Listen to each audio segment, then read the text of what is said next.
Let us have a modicum of patience for the richness and complexity of humanity.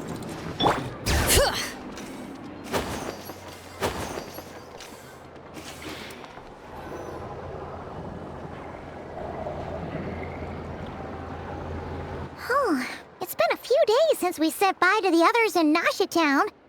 Still no news about Rerir, though. Where could he have slunk off to? If only he was gone for good. But with all the trouble he stirred up before, there's no way we've seen the last of him. Hello! You must be the traveler in Paimon? Mr. Flins has been looking for you. Unfortunately, there's been a serious wild hunt attack over at the Quarry. He thinks it's time to regroup and figure out a plan. The wild hunt? Oh, uh-oh. We better get over there, right away! Come on, let's go!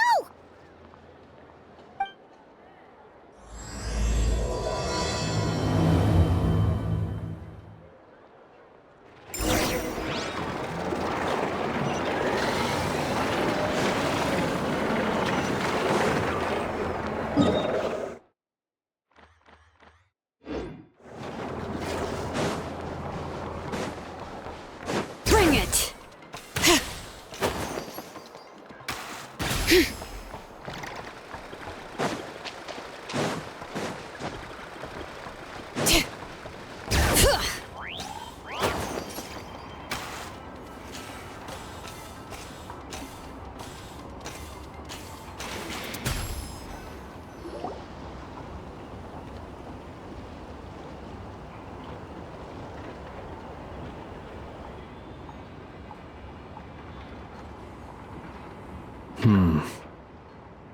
I can barely sense any Kuvaki at all. This whole area feels like a soulless husk. Looks like his appetite truly is insatiable. As if the power of that energy cannon wasn't enough. He's not seriously still getting stronger? What's his endgame here? Ah, everyone's here already. Hey, we made it. So, what's going on? We've all been on high alert since we split up a few days back, expecting Rerir to strike again. But it's like he just vanished into thin air. No one has seen him nor found any trace of his presence. That is, until this morning, when a ratnik found signs of wild hunt activity while out here on patrol. As you can see, the crystalline itself is physically intact, but the Kuvaki it contained is all but completely diminished. And we're sure that Rerir did this.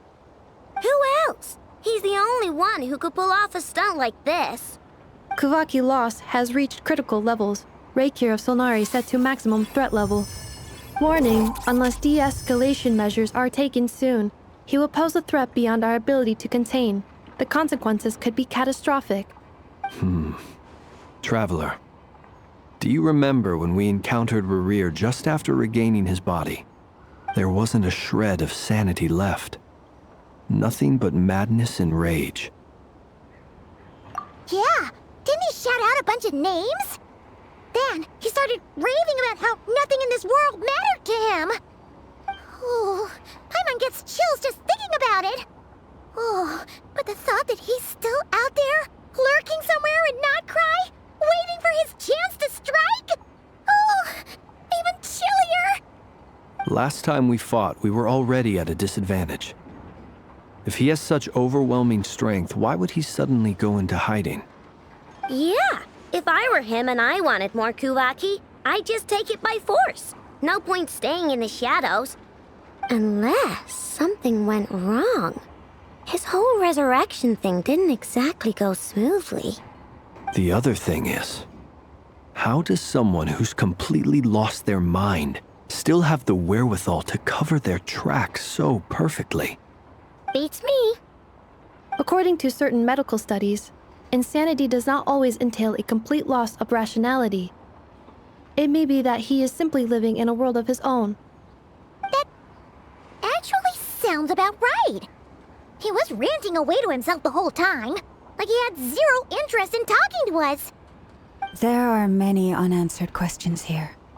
He could be right under our noses, and we'd still be in the dark. Besides his name and title, we know little about him. certainly nothing about his past, or what he might be hoping to achieve. Exactly. And we wouldn't even know where to begin looking.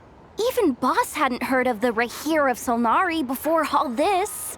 I'd be willing to bet that even if we gathered together every scrap of intel in Nodcry, we still wouldn't find more than, like, 3 useful facts about him. So, if we do nothing, he'll just keep getting stronger. But if we want to investigate him, we have no idea where to look.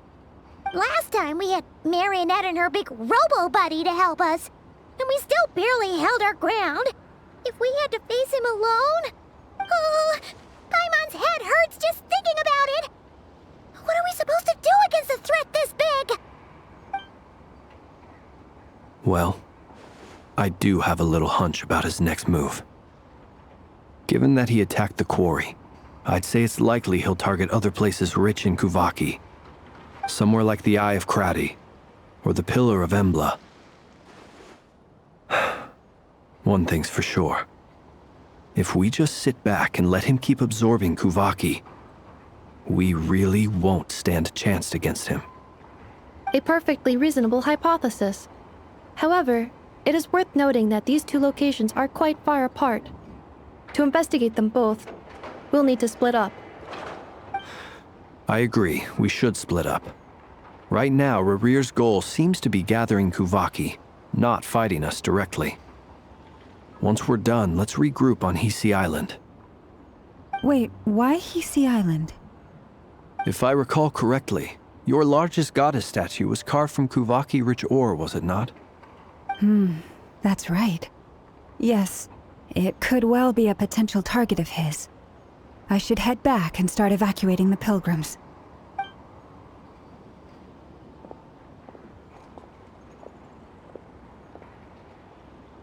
Splitting up's always gonna be risky. But I guess we don't have much choice, right? We're in a race against time here. And if we do run into Rerir, what then? That's when you follow the 3rd rule of treasure hunting. Run like the wind. Didn't you say the 3rd rule was go with the flow? I don't know. Did I? Anyway, whatever. In this situation, go with the flow means go find backup. Agreed. If anyone finds so much as a trace of Rerir, do not pursue him. Get out of the area and alert the rest of us as soon as possible. We need to put safety first. All right, we'd better get moving. Come on, Nefer, let's go.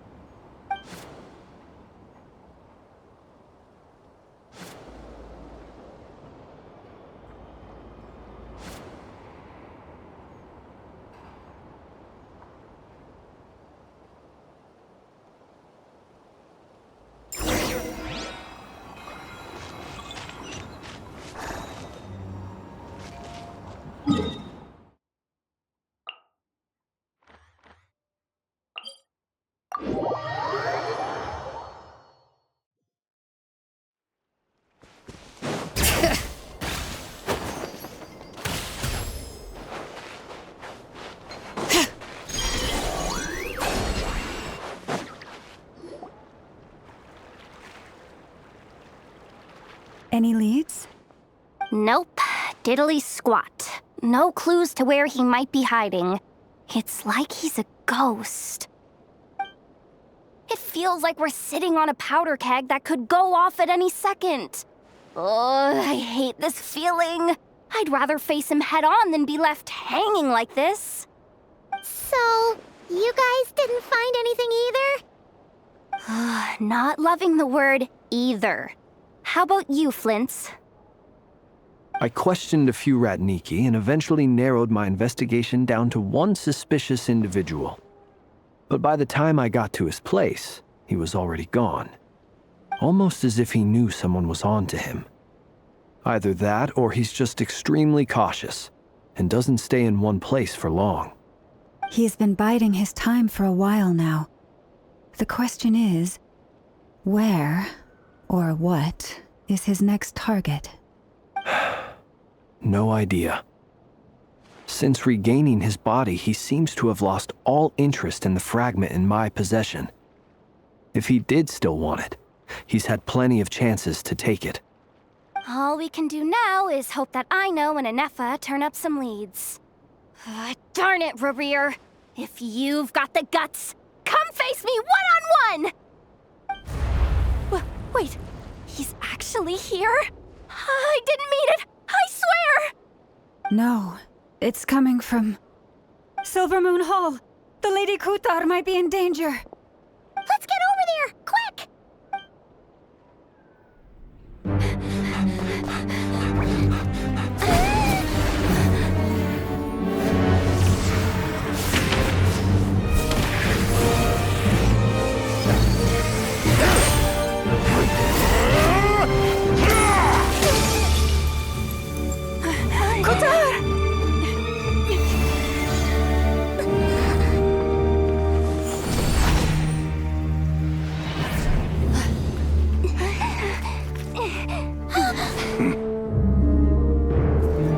Why is he attacking the damsel elect? What's going on? No time for questions.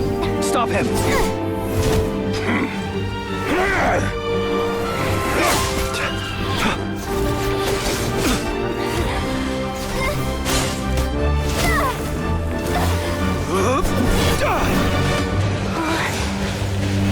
This is insane. Jahoda, get Kutar out of here! On it.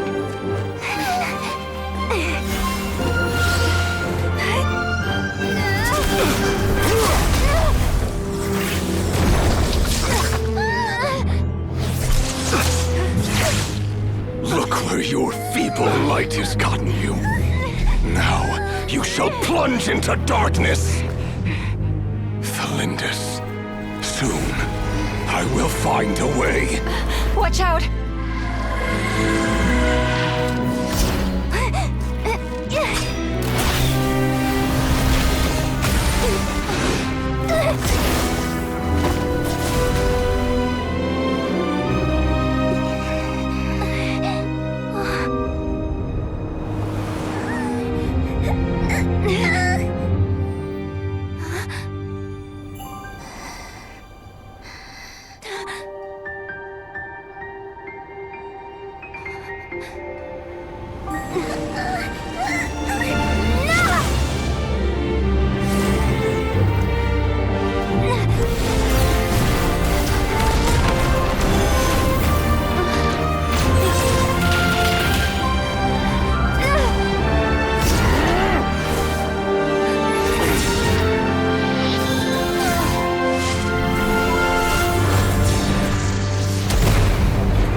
Barely made it out of there alive.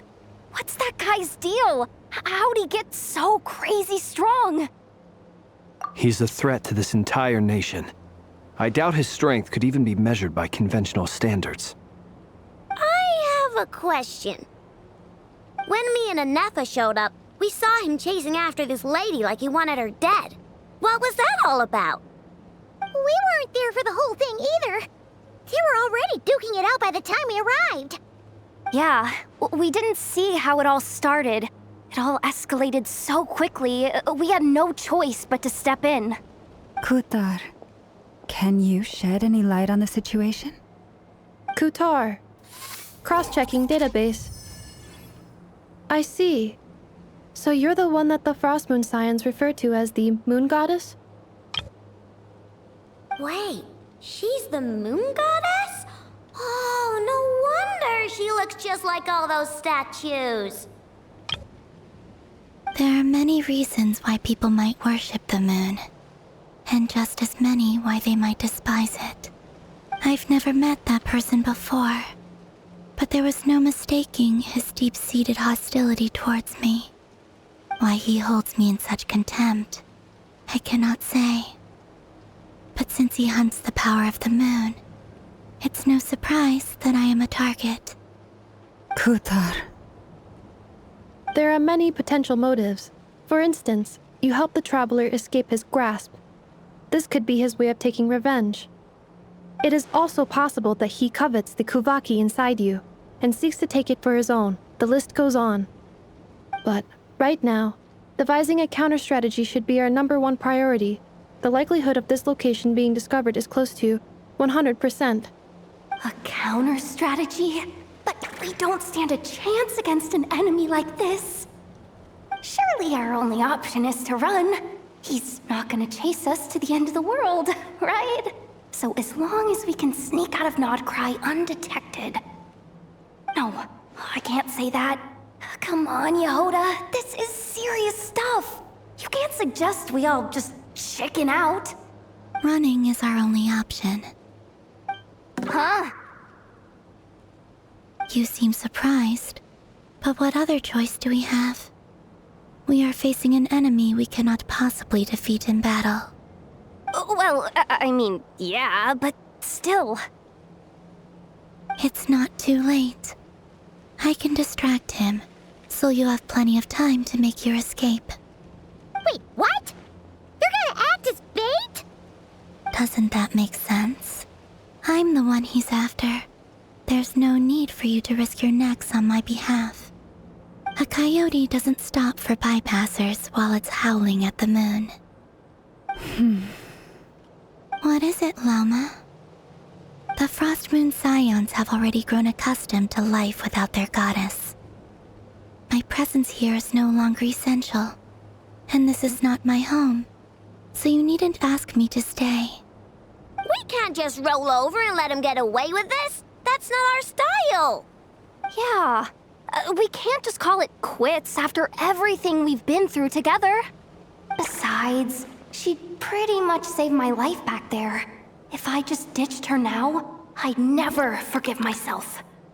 We can't overlook that you have saved our lives multiple times now. To talk of returning the favor would be a little crass for my liking.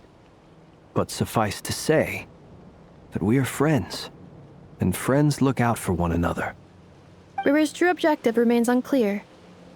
Even if we were to sacrifice Miss Kutar, there's no guarantee he would stop. But Kutar, I know why you left the Frost Moon Scions so long ago. It was because people started treating prayer as a form of trade. They would make self-centered wishes, force you to accept meaningless offerings in return, and then expect you to perform miracles for them, as if that were their entitlement. If it were me, I might have walked away too. But I believe that time can change everything, and that sometimes it takes losing something precious to appreciate its true worth. After much reflection, I've realized that this was never about whether the Frost Moon Scions need you. Any relationship based on need is purely transactional. What I truly hope is that you'll choose to stay, not out of obligation, but as part of our family. You were born here, and now you've returned. Who knows? Perhaps it was the moonlight that guided you home. thank you, Lauma. But my power is on the wane. I'm afraid I will be of little use to you now. Very well then. I'll do as you say. Both times you saved us, we were transported across great distances in an instant. Is that one of your powers as the moon goddess? It is, but I find it very draining. I barely managed to pull it off just now, and it will be some time before I'm strong enough to do so again. Rejected by the world, my power is dwindling. Like a lake cut off from its source, slowly shrinking away. Now, it has almost run dry. What do you mean, rejected by the world? The 3 moons belonged to the ancient bygone era in which they came into being. From the moment I was born, the world itself has been steadily sapping away at my strength. The 3 moons are not one and the same. As the goddess of the Frost Moon, I cannot wield the powers of the other 2. Yet Moonlight has a way of blending together. Each can reflect the other's glow. So when our fingers touched, I was able to restore my strength by drawing Kuvaki from the Eternal Moon's marrow. But this method of recovery is painfully slow. If only we could find the... It's the Wild Hunt! Even faster than we expected. We'll have to finish this conversation later. See how those Wild Hunt creatures are running away from us. They're likely just a scouting party, which means Rerir won't be far behind. Then what are we waiting for? Let's get the heck out of here!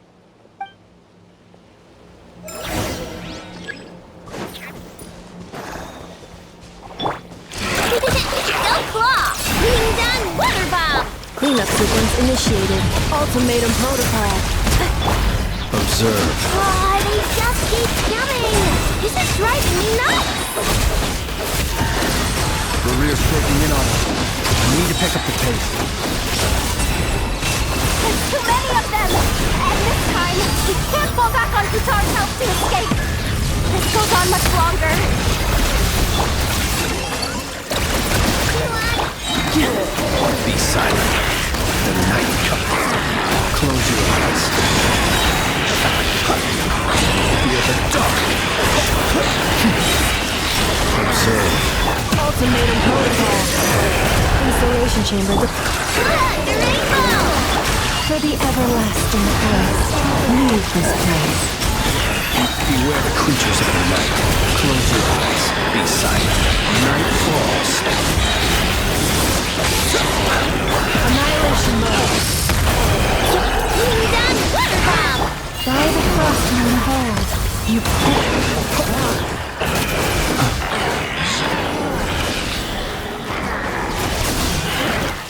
The long sleep beckons. Close your eyes. ultimatum protocol. Cleanup sequence initiated. Flash attack! For the everlasting place.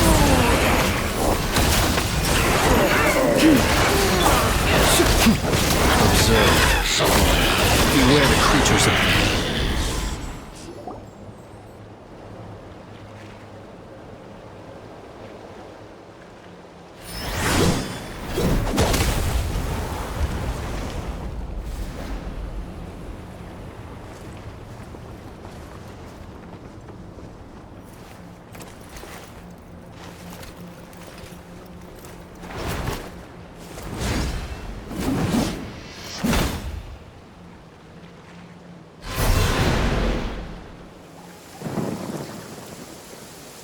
What's the matter? Bit off more than you could chew? How are you? Uncle Varka! You're back from Amsvarnir? Whoa! You're Varka? Grand Master of the Knights of Favonius? We could save the intros for later. Right now, let's get you all out of this hellhole. Follow me. I know somewhere you'll be safe. Oh, is that where I think it is? That's the one. Come on, move! There's no time to waste.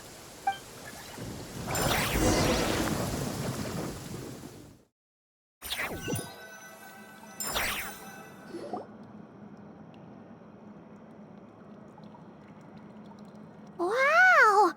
Where are we? This is so well hidden. Well, that goes without saying. This is the Knights of Favonius' meeting place in Nodcry, and a contact hub for the Northern Intelligence Network. AKA, the black market of intel. No matter what faction you're with, it's the place to buy and sell information. Their headquarters are in Nodcry, but they've got contacts in every nation.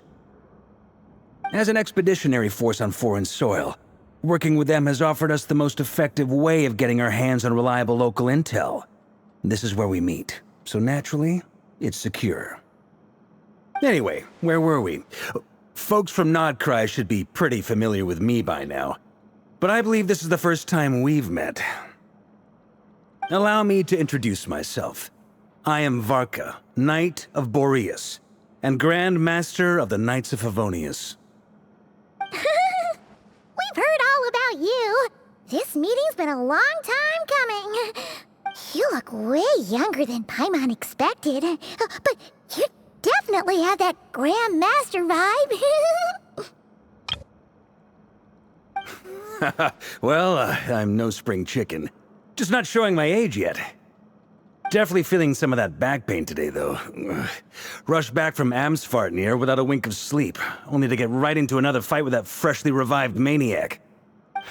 Another? You mean you fought him before? Yep.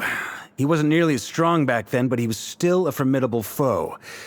I brought some of the knights along to give him a little surprise, but he saw us coming from a mile off. My squad took heavy injuries, and I barely made it out alive myself. We knew it might have been our last chance, so we staked everything on it. But still, it wasn't enough to stop him. I tried tracking him down afterwards, but he didn't leave a trace.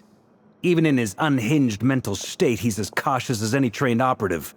So, I decided to come find you. And as luck would have it, turned up to find you being ambushed by the Wild Hunt. The rest, you already know. Is that why he's been frantically absorbing Kuvaki these past few days? Because he sees you as a threat? Maybe I'm part of the equation, but even if I weren't, I'm sure he'd still be gathering power. He's clearly working up towards something.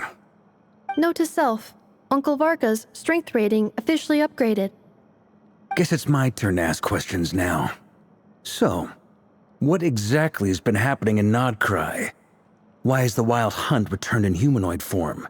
And why is it after you? That's a long story, but I'll try to make it quick.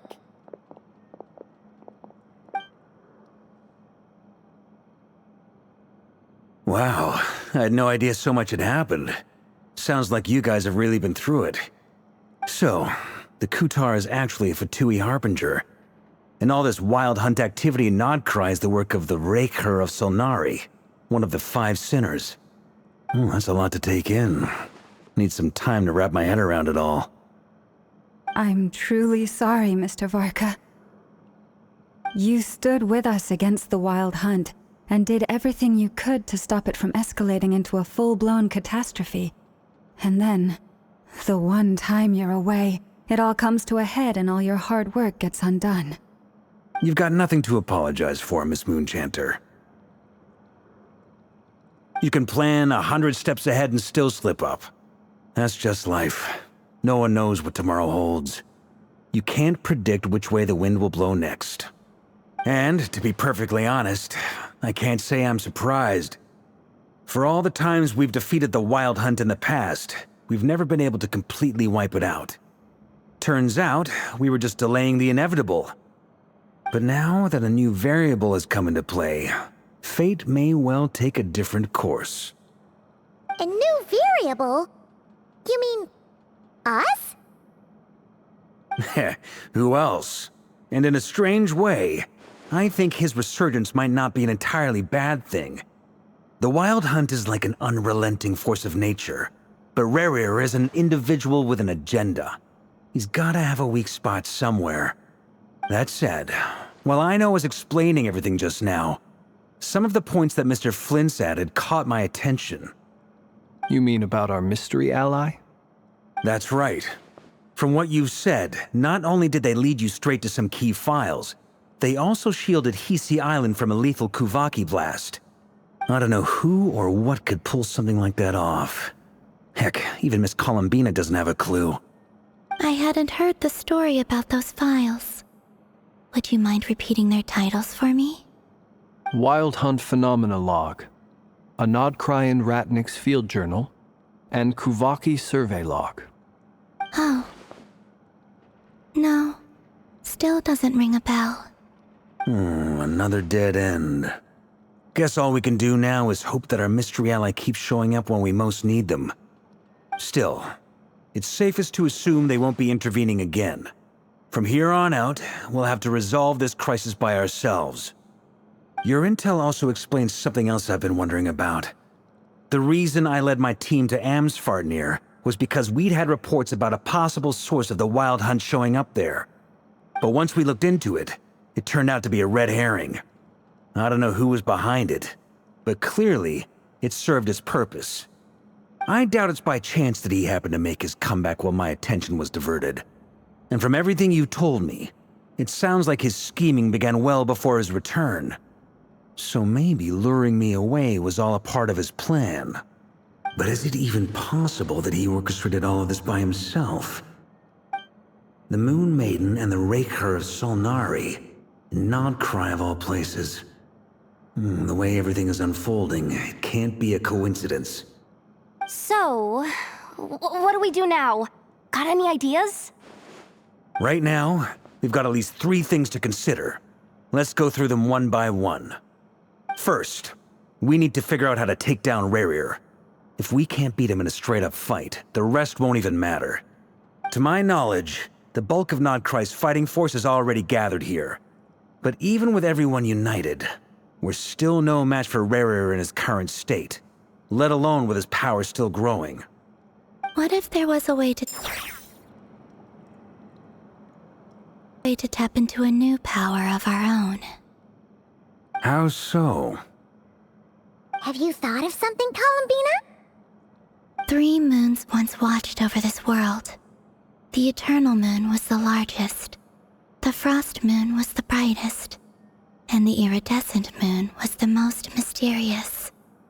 They say that back then, the 3 moon goddesses wielded immense power, enough to shape the workings of the world itself. I now bear the Frost Moon's power, and the Eternal Moon's marrow resides within the Traveler. Hold on. Are you suggesting? The iridescent moon, the last piece in the puzzle. That's right. If we can find the Iridescent Moon's marrow, I will be able to regain my strength much more quickly. The 3 moons are said to stir the tides and illuminate all things. Perhaps they hold further secrets beyond our understanding. According to my analysis, the solution is feasible. However, it is subject to one major condition. How do we locate the Iridescent Moon's marrow? I know a way, but we will need to visit the Fatui's Experimental Design Bureau. The Experimental Design Bureau? Are you saying we need to involve Marionette?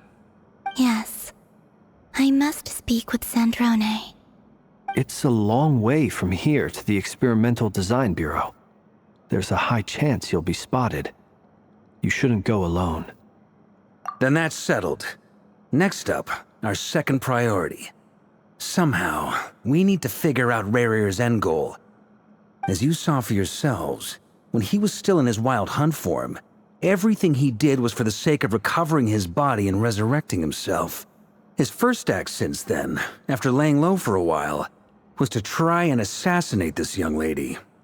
People's obsessions often reveal their greatest vulnerabilities. There must be a reason why he despises the moon so deeply.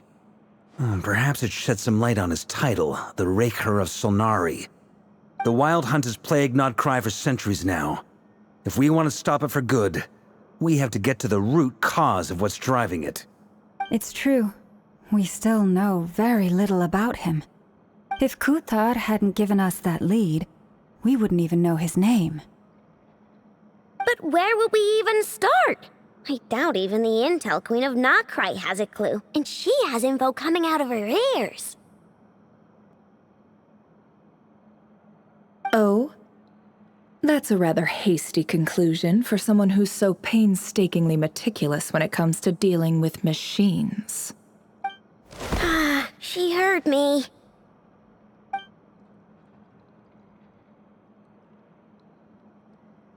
Boss! What are you doing here? I'm now asking myself the same question. I received a letter from a humble knight of Favonius, requesting a meeting to discuss a major business deal. But it looks like this humble knight had something else in mind. Details, details. Miss Nefer, the important thing is that you've arrived at the perfect time. Since his failed ambush, I've been racking my brains trying to come up with a plan to fight Rerir. Given the severity of the situation, I think it's fair to say that our only chance lies in uniting as one. And I'm talking all the factions in Notcry. We can't do this without the Curatorium, but I knew it'd be a tough job to win you over. So, I took the liberty of reaching out for a little chat. Wait a sec. How did you even hear about this place, Nefer? Didn't you say this is meant to be the Knights of Favonius' meeting spot? And a contact hub for the Northern Intelligence Network? And isn't it supposed to be super hidden? You really think he could have gotten settled in Notcry without my help?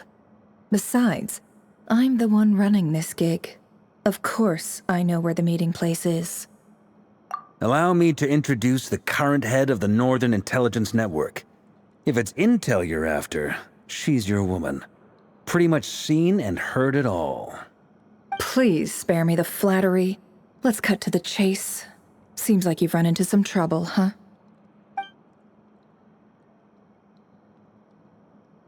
Well, this certainly qualifies as an unforeseen crisis.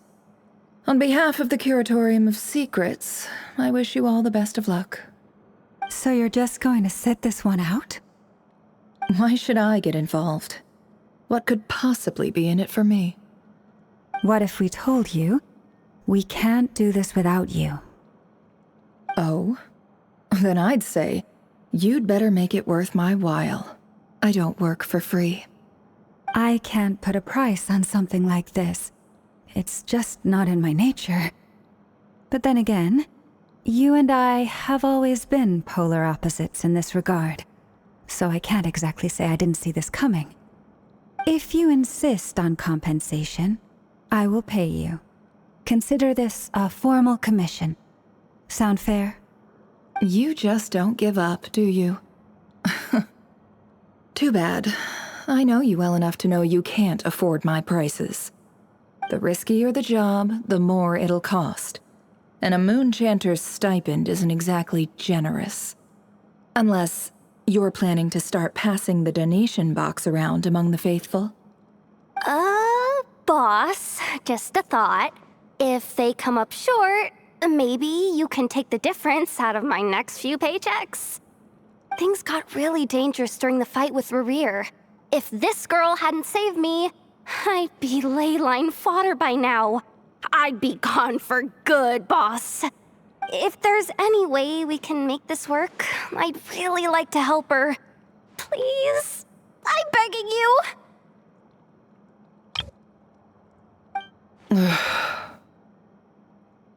This is why I'm always telling you never accept favors. They are the hardest debts to repay. You have to be careful who you get involved with, or you invite all kinds of misfortune. Very well, Jahoda, I will help. But just this once. Don't count on this happening again. Flins, that fragment that Rerir was after, do you still have it on you? Of course. Let me borrow it. I need it to follow up on some leads. Wait, you actually have some leads? Shh. This is top secret information. I get it. We all have things we'd rather keep to ourselves. Plus, I know we can count on you, so we'll leave the intel gathering in your hands. And that brings me to the third and final item. We need to find a way to distract him. We need time to make our move, so someone will have to stall him. I'm in for this part, no matter what. Anyone coming with? Count me in too. Come off it, you two. Quit playing heroes. I'm way ahead of you here. And Nefer did a scan of the Moon Goddess's Kuvaki signature, and we're gonna use it to make some decoys over at the Kramkake craft shop. Anyone who's in, follow me. Once they're ready, we'll deploy the decoys across Notcry. So as long as the rest of you keep moving, he won't catch on to your scent and won't be able to track you down. I like it. Genius idea. No biggie. All right then, we'll split into 3 teams. Once your team has finished their mission, return here and wait for the others. Dismissed!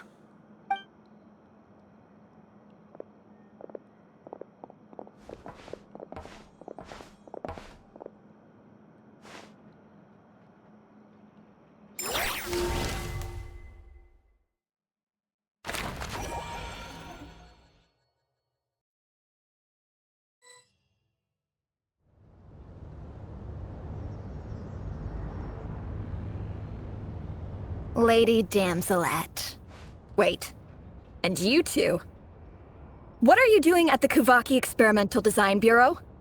We've been doing our best to mind our own business lately. But if you're just gonna waltz up here like this, you're seriously pressing your luck. Don't blame us for doing what we have to. Huh! You really think that's gonna scare us off? We're not looking for any trouble. I just want to see Sandrone.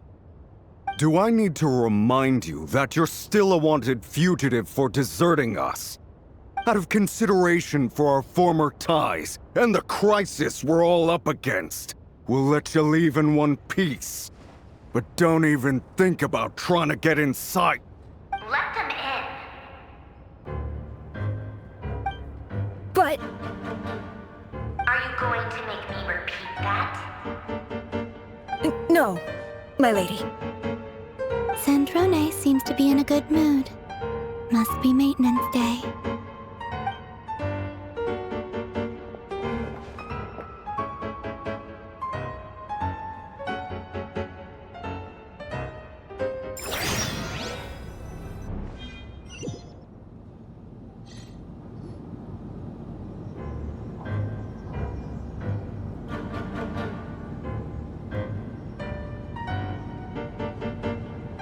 So tell me, to what do I owe the honor this time? Actually, before you answer that, just so we're clear, we're not colleagues anymore, Columbina. I don't owe you anything. I promise it's nothing big. It seems like you've gotten the wrong idea here. The only reason I let you in was because I was bored. It seemed like a way to kill some time and satisfy my own curiosity. Whatever miscalculations I may or may not have made in the past, I haven't lost the plot enough to even consider sticking my neck out for your sakes. I'd like to speak with Arlecchino. What? Huh? You mean the knave? I'd like to speak with Arlecchino. Is she in Nodcry? No, she's not. Once the work on this facility was completed, she went back with the Rooster and Regrator. The only ones in Nodcry are me and... What is it you need to speak to her about anyway? Rerir is hunting me. If I'm going to face him, I must first retrieve the lost moon.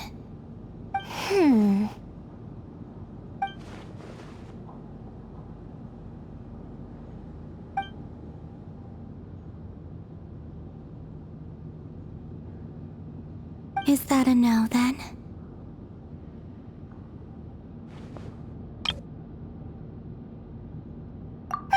As if I need reminding. I was this close to settling things with him before someone decided to whisk me away to their weird little garden. Have you held any tea parties lately? Tea parties? Yeah, obviously. You don't seriously think we'd pack it all in just because you aren't here. If anything, they've been more eventful than ever. Just me, Arlecchino, and a bunch of insolent and sensitive guests who won't stop asking where you've gone. Oh, they've been a real joy. I bet you served them the worst tea you have. Just like you used to do to me when I upset you. Who cares about how good the tea is when there's no one around to drink it? I keep losing people. First Rosaline, now you. I'm running out of people who can make me laugh. Honestly, what could be more ridiculous than a multi-centenarian goddess who's only ever had the plain herbal tea she received as offerings? You'd always brew a different type of tea for me each time. Was it really just to see how I'd react?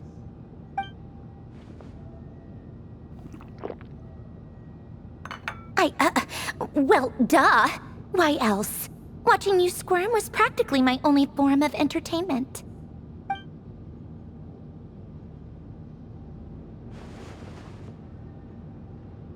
Oh, yeah. And Capitano sometimes used to bring Tartaglia around, too. But I guess we won't be seeing him again. Well, I guess we are overdue for a get-together. Polonia! Have Favronia pass a message to Arlecchino for me. It's time for tea. Will suffice. Pass along a message for me, too, if you would. My body cannot contain the marrow of 2 moons, so I'll be leaving one of them in her care. Excuse me? Who said you were on the guest list? If my tea meant that much to you, maybe quitting the Fatui wasn't your brightest move. Back when you were under the Tsaritsa's protection, no one would have dared come at you so openly. But that protection didn't come for free. In fact, I paid dearly for it. At the end of the day, it was just another transaction. I just got tired, that's all. I never wanted any part in their grand ambitions, and I've had enough of being treated like a bottomless supply of power. It brings back memories from the old days, when I was still worshipped as the moon goddess. Centuries on, it may be a different group of people, but I see the same greed in their eyes. I figured you'd leave eventually. You didn't have as much of a reason to stay as I do. The Tsaritsa gave you shelter and protection, but that was it. Nothing more, nothing less. Meanwhile, the Fatui demanded everything from you in return, until it was more than you could bear. I get why you left. And frankly, I have no interest in dragging you back just because the higher-ups told me to. But if you keep hanging around with this riffraff, the next time we cross paths, we might be enemies for real.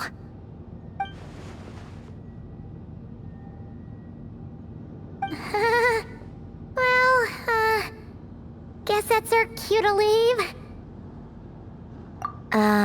That might be your plan, but it sounds like someone else wants you to stay a little longer. Huh? What do you mean? Listen.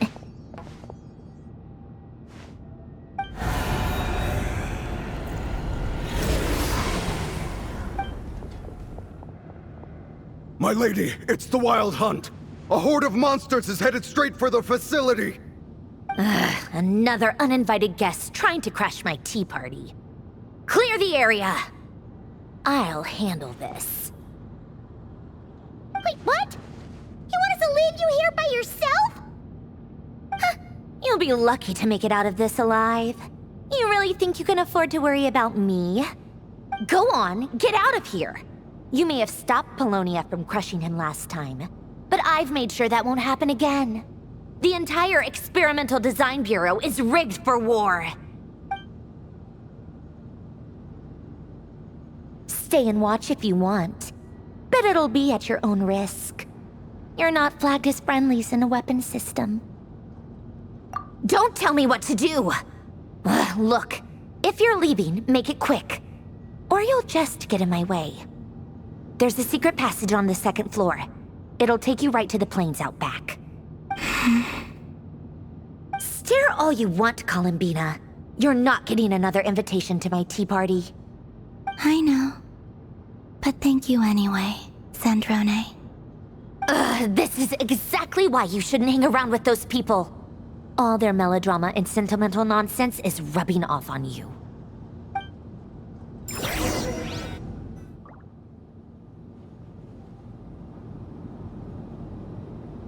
Come on then, Mr. Rerir. Let's pick up where we left off. It's your Wild Hunt monstrosities versus my beautiful creations. Let's see who comes out on top.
really the Rerir himself. Time to... Huh? Where'd he go? Uh-oh.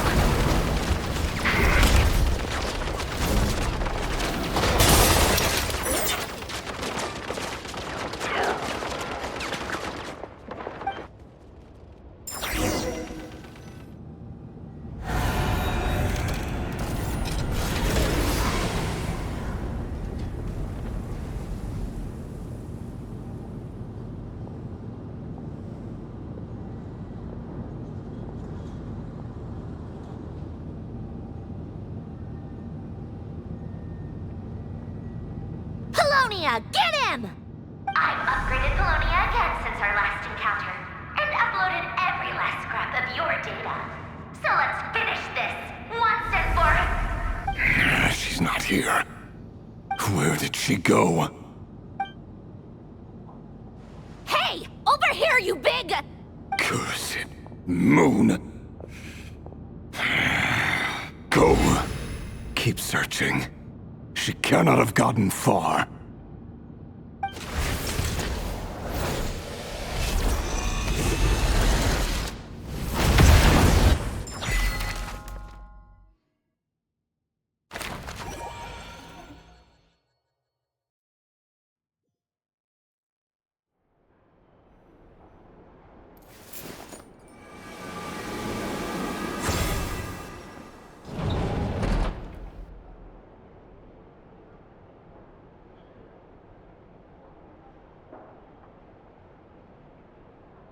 So this is your method for investigating Rerir's past? It almost looks like some kind of ceremony. Good deduction. But it's quite a different affair from what you're used to with the Frostmoon Scions. Whoa! First time I've ever been in here. Boss always said it was off limits, so I pictured some kind of creepy dungeon. But it's actually kinda nice. Oh, I guess this must be Sumeru decor? That's where Boss is from. And that nice shopkeeper who sold me my treasure compass. I'm not sure exactly what you've got planned, but it looks like you're all set. When do we begin? Whenever we wish. But for some reason, I've got a feeling this isn't going to end well. I've never faced Rerir myself, but from what you've told me, his power is beyond anything I could imagine. I, on the other hand, am just an ordinary businesswoman. Our paths should never have crossed, yet here I am, forced to make an enemy of him. If you ask me, you're about as far from ordinary as it gets. So what are you saying? You're getting cold feet? Once I take a job, there's no backing out. Still, I have to ask myself if the power I'm relying on will even work on an opponent of this caliber. And also how to make sure I come out of this alive if things spiral out of control. Death is the one thing we can take for granted. It is the great equalizer, however fortunate or unfortunate we may otherwise be. So it's important to consider how to spend what lifespan we have left. Come on, boss. Lighten up. Quit talking about death. It's bad luck. For once, I agree with you. When you're up against a foe like Rerir, there's no such thing as being too prepared. Is there anything I can do to help? That won't be necessary. I've already made up my mind. Time to cash in a precious favor I've been saving for a rainy day. Jahoda, I need you to find someone for me. The sooner the better. Find who? That shady merchant who sold you an overpriced treasure compass the other day. Come on, boss. You're pulling my leg again. In what way is she shady? She showed up when I was completely lost and sold me a neat little gadget that was exactly what I needed. Trust me, she's a good person.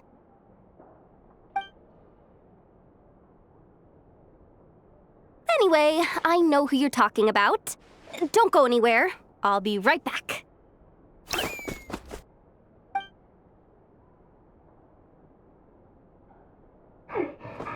Stop grabbing me. I genuinely can't run any further.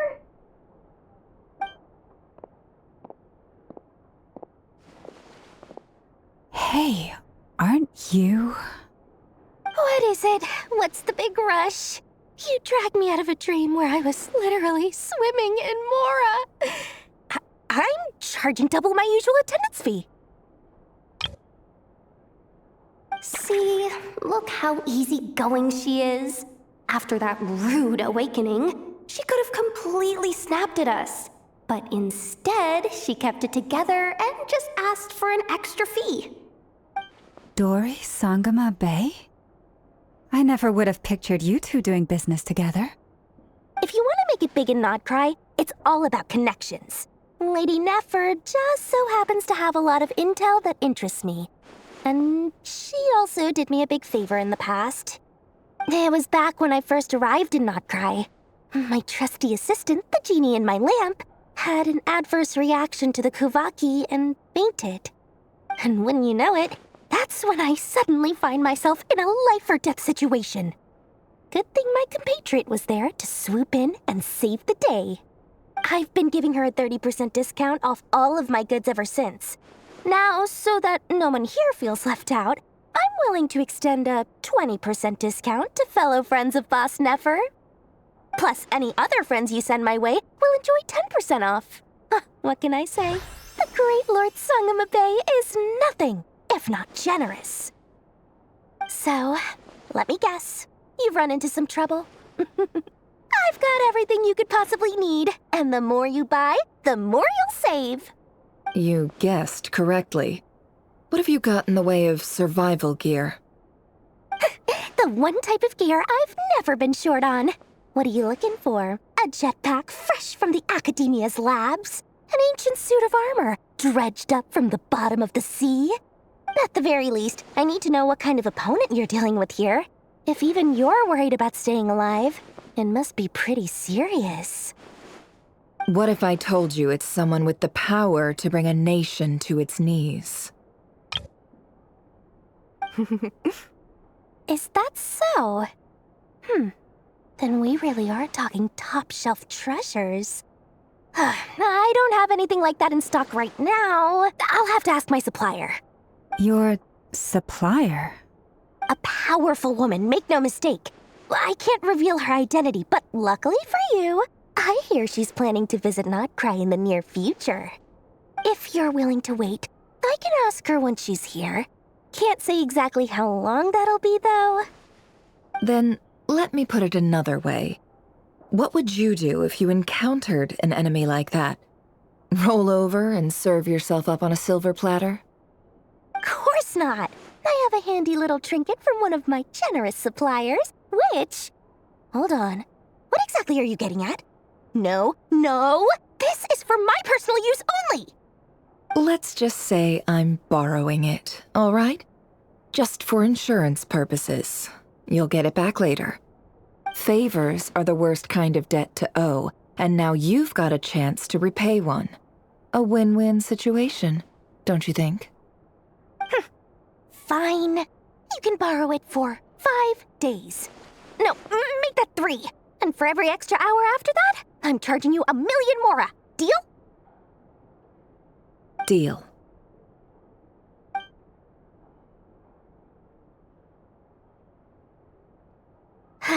What a way to start the day.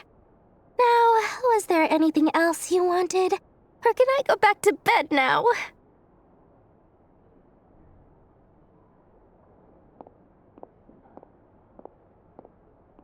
That will be all. Take care now. Don't trip up on your way back, friend. See you later! You're my favorite shopkeeper.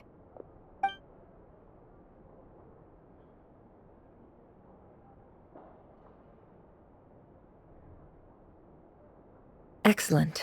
Everything is well and truly ready. The ceremony can now begin. After initiating the ceremony, your minds will follow me wherever I go. You will see many strange things in your mind's eye. So remember, don't be frightened, and don't make a sound. Now then, let us peer into the Rerir of Solnari's past.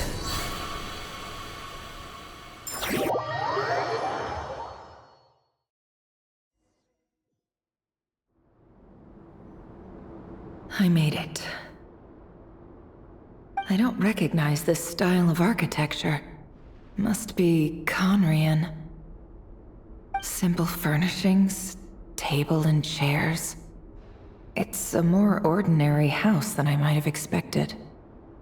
Looks like the fearsome Rerir of Solnari came from surprisingly humble beginnings. Unless this passed for luxury in Conria. Unlikely. It was said to be a very prosperous nation in its heyday. Anyway, I'll keep exploring.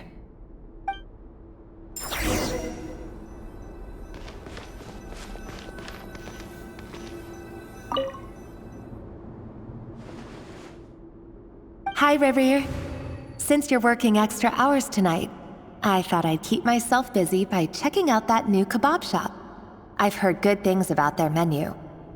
I'll test it out, and if it's as good as everyone's saying, let's go back together sometime. P.S. New stash from the Universitas Magistrorum. I brought some goodies home. A few teacups and a pin rack. Hope you like them. They didn't sign their name, but they must have been close. Sounds like they were living together.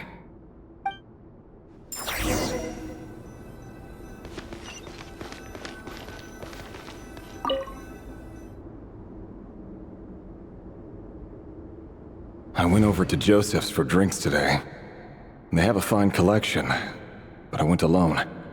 Tholindis was tied up with something and couldn't make it.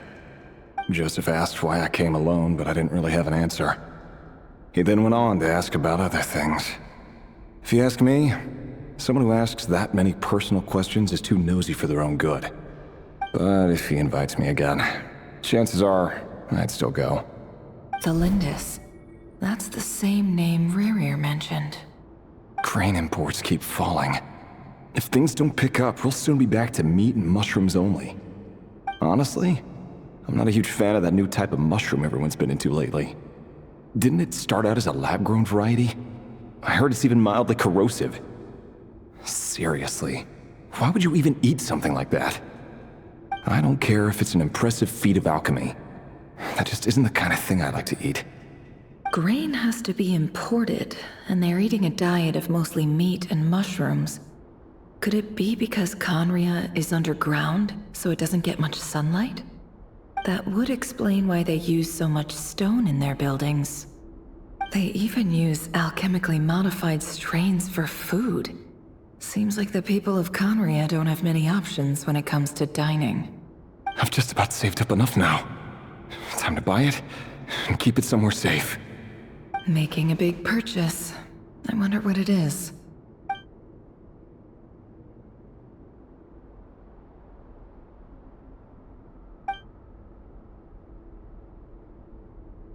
He really is a professional. No wonder he's so good at covering his tracks. Despite what he's become, it seems like he's retained certain habits, at least in this regard.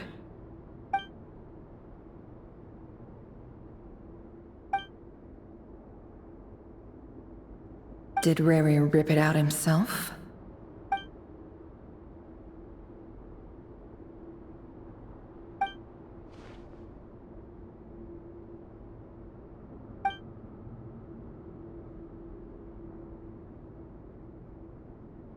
Before I met you, I was convinced that my heart was nothing more than a stagnant pool. The burial place of a fallen moon. A withered, windless grove where the waters rested forever unrippled. It was you who helped me see that my heart hadn't entirely withered away. That it could still beat to the rhythm of love. This is just trivial sentimentality from the looks of it. Why would he go to the trouble of hiding that? The burial place of a fallen moon.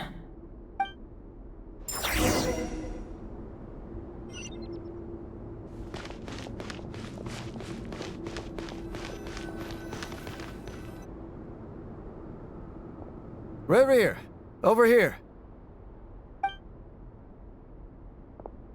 Dane! Oh, and, Vediflin here? What a surprise to see you here, sir. Hello there, Rerir. You need not address me so formally outside of court. He doesn't get that much free time, so I invited him over for a drink. Even the court prophet deserves a break every now and then, right? Well, I'm flattered. So, what are we discussing today?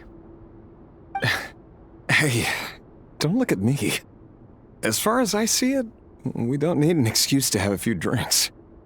Come on, don't give us that. Didn't you say you were about to pop the big question? How's that coming along? Who'd have thought the great Twilight Sword was an even greater gossip? I just didn't expect you to be the first one to settle down and get married, that's all.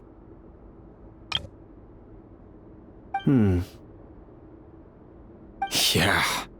If you told me that a few years ago, I wouldn't have believed you either. So, are you planning to come clean about your job then? I'm guessing you still haven't told her. Sure, I'll have to tell her at some point. But I'll need to pick the right time and place. To be honest, I have no idea how she'll take it. Come on, stop being such a pessimist. For all you know, she could be thrilled. I bet she'll be much more impressed by your actual job than the one she thinks you're doing now. A member of the King's Guard. Quite the cover story. Does the king himself even know? Of course he does. Anyway, enough about me. How have you been? Me? Same old, same old. Nothing much to... Huh? What's up, Ved? It's nothing. Vediflin, Dainsleif's elder brother. Renowned throughout the court of Conria as the Visionary, and said to possess a wisdom far beyond the reach of any ordinary man. And yet, despite the gulf between us, he seems to have something to say about me. Does he even know me? Does he see me as a friend of his brother, or just another of the Vinster King's blades? Why did he react so strongly? Was it really to do with what we were talking about? Brown, curly hair and brooding blue eyes. So this is what Rerir looked like back in the day. Perfectly normal. No different from anyone else. As frightening as this monster is in the present, there's something even more unsettling about seeing the human he used to be.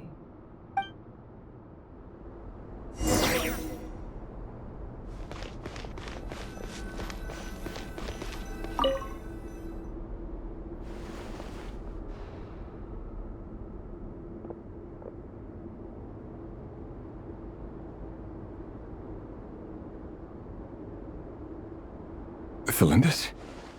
You're back early? Our equipment's being serviced today, so I got off earlier than usual. How's your day been? Aw, why the long face? Is something the matter? Has your boss been giving you a hard time again?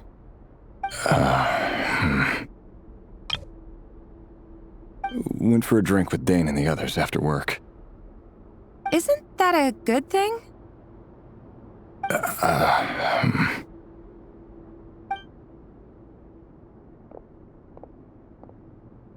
Vediflin showed up today, too. You know, Dainsleif's older brother. Ah, Mr. Vediflin. Yes, I've heard of him. They say that everything he says ends up coming true. He overheard Dainsleif mention that I'd recently proposed, and seemed to have an issue with it. But when I asked what it was, he kept it to himself. So, you're worried? You can be such a child sometimes, Rerir. We're nobodies. Why would the Visionary be concerned about us? I'm sure someone in his position has much bigger fish to fry. Maybe you're right. You worry too much, Rerir. We've been together for ages now, and everything's been going so well, has it not? You've even proposed to me. So, you do remember. Tell me then. What's your answer? Like I said, I need some time to decide. You can't just rush into things like this. We may be nobodies in the grand scheme of things, but if we want things to work out, we've still got to plan ahead. All right. Take your time. Just don't keep me waiting forever. Nobodies. Sounds about right. In the eyes of people like Varka and Dainsleif, what do we matter? Can someone whose gaze is so fixed on a far-flung future even see the present clearly? Besides, the dynasty's fate rests with the king and his inner circle. Whatever I do, it won't make much difference. Meanwhile, every idea they come up with and every decision they make, it affects everything. These days, the king is lost in his research, and the purge of the Crimson Moon bloodline grows ever more intense. The opposition tried to speak out, but nothing came of it. And I'm under no illusions as to why. Because we eliminated them and got rid of their bodies. A man can have 1,000 reasons to carry a sword, but there are few good excuses to use it. Yet the king has never even considered a gentler approach, and he never will. What becomes of someone who kills on another's behalf? Can he ever find true peace?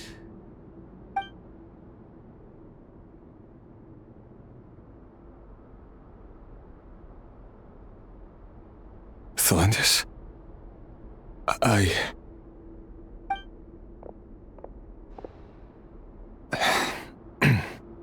It's nothing. You were right.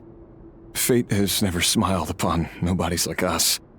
But by the same token, it's unlikely to bear a grudge against us either. There's no reason we can't keep living happily together, cherishing the simple joys of each day as they come. See? You just need to stay positive, Rerir. I can feel your warmth, your breath. You're right there, right by my side. Just seeing you makes me happy in a way I can't explain, and that's something that no one could ever take away from me. So smile, my love. Let go of that frown.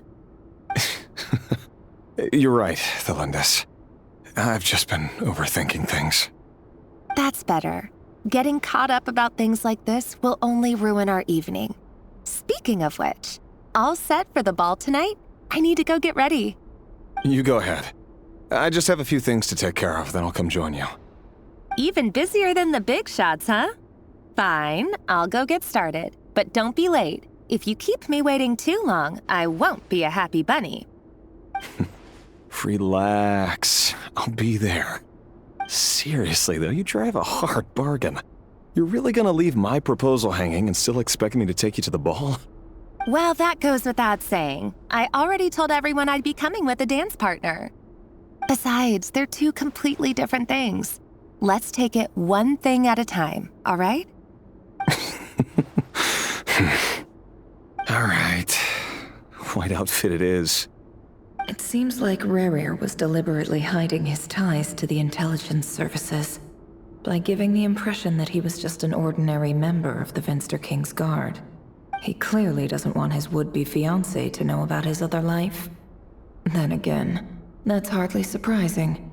People in the intelligence trade rarely do. Who'd have thought we were in the same line of work? Let's dig a little deeper.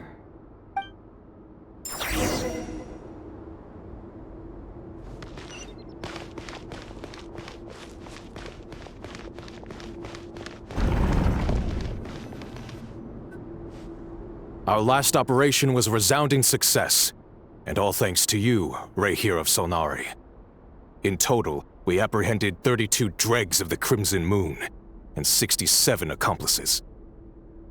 After all these years since the dynasty's fall, so many of them still linger on. Indeed, it cannot be denied. Yet it was destiny that the Crimson Moon should be overcome by the eclipse, and that His Majesty The all-seeing Vinster King now guides our nation on the path to prosperity. Khaenri'ah has no further need for a dead moon. But alas, there will always be those who refuse to see the truth, choosing instead to romanticize the past. That's not entirely true. Much about the Crimson Moon era was worthy of remembrance. And that's exactly why they keep trying to see it restored. Many of its secrets remain unsolved to this day. As it happens, that's precisely the field of study my partner is devoted to. You still haven't told her what you really do for a living. Where would I even start? How do you tell someone that you're one of the king's hand-picked executioners? That your hands are steeped in blood? You didn't choose this life, any more than I did. Orphans like us don't get a say. But I'll sure as heck be the one to pay for it. Speaking of which, we need to be more rigorous in the way we identify direct descendants of the Crimson Moon. Someone, it seems, has strong opinions about my future plans. Most likely my marriage in particular. I have a feeling that we may soon become targets of the Crimson Moon's retribution. Your concerns are not unfounded. They've taken out many of our colleagues these past few years, and for that very reason. These are no helpless lambs we're leading to the slaughter. They're wolves in sheep's clothing. Take care, Rerir of Solnari. I look forward to toasting you at your wedding. Thanks, Thorkel. You look after yourself, too.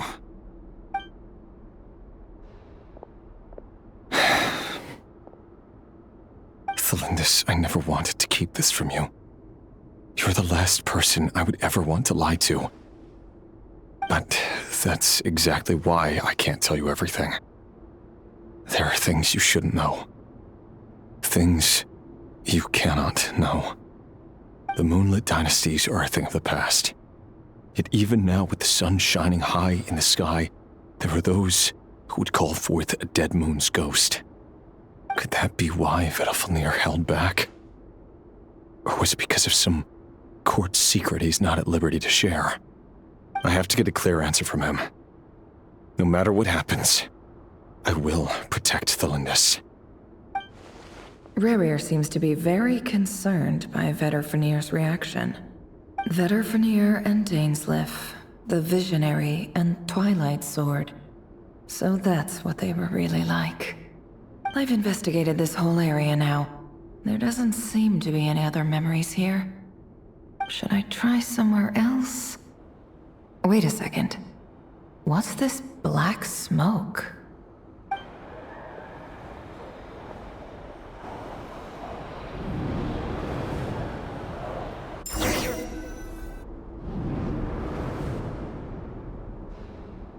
So, he's late after all. Just you wait, Rerir. You're in for it. Big time. Are you waiting for someone, ma'am? Could I tempt you into buying some flowers? Oh, sure. Pick me out a pretty bunch if you would. Thank you. But I'm afraid none of them are as pretty as you. For someone so young, you sure have a way with words, don't you? I'm only telling the truth. Look me in the eyes. You'll see I'm not lying. May we have a word in private? Who are you? And what do you want? It doesn't matter who I am. Too many of our kind have fallen lately, so I decided to take the risk of reaching out. Not long ago, the Rerir of Solnari led an assault on one of our strongholds. We suffered many casualties, and many who came to our aid lost their lives as well. Sorry, I don't know why you're telling me this, and I don't want to get involved. Wait, hear me out. This time we finally got a clear look at his face and learned his true identity. His name is Rerir, and he claims to be one of the King's guards. What did you say? A cruel irony, isn't it? The man you're set to marry leads a double life as a brutal executioner. But surely, you must have caught a whiff of the blood on his hands. Why are you telling me all of this now? Simple. It's because... How strange. Rerir was nowhere to be seen in that memory. It clearly belonged to Tholindis. Rerir couldn't possibly know what happened if he wasn't even there. Why would her memories appear in his fragment? The ceremony won't last much longer. I think it's time to call it a day.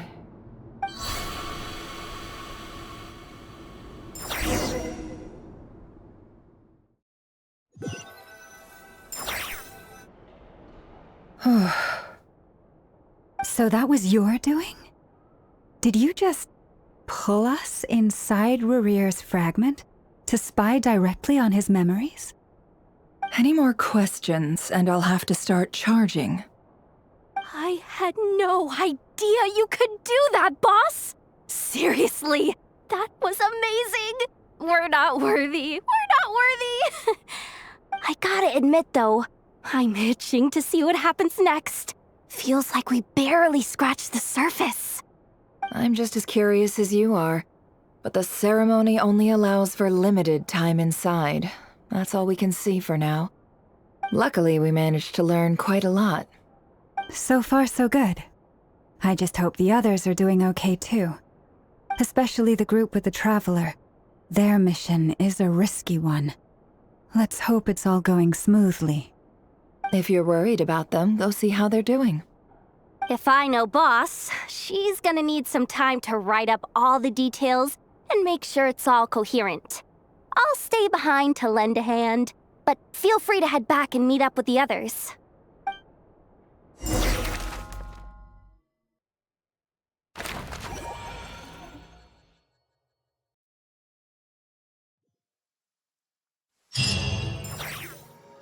Oh, they've been prowling around for nearly 2 days now.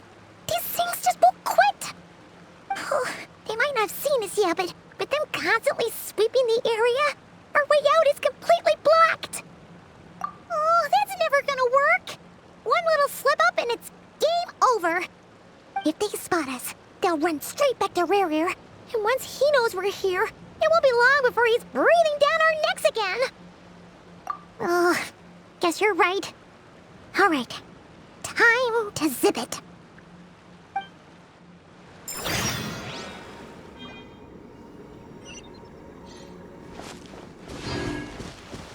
Quick, hide! We almost got spotted!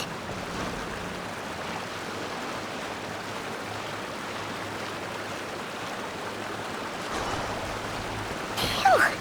That was a close call.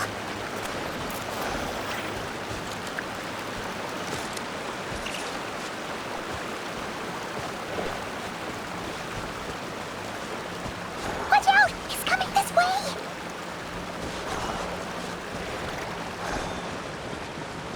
Keep going. We're nearly there. This is the final hurdle.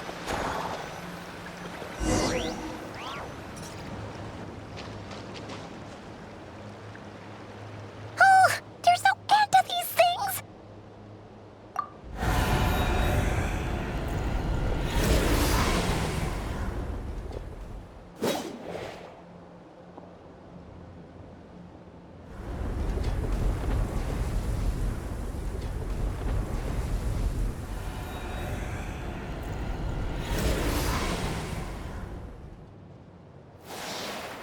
Fire.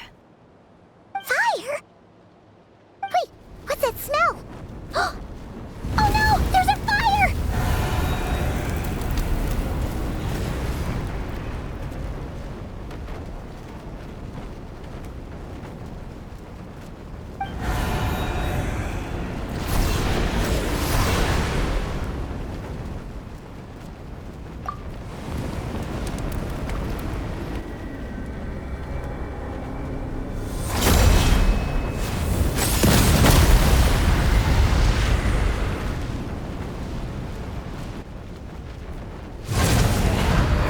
Sandrone was right. You look weak, Columbina.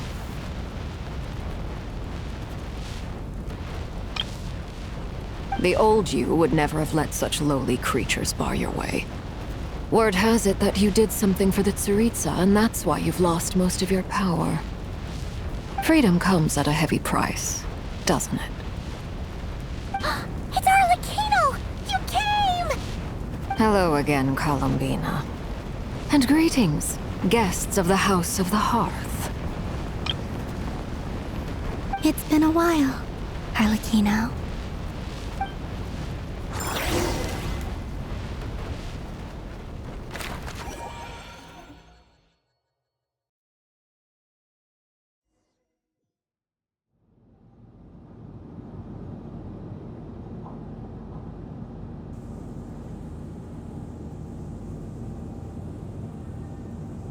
Stupid Rerir of stupid Solnari.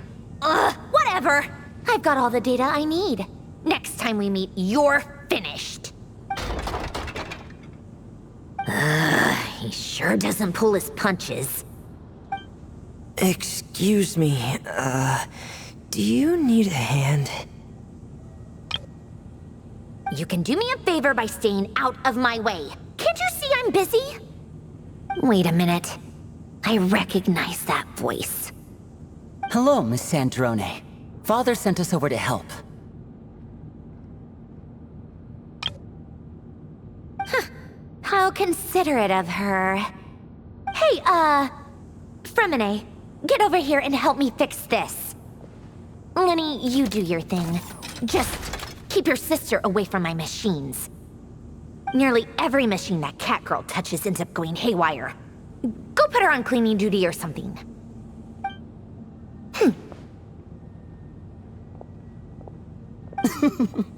Then let's start downstairs. Fremine, we'll leave this place to you.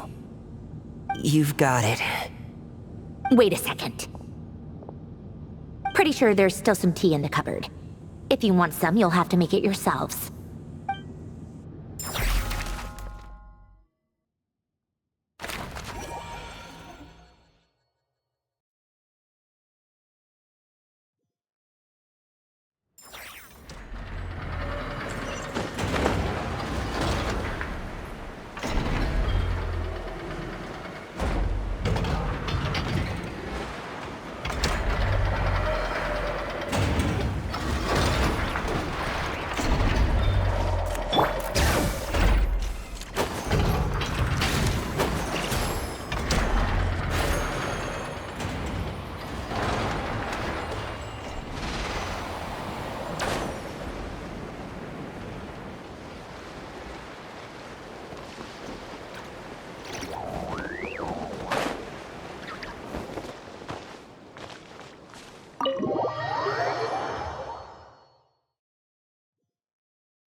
It's a relief to see you all made it back in one piece.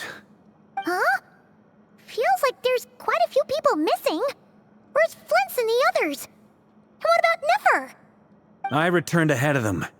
Flint is helping Ino and Nefer to set up the decoys and buy us some time. As for Miss Nefer... Boss is still wrapping things up on her end. She sent us back to fill you all in on the top secret intel we've been gathering. I see. Then let's get right into it. But first, who do we have here? You brought someone else in to help? Greetings. I was invited here to help as a longtime Tea Party companion of Columbina's. You may call me Arlecchino. Surely it can't be. Those eyes. Oh, where have I seen them before? Wait, of course. In those memories we just saw. The only Arlecchino I know is the fourth of the Fatui Harbingers. So either you share a pretty uncommon name, or you're more than just a Tea Party buddy. You're well informed, Grandmaster. A man from Mondstadt living all the way out here in Nodcry, and yet the people and affairs of Snezhnaya seem to hold a special place in your heart. Oh, the feeling's mutual. Sounds like you know all about who I am, too. A Fatui Harbinger. The atmosphere in here just got really tense. Guess we can't just start trusting Fatui Harbingers, even at a time like this. I must admit, though, I'm a little curious. Seeing as the Moon Goddess no longer belongs to the Fatui, what makes you so willing to put your neck on the line here? Nor does Nodcry belong to Mondstadt, Mr. Varka. Yet still, you're fighting for it all the same. Things don't always have to have a tangible payoff. Sometimes, stopping things from spiraling out of control is a higher priority than chasing the spoils of victory. Of course, I can't say there's nothing in it for me at all. But that's between Columbina and myself. Forgive me. I don't mean to doubt you. It's just that the Fatui really have been the source of many of our troubles. We have our own way of doing things here in Nodcry. But ever since they arrived, the Fatui have treated us with nothing but hostility.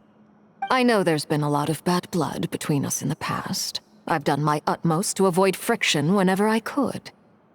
But sometimes fundamental conflicts of interest simply can't be settled amicably.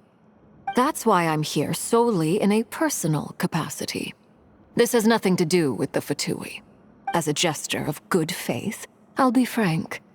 I can help Columbina track down the iridescent moon's marrow, which will help her restore more of her power. Anyway, what else is on the agenda? Let's begin. She says she'll be frank, then completely skips over the details. Looks like she doesn't want to give away too many secrets after all, but she clearly wants to change the subject. It'd be awkward if I tried to bring it up again now. I guess we'll just have to go along with it. She's the fourth of the Fatui Harbingers after all. One look and you can tell she's not someone you'd want to mess with.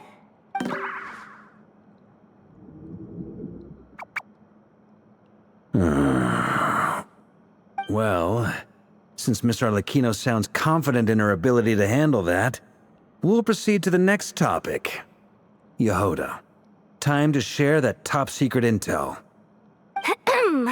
All right, listen up, everyone. First, we now know that Rerir was originally a Conrian secret agent whose primary mission was to hunt down and assassinate the so-called Dregs of the Crimson Moon. The Dregs of the Crimson Moon? Mm-hmm. In the memories, there was a lot of talk about the Crimson Moon and Eclipse, and a whole bunch of other stuff from the time of Conria. To my knowledge, those were the names of 2 different Conrian dynasties. Long, long ago, it is said that the people of Conria worshipped the Crimson Moon, drawing a mysterious power from its reflection. But one day, a coup saw the Crimson Moon eclipsed, hence the name of the new dynasty that replaced it, and how it became the new emblem of Conria. Still, long after the Crimson Moon dynasty had fallen, the last ruler of the Eclipse dynasty, the Vinster King, still coveted the secrets it left behind. So, he sent the Rerir of Solnari to secretly hunt down the Crimson Moon's few remaining followers. In those days, Rerir showed no signs of madness. In fact, he was as normal as any other person. Oh, and he had a fiancé, or at least a would-be fiancé, called Tholindis. What's the matter?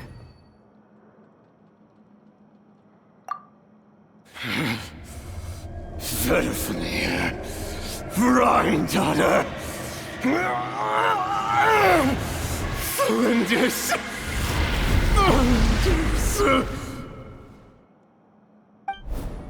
Interesting.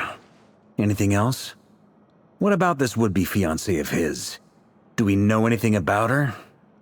Well, she was a researcher at the Universitas Magistrorum, but it felt like she was hiding some kind of secret.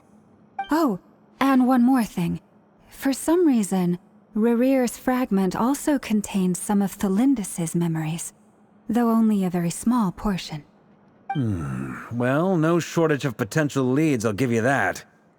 In any case, it sounds like we can conclude that while Tholindis was still around, Rerir appeared to be lucid and quite normal. Tholindis, it seems, must have been the one thing in this world that he couldn't let go of. Tell me, though, were these pure-blood Conrians we're talking about here? Why do you need to know that? Hold on. If she was a pure-blood Conrian... Oh yeah, just like how it was with the captain. If we could somehow find her, do you think there's any chance Rerir might regain some of his sanity? It's possible, but it would take a miracle. We can't pin all our hopes on that. That merchant who Nefer knows, Dori Sangama Bay. Maybe we could hire her to look into it. All right then. Let's keep working in our separate teams. Traveler, Paimon, Kutar, and Miss Arlecchino will go look for the iridescent moon's marrow. As for the others... On the way over here, I noticed that the wild hunt monsters had grown even more frenzied in their search for Kutar. At this rate, the people living here will be in grave danger too. So I'm thinking of gathering together some of our followers to go wipe them out. I'll head back to the Curatorium and meet up with the boss. Feels good knowing we've all got something to be getting on with. Given that the Wild Hunt has been a lot more active lately, the Lightkeepers have likely begun their own operations too. If that is the case, someone will need to pass the news on to Flins. I'll hold the fort for now, then discuss our next move with Flins, Aino, and Anefa when they get back. All right then. Well, the clock's ticking. If that's everything, we'll be on our way. We'd better get moving too. We'll try to buy you as much time as we can. Relax. Just do your thing. I decided to call in some backup since things are getting so hairy. Our reinforcements should be here any minute now. Stay safe, everyone. Dismissed.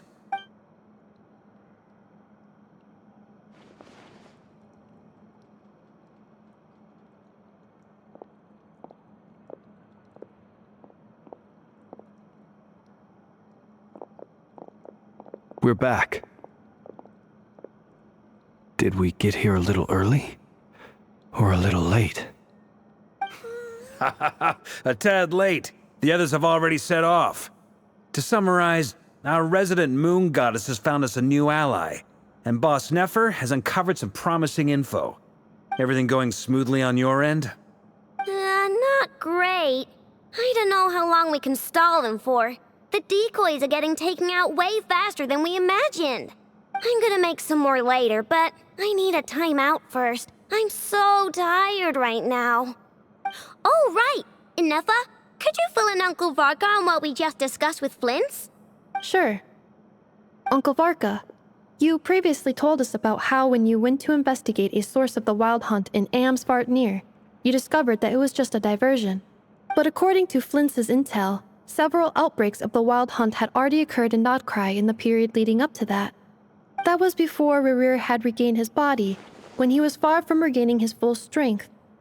In other words, in theory at least, he still lacked the means to act in two places at once. Flins, with everything that's been happening, the Lightkeepers across Nodcry are rallying to fight back against the Wild Hunt. They're gonna need your help. I know, I'm sure you're capable of coming up with something far more effective than decoys. But for now, you should stay here and get some rest. Nefer and I will head back over to Amsvartnir to see if there's anything I missed. I told you Uncle Varka would say that, didn't I? A deal's a deal. Not a word about my snack intake for the next week. Database updated. Reliability of Aino's predictions increased. What does that mean? They were betting on how you'd respond after hearing their intel. It's the obvious choice, isn't it? That's hardly worth betting on. We already decided that Anefa should go investigate the situation over at Amsvartnir on her own. You might as well stay here and keep watch. Someone needs to hang back and oversee our strategy meetings. And besides, you still haven't fully recovered from ambushing Rerir. So I've ended up with the easiest assignment. Well, I appreciate it, everyone. See you when you get back.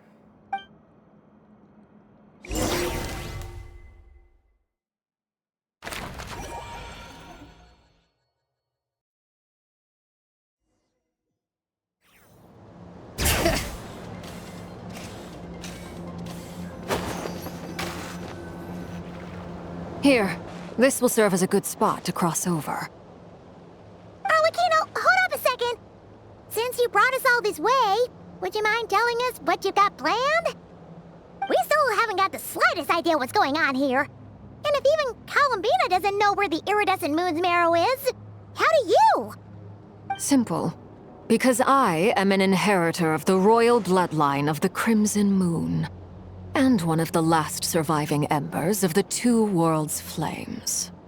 Huh? Are you serious? As in, you're a descendant of that Crimson Moon dynasty we were just talking about? The one from ancient Conria? Your surprise is understandable.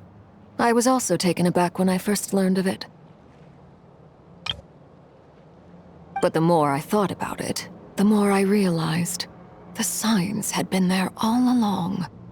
When I was young, I discovered I could wield a very special kind of fire. It coursed like blood through my veins and smoldered away inside my nerves. What's more, whenever I experienced strong bursts of emotion or drew too deeply on this power, it was like some kind of presence within the fire would begin to gnaw away at me, consuming me from the inside out. Exactly. That is why my hands are like this too. At first, I saw it only as a curse, but once I became a harbinger, the jester apprised me of the truth. Together with my own investigations, over the past few years, there are several things that I have gradually come to understand. For instance, take the so-called Crimson Moon. In truth, it is nothing more than the shattered remnants of the iridescent moon, fused with the abyss to prolong its lifespan. Since this blood flame was bestowed upon me by the Crimson Moon, it is a fusion of the iridescent moon's former power and the corruption of the abyss. You all understand the nature of the abyss well enough. I draw upon its power, and in return, it hungers for my soul. This strange blackness is the mark of corruption it has left behind. If I recall correctly, you once told me that if the corruption ever made it to your heart, you'd become a completely different person. Yes, and that's the reason I'm always careful not to push my power too far.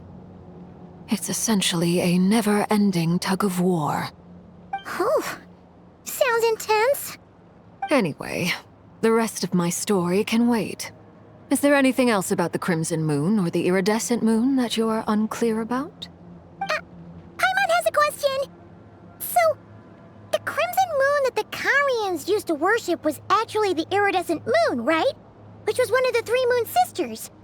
Does that mean that the Carians were to the Crimson Moon as the Frost Moon Scions are to the Frost Moon?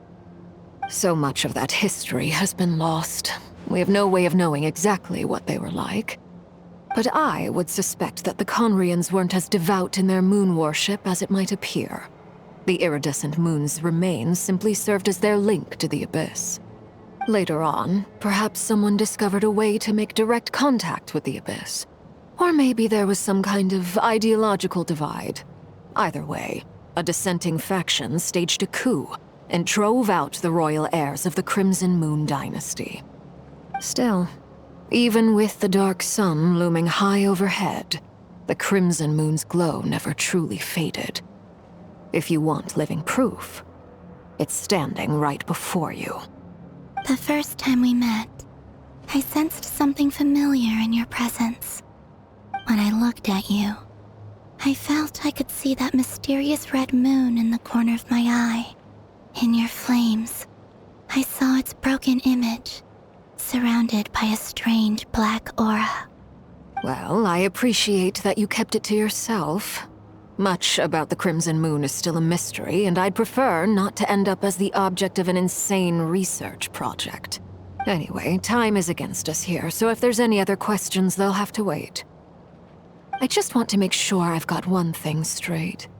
In her letter, Sandrone mentioned that since you are unable to contain the iridescent moon's marrow yourself, you intend to leave it in my custody.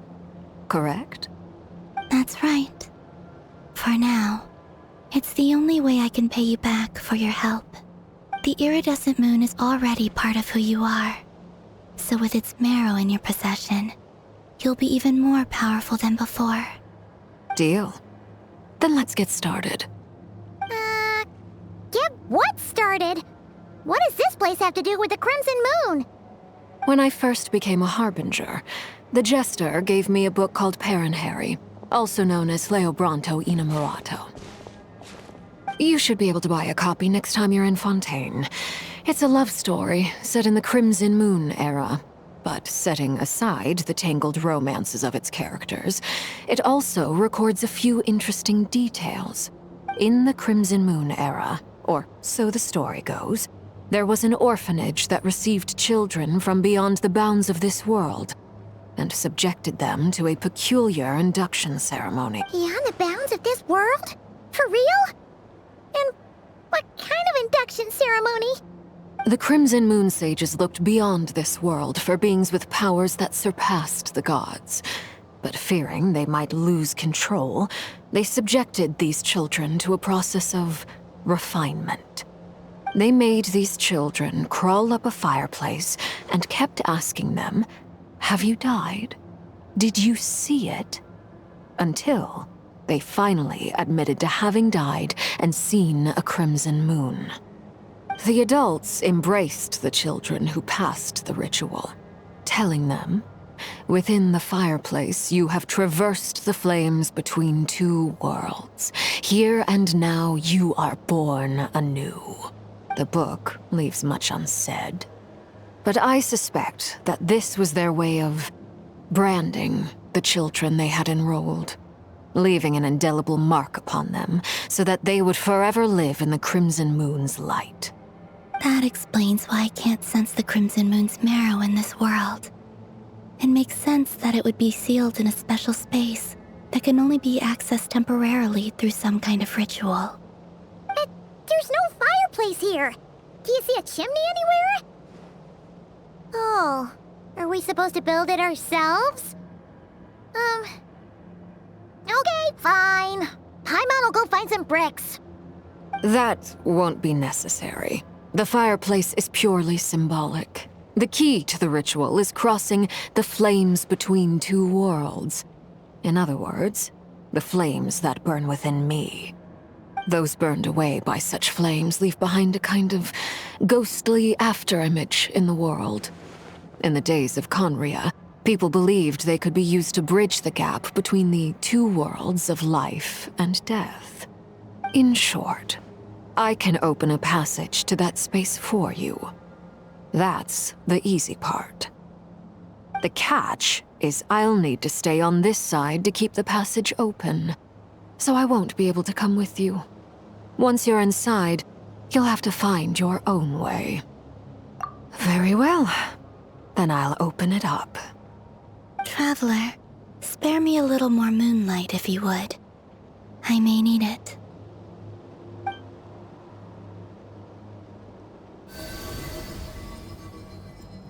Thank you. I feel like I've recovered some of my strength now. It should be enough to move us across short distances and confront whatever dangers might await.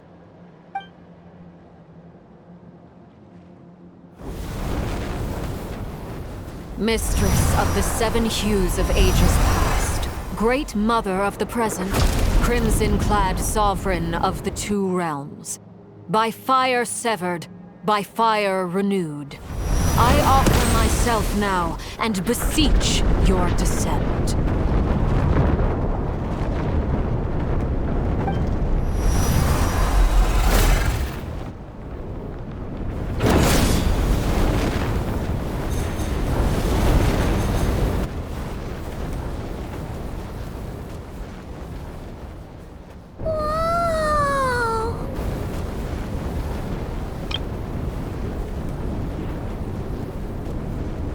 One word of advice.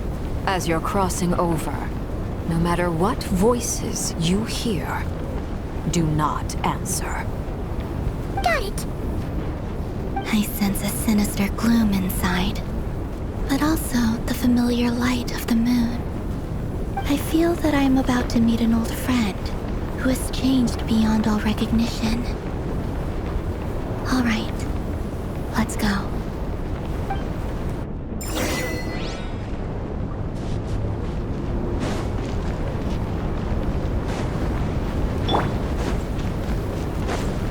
Bring it!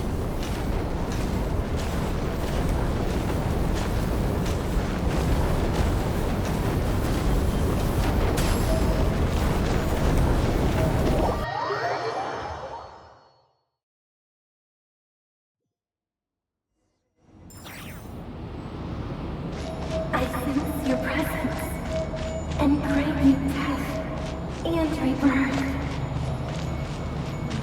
Wait,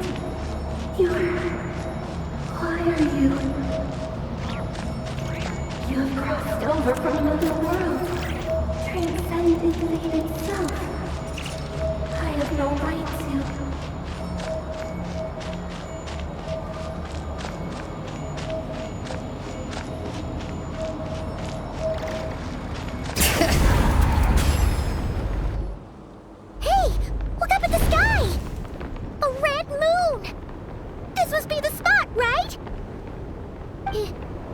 Is that the abyss? It's practically filled the entire place. What now? What a tragic sight. Fragments of your broken body, seized by the abyss and hung up aloft like mummified remains. Iridescent moon. Was this truly what you wished for? Careful! There's something spooky about this place. Feels like something is lurking in the fog. Paimon's right behind you. Whatever you do, don't run off without her.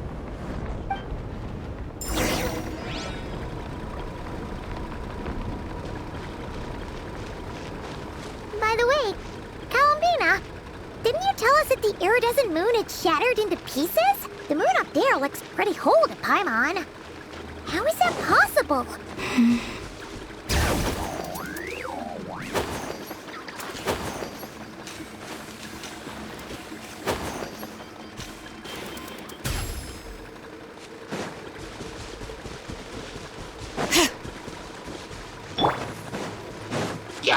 My royal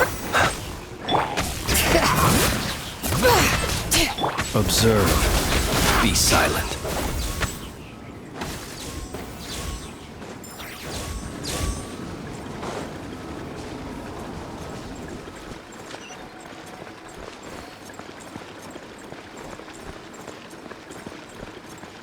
Just like I thought. It was only a facade.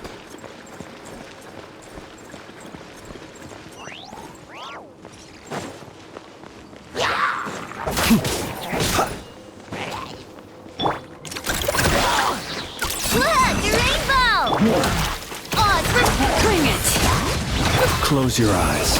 Be silent.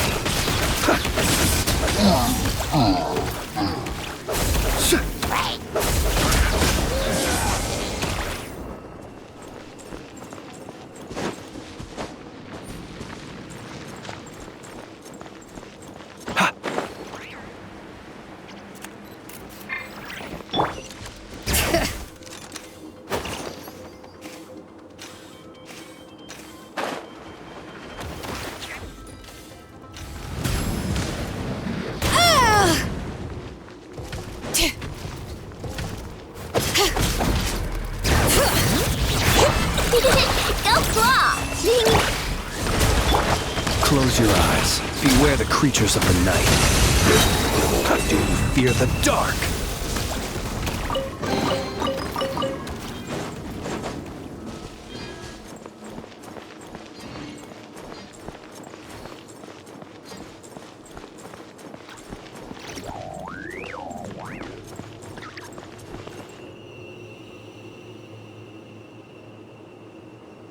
Huh? Huh? For real? That's way too high! There's no way we'll be able to reach it! No. I'm not sensing anything up there. It's coming from under the mountain. Let's see... Ah! There's some kind of weird shadow over the water! Wait, see that? Looks like like a mechanism of some sort. Let's check it out.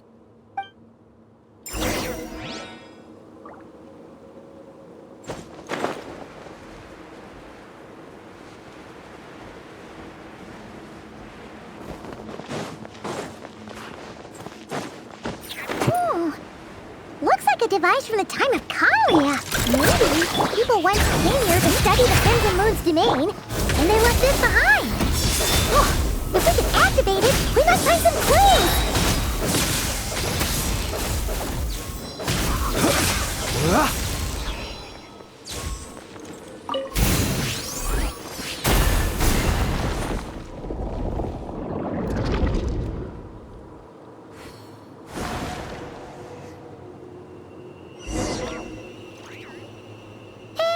Look at that! Now that the mechanism's running, the shadow in the water looks different. Do you think these mechanisms might be the key to unlocking the secret? Let's try to find more of them! Tholindis, we'll leave the rest of the research in your hands. We'll be heading back now. I hope this isn't ruining date night. Ugh. Mind your own business. Just leave me some snacks on the table. Tholindis? Is that Rerir's girlfriend? How come we're hearing her voice here? Oh yeah. So, do you think she was studying this strange space all along? The Abyss has made this space extremely unstable.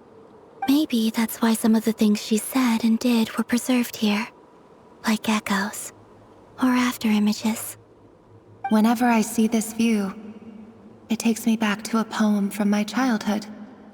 Waning moon, oh lifeless damsel, weeping on the mountain crest. Mourning still in wistful tone, her fragile soul now laid to rest. For me, of all people, to be here investigating the mysteries of the Crimson Moon space, is it a coincidence or something more?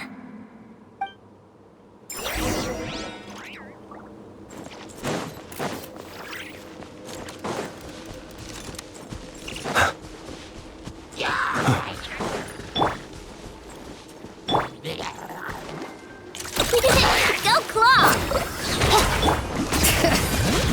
Be silent. Observe. To dust.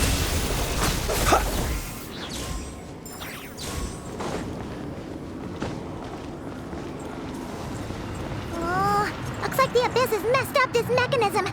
We need to find a way to get it working again. Let's see if there are any other devices nearby.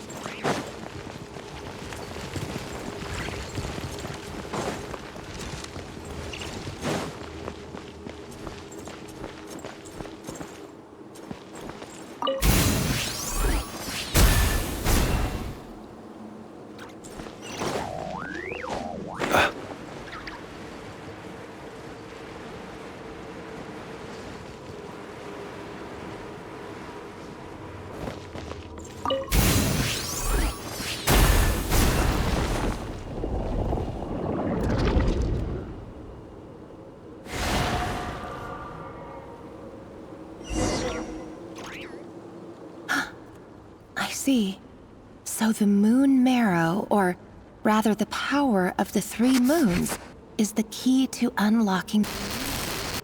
If it really does exist, then maybe this madness can finally be put to an end.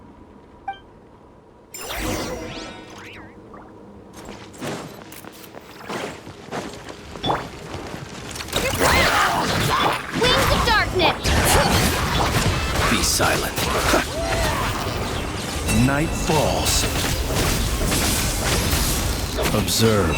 To dust. You want this?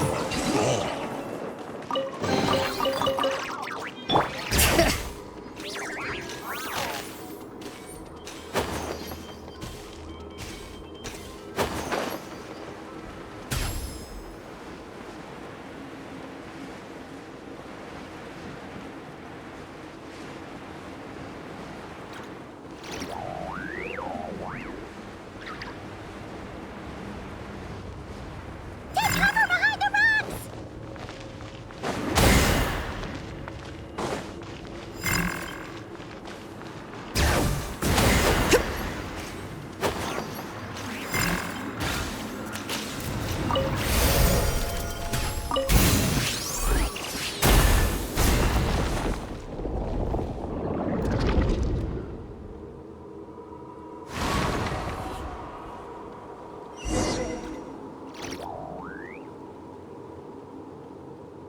with the Abyss inhibitors in place, I should be able to access the chamber with the Moon Marrow.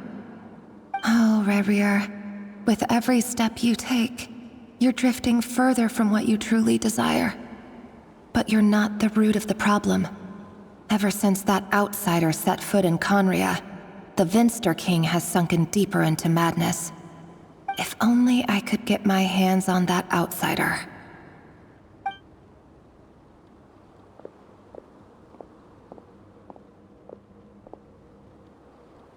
Hey look! The moon's reflection is back to normal! Tholindis' voice mentioned a chamber with the Moon Marrow. Do you think maybe it's hidden in the moon's reflection? It must be. For within it, I sense the fragile aura of a dying soul. Then there's no time to lose! Let's go!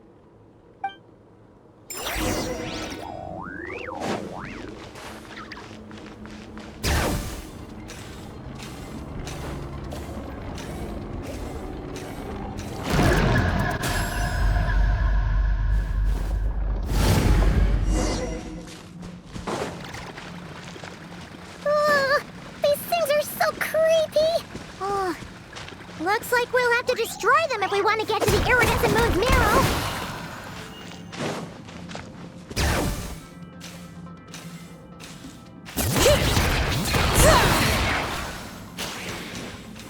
That must be the iridescent moon's marrow! Oh, we'll need to destroy these things before we can reach it!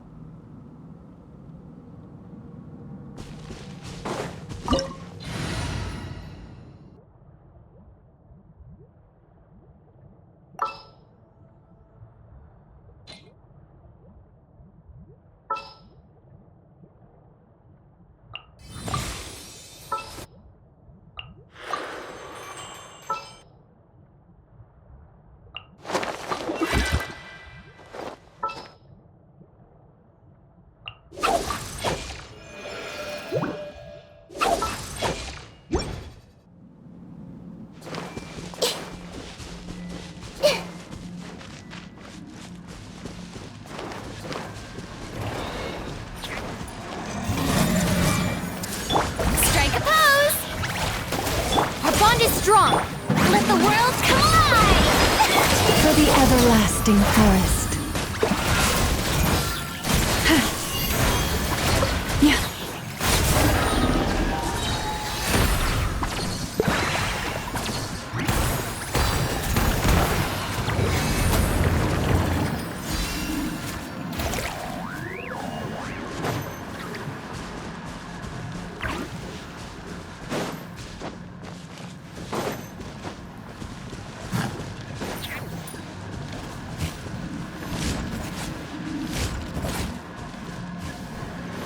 Yeah.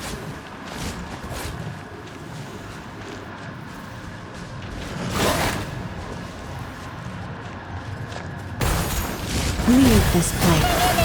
We're so close!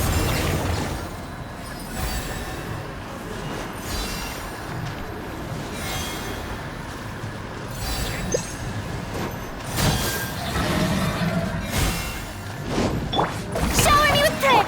Stand with me! Lightning terrified!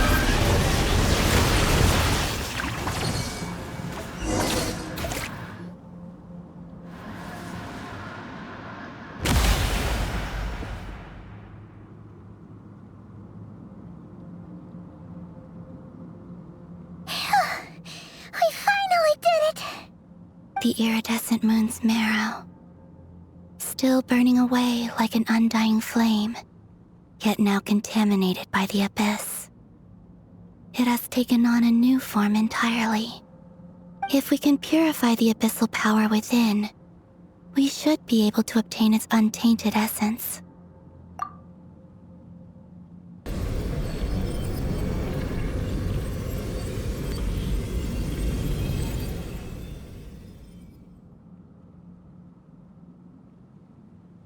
It's so cold.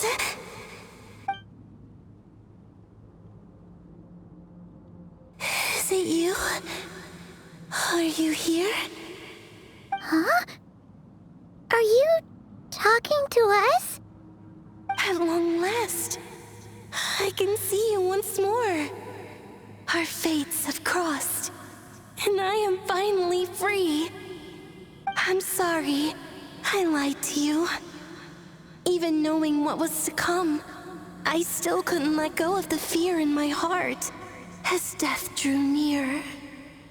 The moment the moon shattered, my body began to split apart piece by piece. Like I was being cut into pieces by 1,000 blunt blades. My thoughts scattered as the cold crept in. But I could not bear to fade away like that. Tell me, what was it that brought you to us all that time ago? If only I had possessed your courage, then I might have been spared this torment more painful than death. You look so puzzled. That's how I felt too when I first saw you. But trust me when I say that everything happens for a reason. Farewell, Hypo.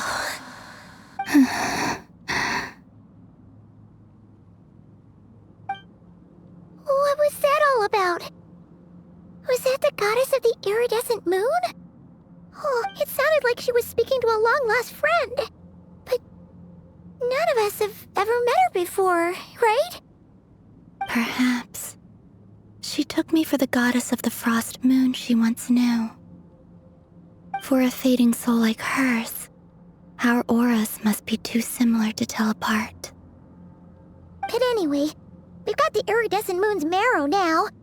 That should help you regain your strength, right? Alright, time to leave this place and meet back up with Arlecchino. Let's go!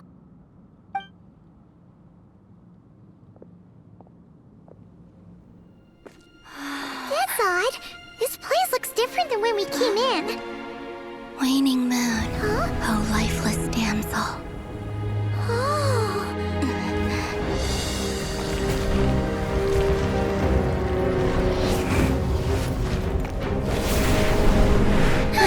Hurry! The place is collapsing! It wants to trap us here. Who's it? The Abyss? Now we've taken the moon marrow. All that's left here is a dark will. It will show us no mercy.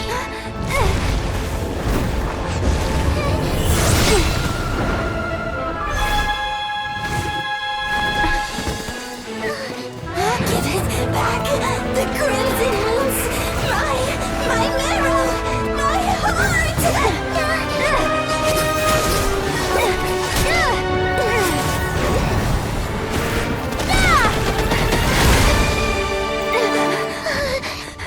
Finally!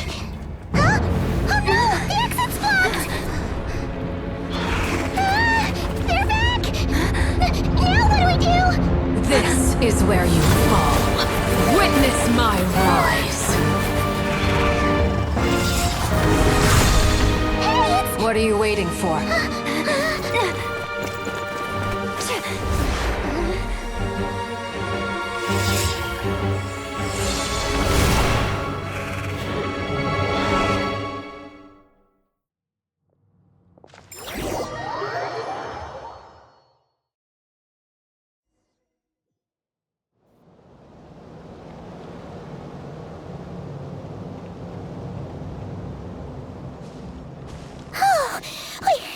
We made it! Was that you, Arlecchino? Did you save us? Wait, your hands! They're... Oh, this? Don't worry. It's a small price to pay. The Abyss wanted to trap you inside, and I defied its will by bringing you out. No wonder it's a little angry. No. I have paid the price, albeit a small one, and it cannot be undone. My hands have already fused with the Abyss. Purification would simply destroy whatever's left of them. But surely... Oh... We're so sorry, Arlecchino. Paimon can't believe you'd make a sacrifice like this for us. As much as I'd like to call it a favor, the truth is I was simply holding up my end of the deal. Well, Columbina, Yes, you did your part. And as promised, I will leave the iridescent moon's marrow in your care. From this day forth, may the two worlds' flames burn ever more brightly.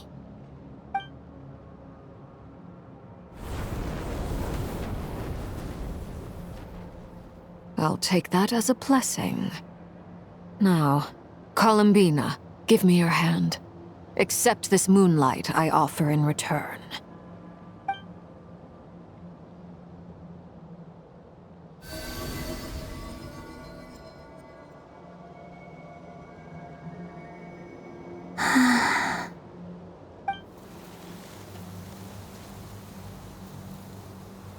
Feeling stronger?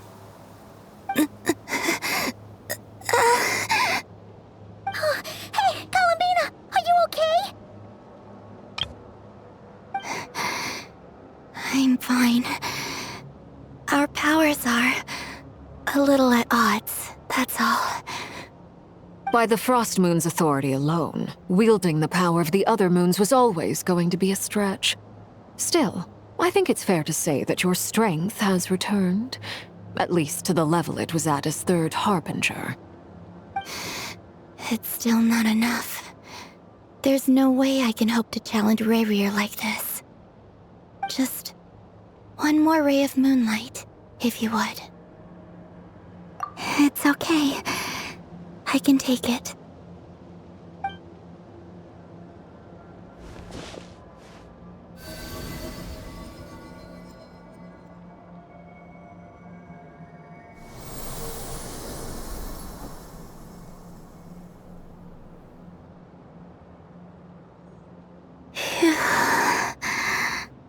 How about now? Fighting fit?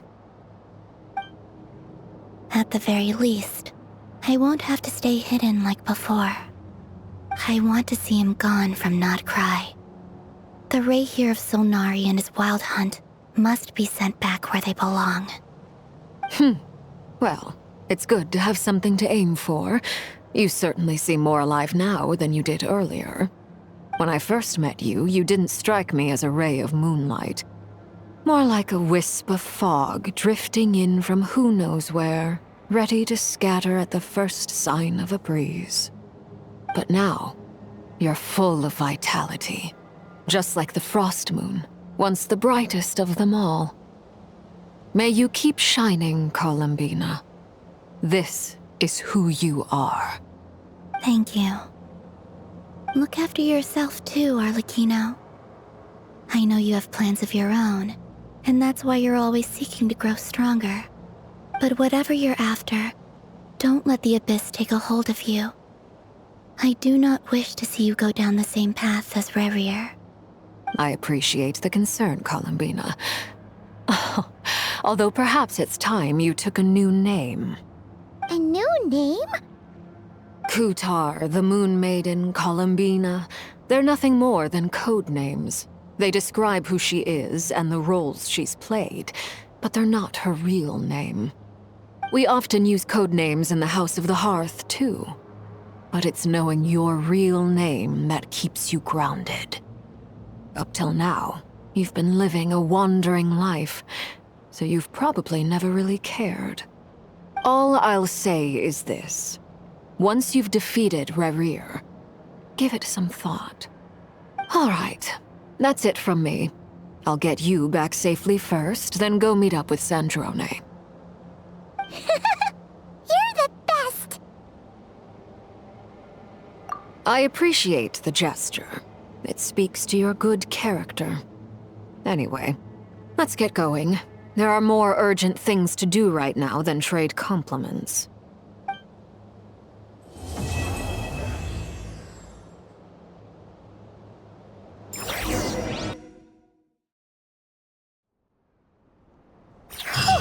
It was a close call, but we got the iridescent moon's marrow and restored Columbina's strength.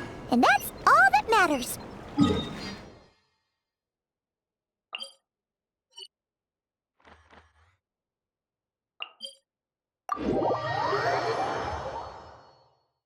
other words, mission accomplished.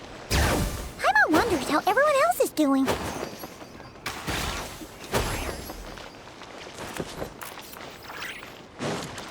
Yep. Bring it.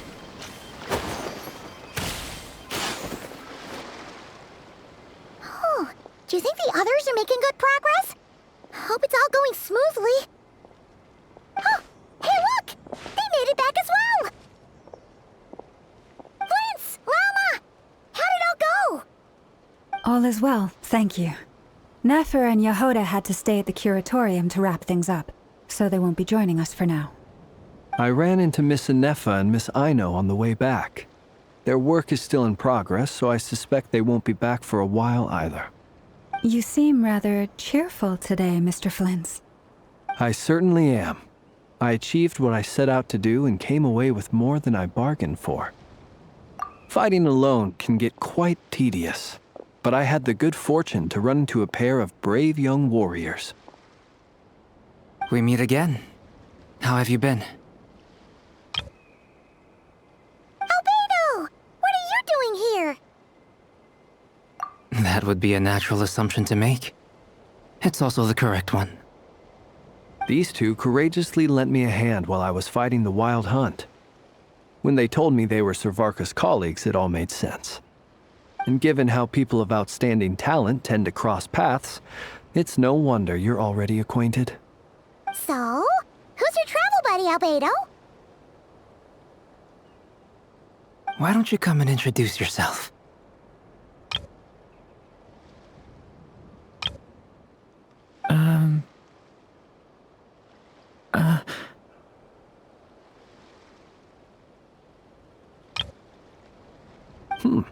A gentleman of few words, I see. And a rather stern countenance. I presumed you were acquainted with him. Is that not the case? It's nice to meet you. Again. We've technically met before. Wait a sec! You're Mini Durin! That's right. It's me. I'm glad to see you again.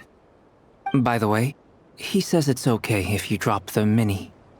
Yeah, I'm not as mini as I used to be. Interesting, isn't it? The first step towards blending into human society appears to be reflecting on whether one's name really reflects who they are. Wow! You look so different! In a good way, of course. It's great to see you looking so healthy. Thank you, Paimon. And although you're as mini as ever, I understand that diminutives don't always convey endearment. I'll be sure to simply call you Paimon as a sign of my great respect for you. Wow! You're such a smooth talker now. Paimon could get used to this. From now on. Personally, I think our little Paimon is the perfect size. When people call her Little Paimon, it's just because she's so adorable that they can't help themselves. If that's not a sign of endearment, what is? You're absolutely right, Miss Lauma. My brother still has a long road ahead of him when it comes to understanding human relationships. Anyway, speaking of long journeys, didn't Columbina, leave with you? How come she isn't back yet? She's been catching up with old friends. Wouldn't be surprised if she stopped for a cup of tea or 10 on the way back. Uh-oh. People are talking about me. Hope it's nothing negative. Judging from your expressions, I'm guessing it all went well? It's getting crowded here. I'll go grab some chairs. No need. This is a job for an alchemist. I'll whip some up momentarily. Thank you for your hospitality, ladies and gentlemen, but I was merely escorting my friends back. I'll be meeting Sandrone shortly, as we still have some things to discuss. It's been a pleasure, everyone. But this is where I'll say goodbye. We really appreciate your help. Oh, come on. Spare the formalities. I'm just glad I could help out some true friends. I understand. Well, bye for now, Arlecchino. Oh, this place is hopping. It's probably a good thing one of us left. Otherwise, we might not fit all these people in. Are you saying we're about to run out of chairs? As a matter of fact, I am. Come on in and see for yourself.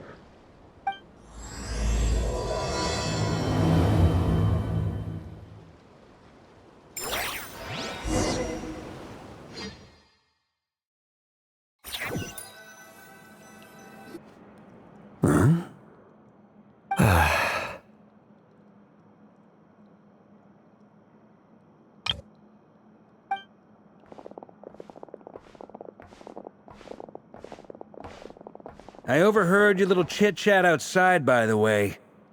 With Miss Columbina's colleague gone, we should be back to the original crew plus the other colleagues I brought in. Though, it looks like we have another new face. Someone else managed to rope in a colleague too? Frankly, you and Paimon are the only people I know here. This here is Dainsleif, colleague of Teyvat's greatest guide, Paimon, and greatest adventurer, the Traveler. Well, not exactly colleagues, more sort of friends. When someone else jumps in to do the announcing, you know you're speaking to someone important. Let's hear what he has to say. Note to self, once Paimon knows your name, the rest of the world will soon follow. When he comes looking for us, it's usually something important. Paimon's guessing you've heard about the Wild Hunt, then. From the looks of it, you're about to hold a meeting. If I were to say that the Wild Hunt is our mutual enemy, would that earn me a seat at the table? As the saying goes, the enemy of my enemy is my friend. Mr. Dainsleif, there's a seat with your name on it. Though, I can't promise the same for everyone else. Hey, Albedo, think you can rustle up a couple more chairs? After all this time apart, Grandmaster Varka's first order is to rustle up a couple more chairs. I've missed this. Is he being sarcastic? Hey, he's your brother. Why are you asking us? I've still got a lot to learn about the nuances of human conversation. Trying to decipher Albedo's way of speaking has been like jumping in at the deep end. Oh, good point. Paimon gets you now. Don't sweat it. There are people who go their whole lives without getting the hang of it. You're ahead of the game already.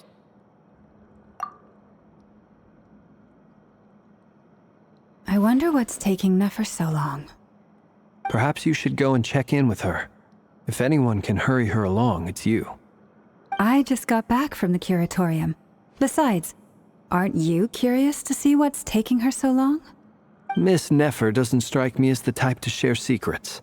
And since gathering intel is her specialty, I'm guessing she'd prefer to keep her methods confidential. Under such circumstances, would it not be tactless for me to impose? Oh, but it's fine for me to impose. What can I say? You have an unrivaled ability to garner people's affection, Miss Moonchanter. Besides, you have far more in common with her than I do. All right, then. Impressive. She barely fought back at all. I admire your powers of persuasion, my friend. As I'm sure Miss Lauma will realize soon enough, the trick in life is to always pitch in with other people's responsibilities so that you can be selective with your own. Another trick is to simply hide in the background. Spoken like a true sage. Anyway, looks like we've got some time to kill before the meeting. Let's take a little breather, folks. And feel free to chat amongst yourselves. We'll get down to business once the other two arrive.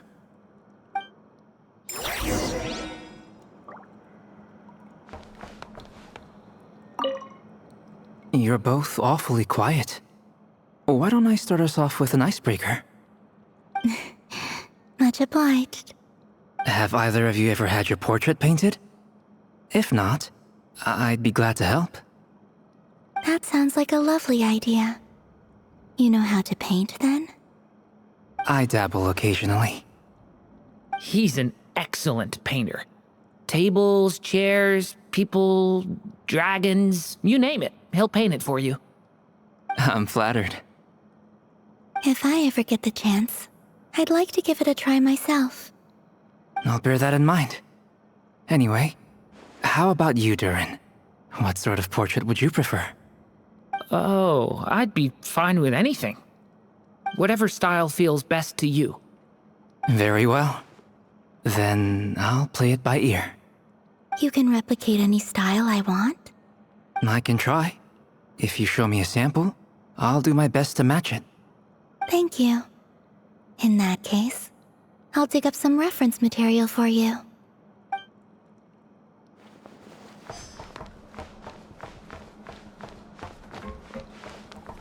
Is there something you'd like to say to me? Yeah! For starters, why'd you just show up here without even giving us a heads up?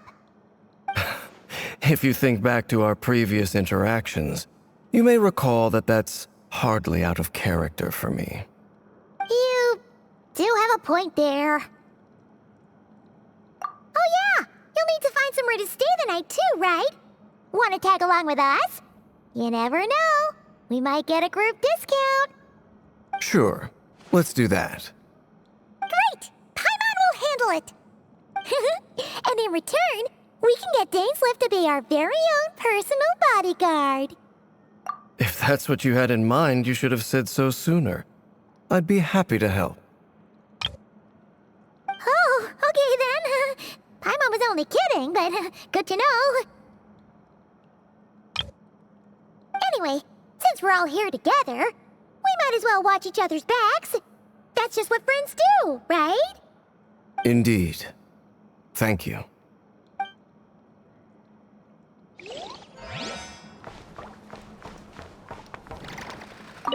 Truth be told, I can't remember the last time I was in a meeting with so many people. You're not alone there, my friend. The Lightkeepers also struggle to bring everyone together for a serious discussion. I don't doubt that. I've only ever met two Ratniki, one being you, and the other being that young guy, Itlua. Itlua is a good apple. I'll give him that. He's kind, honest, and regularly delivers supplies to my lighthouse. A true Ratnik to the core. In that sense, he puts me to shame. So you're what? A fake Ratnik? That's what it sounds like you're saying. But I get the feeling that's not quite what you meant. Come on, why the awkward silence? Sorry. I'm not even gonna bother trying to hide it. You've known all along, haven't you, my friend? Now, that was an awkward silence. Let's just keep this between ourselves. Probably best if Itlua doesn't know, huh? That goes without saying. Gotta be careful what you share with youngsters, after all. Anyone else in the know? Let me guess. The Traveler and Paimon? It's dangerous being too sharp for one's own good, you know. Then, in the name of the Animo Archon Barbados himself, I swear, your secret's safe with me. When we went for drinks, you said that you and Barbados were practically best buds. In the light of that claim, do you really expect me to take your oath seriously? Of course. Just as long as you don't go spreading around the fact that I'm close with Barbados, all right? Fair enough, then. Nothing like a bit of mutual leverage to seal the bonds of friendship.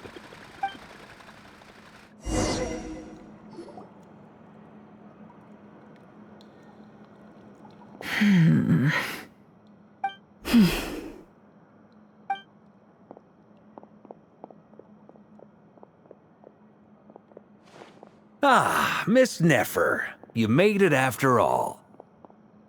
But what about Jahoda? I'm here to give you an update on how things are going on our end. Once this is over, I'll be heading straight back to continue my work. I left Jahoda back at the Curatorium to watch over things while I'm gone. Huh. So much for just this once. Shh! Not so loud! We're on a roll here. What if she remembers and suddenly decides to back out? Did you say something, Mr. Varka? Huh? I didn't say anything. Right, Flins? Must have been a frog. They get so noisy around here at nighttime. It's like they're putting on a concert in the background. Anyway, before we begin, there's a few introductions to make. Let me start by saying that it's an honor to be speaking before so many distinguished colleagues and collaborators. First up, we have Miss Lauma. As Moon Chanter, she's the leader of the Frost Moon Scions, a local religious community in Nodcry. Then there's Miss Nefer, boss of the Curatorium of Secrets, an intel gatherer extraordinaire. Nefer is leading the investigation into Rerir's background, assisted by Jahoda and Lauma. From the little I've heard, they're making some great progress. Over here, we have Mr. Flins, a ratnik and guardian of the abandoned lighthouse. In our last operation, he courageously distracted the wild hunt to buy time for the rest of us. For those of you who've never met, this is Mr. Albedo, a renowned alchemist and captain of the Knights of Favonius investigation team. By his side is a new face for us all, myself included, Mr. Durin, who has come to lend his aid. Next up, we have the Moon Maiden and former Fatui Harbinger, Miss Columbina. Then we have the Traveler, who's earned more titles than I could possibly hope to list out, so I'll spare you the rundown. And Paimon, the ultimate travel companion and quite possibly the best guide in all of Tevat. Wow! That's a lot of people! Great turnout! Miss Nefer, it looks like you might have another job coming your way, so, congratulations on the booming business, I guess. You think I haven't got enough on my hands as it is? Who's looking for me now? That would be me, Miss Nefer. I have a commission for you. And you are? Who I am doesn't matter right now. What does matter is that I'd like you to gather more intelligence about the Rerir of Solnari. Well, it's not as if we never take on anonymous commissions. But in your case, I'll have to decline. I'm gonna take a wild guess and say your job's probably more hassle than it's worth. Something about you seems like bad news. It's my eyes, isn't it? Conrian, I assume. And what's with the mask? Are you trying to hide your identity? In any case, the fact that you're even still alive raises an awful lot of questions for me. My name is Dainsleif. And yes, I am from Conria. As I'm sure you're aware, the Rerir of Solnari's real name is Rerir. He was once an acquaintance of mine. Really? Then you must have been quite an influential figure yourself. You flatter me, but none of that matters anymore. My point was simply to clarify why I have asked Miss Nefer to investigate Rerir's background. So you're both from Conria, and it sounds like you used to be friends? What am I missing here? Surely you already know how he became one of the 5 sinners.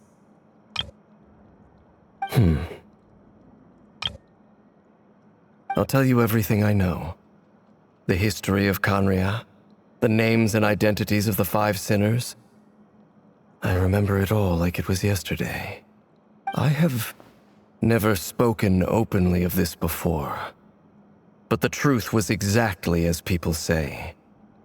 The 5 sinners were each driven by their own desires, and it was by playing upon these that the Abyss tempted them to their fall, tearing Conria apart in the process. The visionary, Vedifenir, who wished to foretell the future. The wise, Haroptatir, who sought limitless knowledge. Gold, Rhindaughter, who desired to create life. The foul, Sertologi, who pursued supreme strength. And last, but not least, Rerir of Solnari, Rerir, Ravager of the Moon. Of the 5, Rerir is the only one who remains a mystery to me. He never harbored grand ambitions, so what changed in the space of a single night? How did he come to fall like the others? In other words, you're saying that his change came as a shock to you, and you have no idea what actually happened? That's right. You mentioned how the Abyss tempted them, which led to their fall. But what did that look like in practice? And what other context can you give me about the events of that time? The more detail you can give me, the better. Strangely, Now that it comes to it, I hardly know where to begin. The fateful night took place during the era of the Eclipse Dynasty. One day, my elder brother, the visionary, Vedifenir, was summoned to the palace by the Vinster King, only for the king to gouge out his eyes and cast him into the dungeons. When I came to hear of this, my fury knew no bounds. I gathered together every ally I thought I had, and together, we set a night to storm the palace and free Ved. Centuries on, the memories of that night still haunt me like a never-ending nightmare. We broke through the palace gates, just like we had planned, each striking towards our separate targets. But then, I was betrayed. Even Vedifenir, the very person I had come to rescue, abandoned me and partook of the Abyss's power. So, it's personal after all. Then tell me, Mr. Dainsleif, what price are you willing to pay? You, of all people, must know that nothing comes for free. I cannot say what price would be worthy of such a commission. But know this. Rerir was not always a madman. Believe it or not, there was a time when he was just an ordinary man, working for the Conrian Intelligence Service. Uncovering the truth of Rerir's past is the only way to unravel this mystery. But before you decide if you will accept my commission, I will tell you more about him. Enough, I hope, to help you plan your next move. Sounds pretty good to me.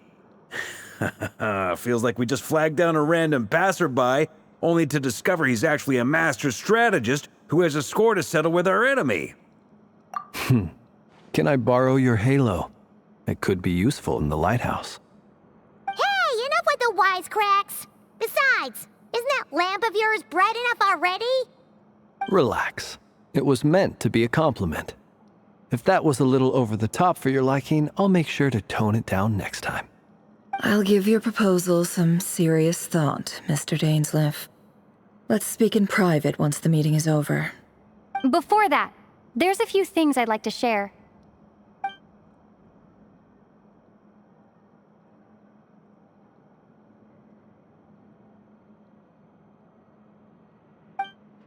Now that we've united the hearts of the three moons, your power should be greatly enhanced. But it seems like that hasn't happened yet? I believe it will take a little longer. You've done so much for me, so I want to be completely honest with you all. Even though I'm doing a lot better now, the truth is, my recovery will likely be an ongoing process. From the moment I was born, my power has been slowly ebbing away. And that is because Tevat has never accepted me. Even with the moons united as one, it seems my rejection cannot be undone. So far, I have yet to find a solution.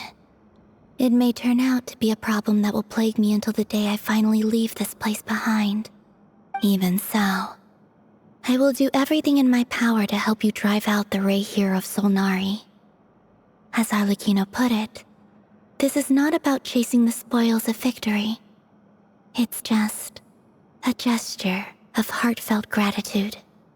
Kutar. Defeating the Rerir of Solnari will be no easy task. While my strength slowly recovers, we'll also need to gather more intel. Naturally. We should take all the help we can get if we hope to defeat him. We've considered several viable plans now, but our choice hinges on the answers to a few key questions. Is it even possible to kill Rerir? What experiences shaped the person or monster he became? And what's he really after? Given Albedo's expertise in alchemy, I think we should leave him to try and answer the first of these questions. Understood. As for the other two, I'm afraid we'll have to count on you again, Miss Nefer. Believe me when I say it's not my wish to burden you. But right now, relying on your skills is our only option. So you're placing all your hopes on me, huh? We can't thank you enough for agreeing to help us. Honestly, I can hardly believe how lucky we are. You sure have a talent for changing your tune, Miss Moonchanter. Timid like Jahoda one moment, then Flints's insincere flattery the next. Ladies, please. I must object to your portrayal of me. That's all. Feel free to keep bickering. Just pretend I'm not here. I almost don't want to leave this room. I'm curious to see how this plays out. I have faith in you, Miss Nefer. Something tells me you'll stand by us until the very end. Oh? And what makes you so sure of that? What if I suddenly decide that my compensation is insufficient? This isn't about the money. I can sense that you've got a deep-seated distaste for Rerir. And knowing you, that alone is motive enough. Look at them getting along so well. Like two peas in a pod. And I'm the one they accuse of insincere flattery. There is no justice. Miss Lauma, you have to understand something. Unlike you, I don't actually enjoy having everyone's hopes on my shoulders. Is that right? Well, maybe the fact that I'm willing to put my hopes in other people says more about me than you.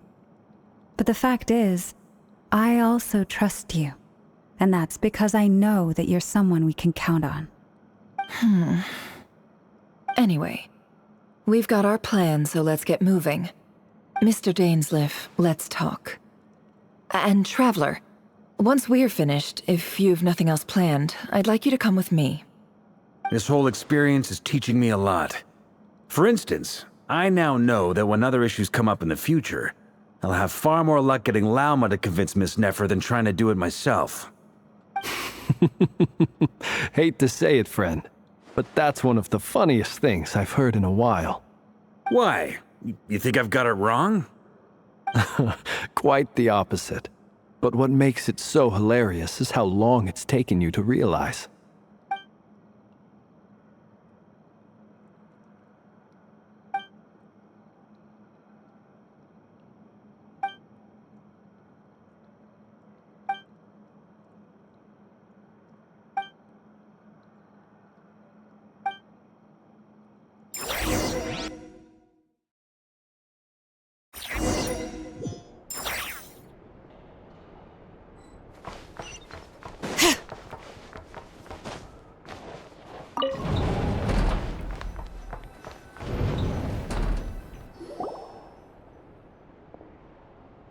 Thank you for waiting. It's okay. We actually used the time to help Dainsleif get a room at the hotel. That's very considerate of you. Now, I trust you share my curiosity about Rerir's past, and you seem fairly familiar with Mr. Dainsleif already. We spoke at some length after the meeting. He was the one who suggested I should invite you to join this operation. He feels confident that these secrets will be safe with you. Dane has a lot of faith in us, that's for sure. Likewise. I appreciate that you got right on board without interrogating me about why I invited you. It shows that you trust me to explain everything in due course. That's because we know what you're capable of. We appreciate you too, Nefer. You might have been forced to help in the beginning, but this time, it was your choice. That's one way to put it. Another is this, that once a decision's been made, it's set in stone. After that, my only goal is to see it through. Alright, so here's how it is. I'm going to access Rerir's thoughts again using my confidential method. Now, I'm sure you've seen things like this before on your travels, so you're surely well aware of how dangerous it can be. The reason I've gathered you all here is to ensure my safety during the proceedings. I plan for us to enter the fragment of his consciousness together, and once inside, I will focus on searching for information. Think of this as a diving expedition into someone's brain. If I'm the diver, you are my safety equipment, tasked with keeping me alive while I'm under the surface. Once the ceremony begins, we will all be spying on privileged information. But in the interests of safety, you must remain absolutely silent at all times. We will discuss our observations after the ceremony has concluded. Lastly, any individuals of a weaker constitution are advised not to partake in the ceremony. In any case, Paimon has her own job to do, which requires staying in the room but not joining the ceremony.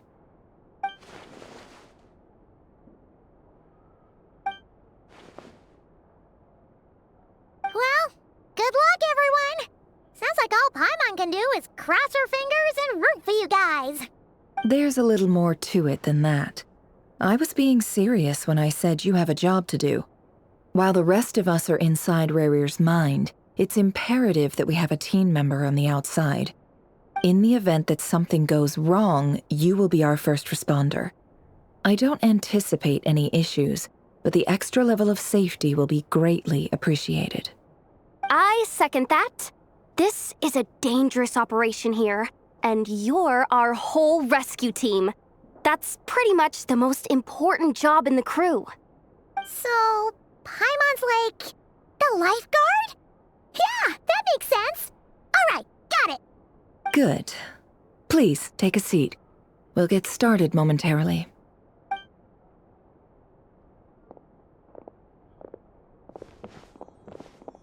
So, did Mr. Dainsleif tell you anything else? He told me that he believes Rerir kept some big secrets in his life. He's not sure that they were the cause of his eventual downfall, but he's asked me to uncover what those secrets were all the same. But surely you're not planning to go through with this, no matter the cost. If you think that, you'd be overestimating me. I'm a businesswoman, not a mercenary. But I do have my own professional reasons for taking this job. You think I'd turn down the opportunity to get a first-hand glimpse into Conrian history? No chance. Well, as long as you don't let morbid curiosity get in the way of safety concerns, we're good. We'll do whatever we can to help you. You're such a killjoy.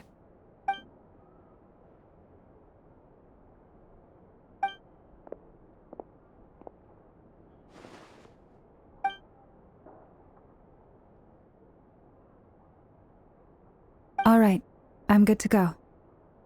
All set over here, too. Promise, Paimon, you'll be extra careful. All right.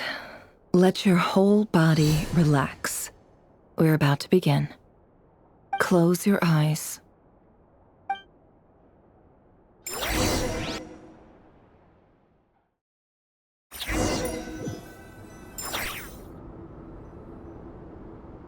Phew. Could this be his office? Pretty standard setup. Bookshelves, paperwork, files. According to Dainsleif, Rerir used to be an intelligence operative. Chances are there's plenty of top-secret intel stashed away in this room. Is this where you keep your secrets, Rerir? Can't say I'm not looking forward to this.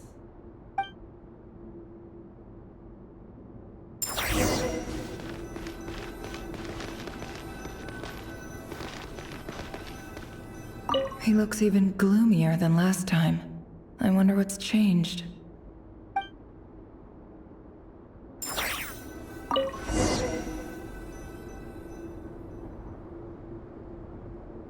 Today's files are in. Time to wade through them, just like usual. Male, 51. Occupation, cook. Confirmed Crimson Moon descendant. Has maintained frequent contact with other descendants over the past year. Neutralized on...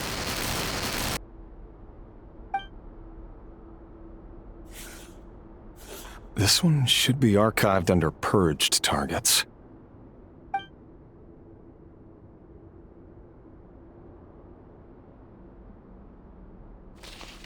Female, 23. Occupation, office clerk. Confirmed Crimson Moon descendant. Has maintained frequent contact with other descendants over the past year. Poses a threat to the dynasty.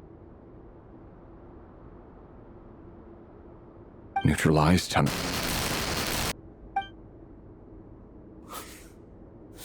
Another one for purged targets. Sounds like she was that other man's daughter.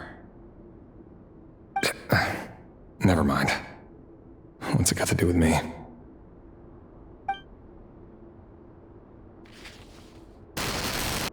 Male, 40. Occupation, teacher. Confirmed Crimson Moon descendant. Has been observed making contact with other descendants during the past year. Poses a threat to the dynasty. Neutralized on...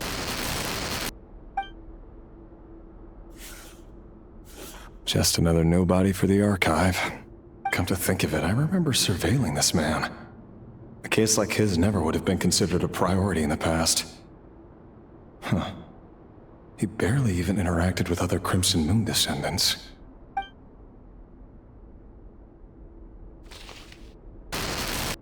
Female, 16. Occupation, none. Orphan and confirmed Crimson Moon descendant. Has been observed making contact with other descendants during the past year. Poses a threat to the dynasty. Neutralized on... Filed. I have no recollection of this girl. None whatsoever. She doesn't seem to be anyone important, but then again, how many of them really are?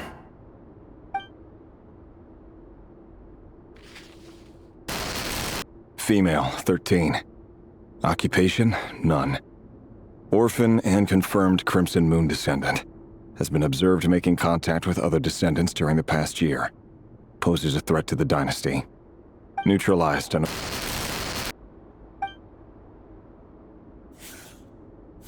Filed.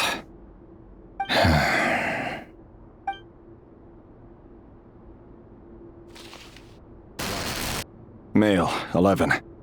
Occupation, none. Orphan and confirmed Crimson Moon descendant. Has not been observed making any contact with other descendants during the past year. Poses a threat to the dynasty. Neutralized on...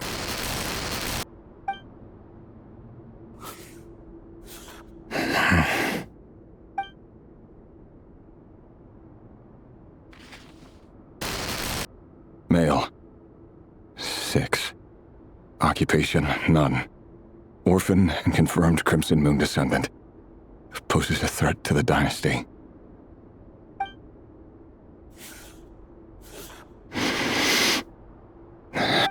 It's funny, isn't it?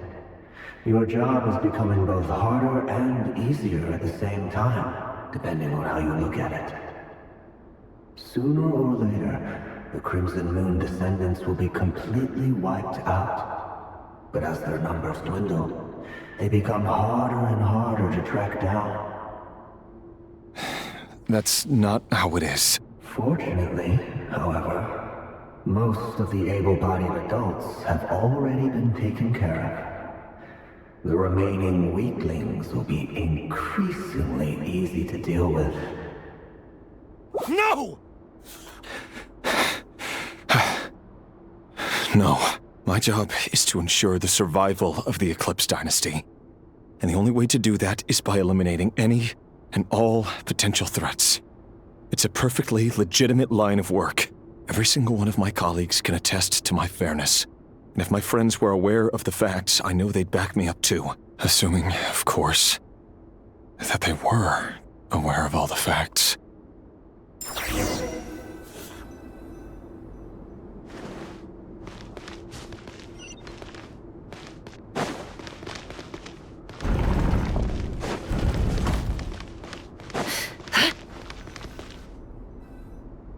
Mr. Vedifalnir? It's been quite some time since we last met. Rerir, I trust you're here because you have something important to discuss. Forgive me. I wasn't tuning out, it's just, I noticed you didn't even phrase that as a question. as if you knew I was coming. Tell me, does someone in your position ever feel the need to ask questions at all? It is indeed within my power to foresee certain things. Things like your arrival. I was just thinking. It won't be long before I'll be inviting both you and Dane to my wedding. That isn't a lie, but nor is it a fact as such. It's a wish, isn't it? No fooling a prophet, is there? Ever since that day we met for drinks, I knew it was only a matter of time before you came looking for me. Does it feel good? Knowing how the future will unfold. I'm afraid the notions of good and bad fail to capture the complexity of what such a power entails. Once you've seen what will come to pass, it can be all too easy to succumb to fear and melancholy. Unless, of course, you learn to abandon these feelings. You fear my silence, and long to hear the words I left unspoken that day. That's right. You must have noticed my reluctance to broach the subject, and the reason is simple. Because the truth could never have lived up to your hopes. For both our sakes, such words are better left unsaid. The burden of prophecy was never meant for your shoulders. So who exactly do you deem worthy to hear your prophecies? None but our exalted king? Or rather, our king as he once was. You're closer to his majesty than I am. You must know better than anyone how much he's changed. You say that as though it is to my benefit. Yet precisely because of that, I dare not speak rashly. A king can turn out to be the most virtuous of rulers, or a tyrant more terrible than the most vicious of dragons. You are so wise and far-sighted, yet still you would have me live in fear of the unknown? You make a fair point. Especially given my silence alone was all it took to send you spiraling downwards. Very well then. Let me offer you some advice. And I say this not as a prophet or a visionary, but simply as the brother of your friend. For many reasons, there is very little chance of your marriage ending in happiness. If happiness is what you seek, you should find another fiancé.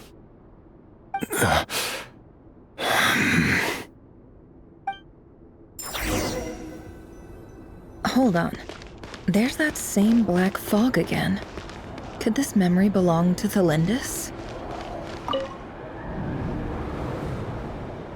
Wait. Hear me out.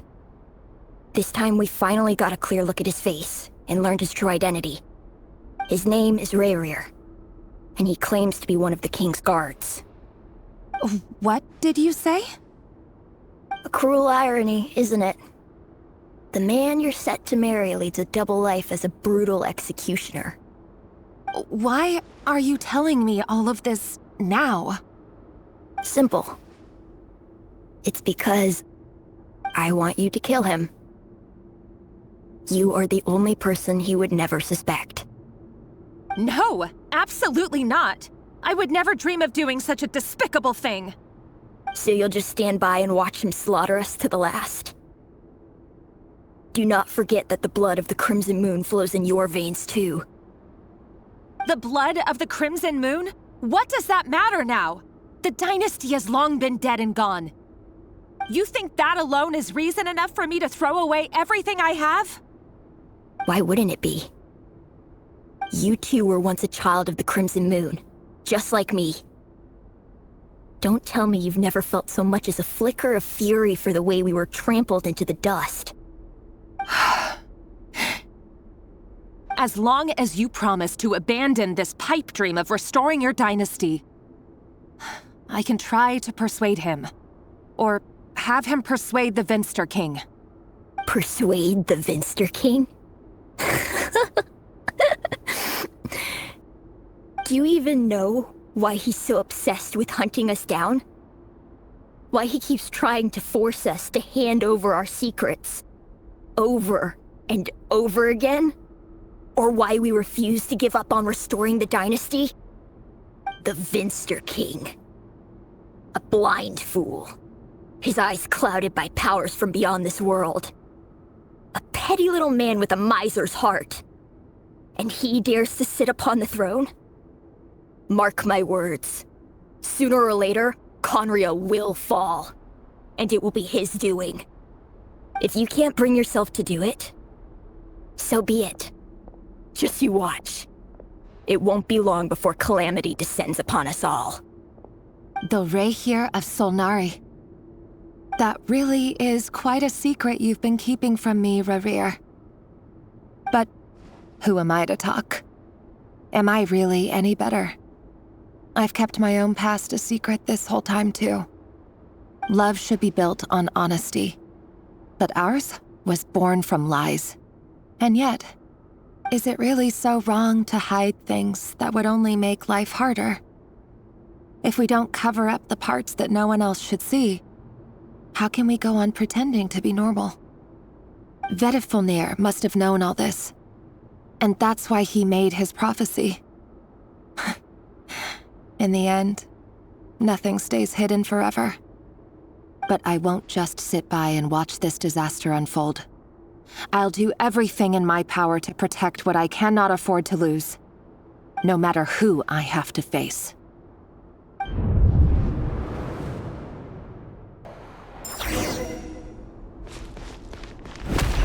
Huh? Was that Rerir who just walked past the window? Doesn't it give you the chills that he still takes the same road to work every day, as if nothing ever happened? Those people at the deli. Enough already. They're clearly pretty taken by their own disguises, so just smile and play along.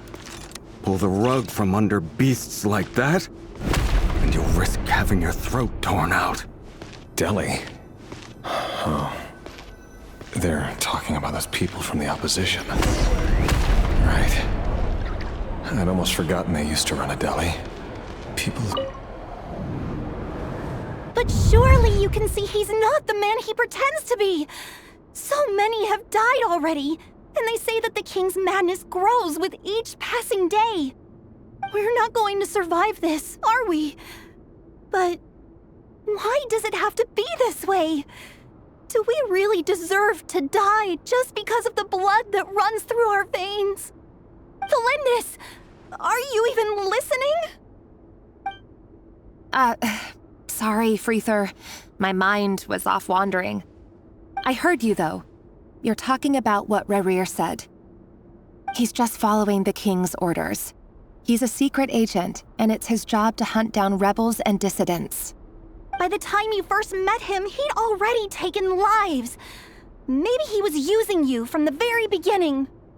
No. Rerir has no idea I have anything to do with the Crimson Moon. My family are only distant relatives of the main lineage, and besides, my eyes are perfectly ordinary. Truth be told, apart from my teacher, pretty much no one knows I have any connection to any of it. It's been a long time since my family severed ties. But as Orlog said, who could possibly talk sense into that raving lunatic of a king? No one. I'll work something out. Trust me, I'm with you all. But for now, you need to keep yourselves hidden. Don't let anyone find you, anyone at all. Don't forget that Rerir is an Eclipse operative. You need to be extra careful when he's around. And when I am too. For now, don't come looking for me. And if anything happens to me, just act like we've never met. If even you can't escape this, what hope do the rest of us have? But after all this time together, surely he wouldn't lay a hand on you. I won't speak in his defense, nor can I give you a clear answer to that question. But I'll do everything I can to put an end to this. Here, hold on to this. If an opportunity to escape presents itself, take it. You'll be glad you took some spare change. You call that change? But what about you? I've got a job, and there's still money coming in. But you can't go anywhere right now. Please think about yourself for once.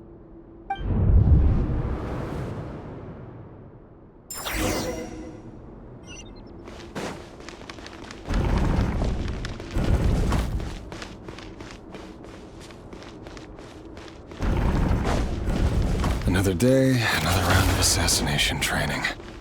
Training ground is just beyond this hidden passageway. When you kill a person, doesn't it bother you when you end up covered in their blood? Why would it? Aren't we all just walking blood bags?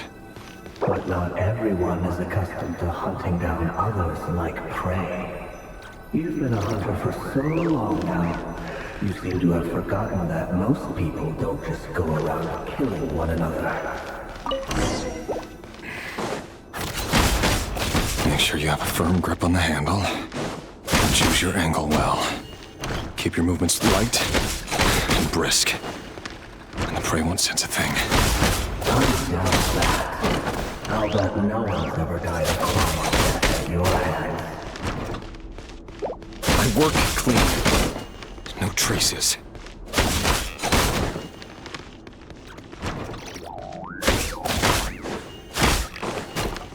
That doesn't make it above board, though. The king just happens to need you right now. What if somebody doesn't? That won't happen. Ever since you fell under the spell of that power, in the beginning, you imagine taking a handful of it.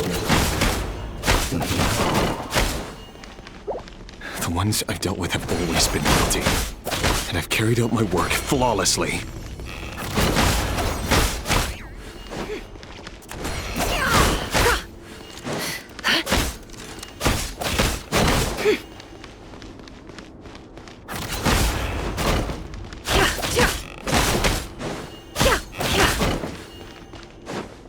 It all adds up. You know that Tholindis didn't accept your proposal, don't you? Was it because she didn't trust you? Or something else? No!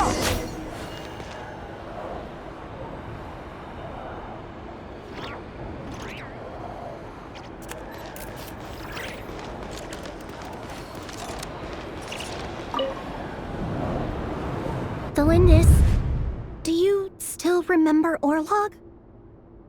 Orlog. The boy who was pretending to sell flowers. You spoke for quite a while, didn't you? Yes, we did. What about him? He was arrested 2 days ago. Chances are he's already dead. He... I just don't get it! After everything he's done, why do you still stand by him? Or does it mean nothing to you that people keep dying? No, that's not... Just hear me out. I need to go now, Tholindis. They're looking for us. You take care too. If you ever need a place to hide, come find us.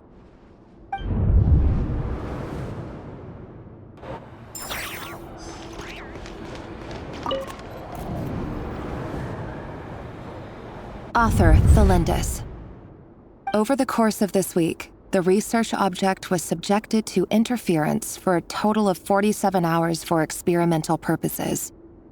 The results are as follows. All subjects of observation that were sent inside have now... The situation within is proving more problematic than anticipated.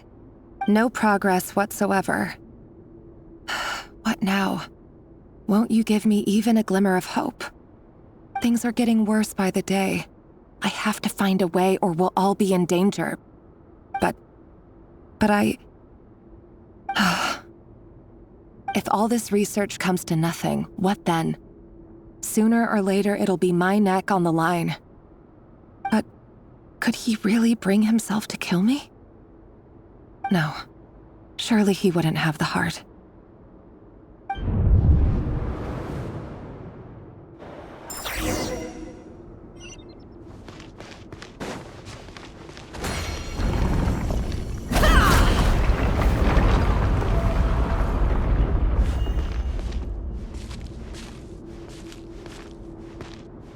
Why won't you just let us go? We don't even know each other. All we want is to live ordinary, peaceful lives. You want to live?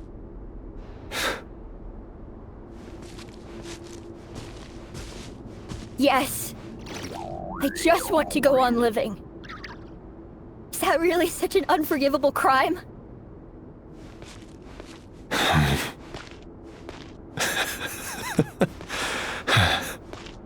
You want to go on living. I want to keep living too. To keep living forever. That's why I have no choice but to continue on the path I'm on. If only some savior would suddenly swoop down and change the way the world is. Too bad that's not going to happen. Imagine that. If there really were such a person, you and I wouldn't be standing here like this, would we?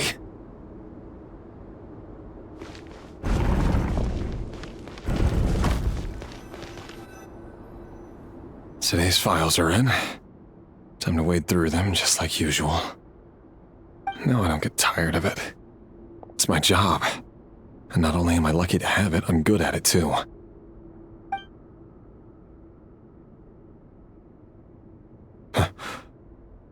Wait. That's... Tholindis?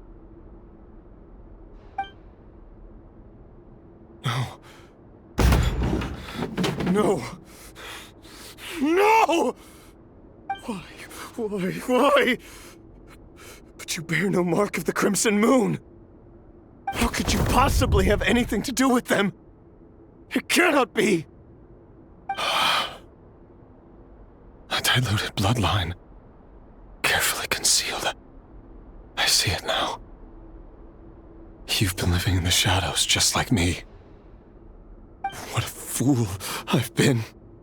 Numbing myself with talk of justice. Even imagining my friends would back me up. But in the end, Irminsul. Finster King! How far are you going to take this? From the direct bloodline to secondary offshoots? And then what? Today it's the descendants of the Crimson Moon. Who will it be tomorrow? Will you not rest until everyone down here is dead? No. This cannot go on. This is where it ends.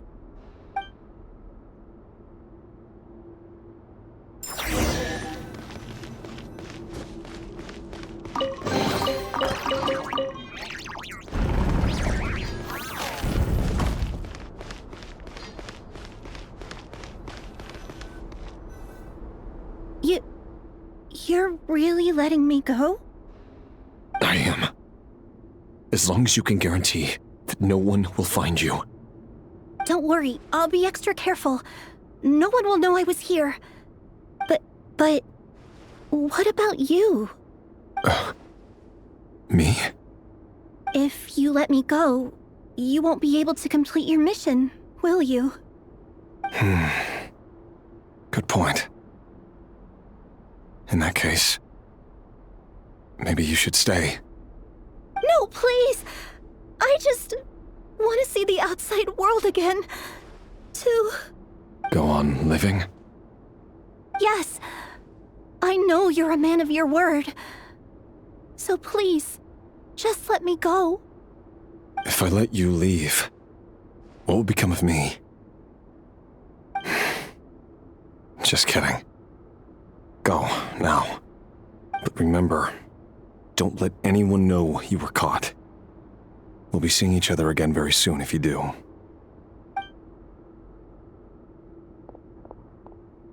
Even shadows in the dark must live by a code.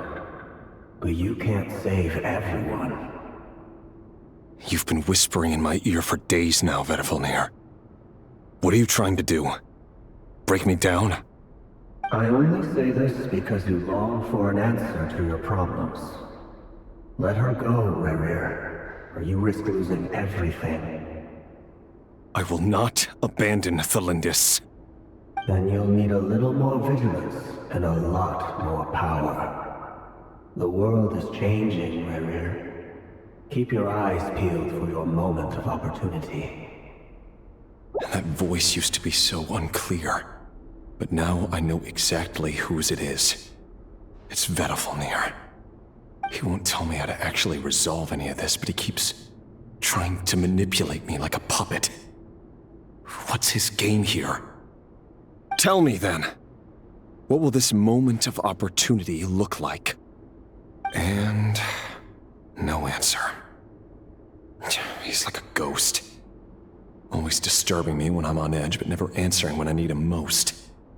So, the Eclipse Dynasty was purging, well, massacring the descendants of the Crimson Moon. And it seems like it was all connected to the Vinster King's research. The King's obsession with abyssal power left the future of Khaenri'ah hanging in the balance. No wonder every aspect of Rerir's life was so unstable. And it looks like this Tholindis, Rerir's would-be fiancée, herself belonged to a sub-branch of the Crimson Moon Dynasty's descendants. It almost defies belief that a couple like them could hide the truth from each other for so long. If the Vinster King hadn't intervened in such a drastic way, they might have gone on deceiving each other for the rest of their lives. And why does Vedalfnir, Dainsleif's older brother, keep talking in Rerir's head? This guy kept more secrets than I ever imagined. The human mind is like a vast desert of shifting sands. When you follow the flow of someone's memories, you only ever see the parts they're willing to let surface.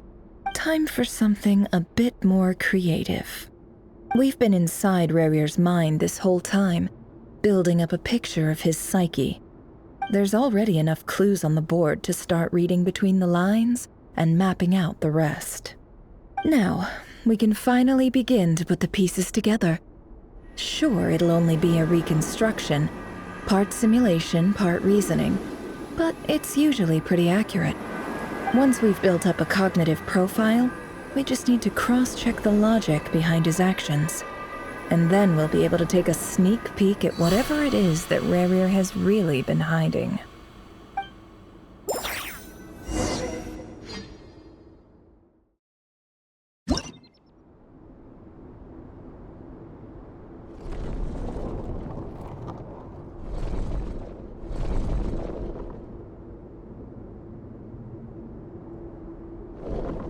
Rerir, are you there?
Hey, Rerir!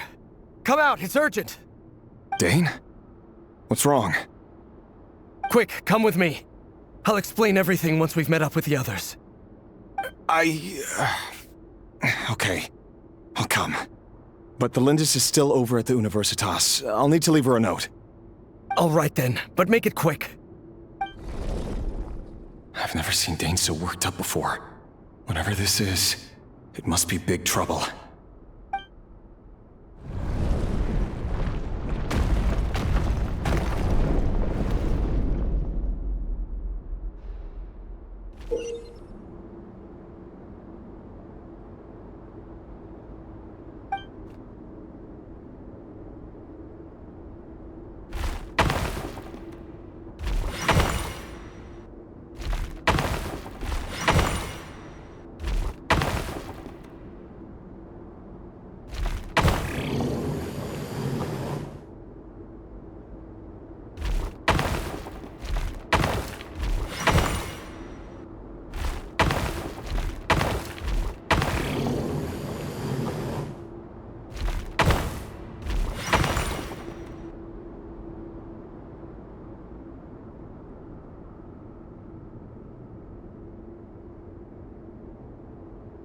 Well, this is a nice change, meeting you all at this hour.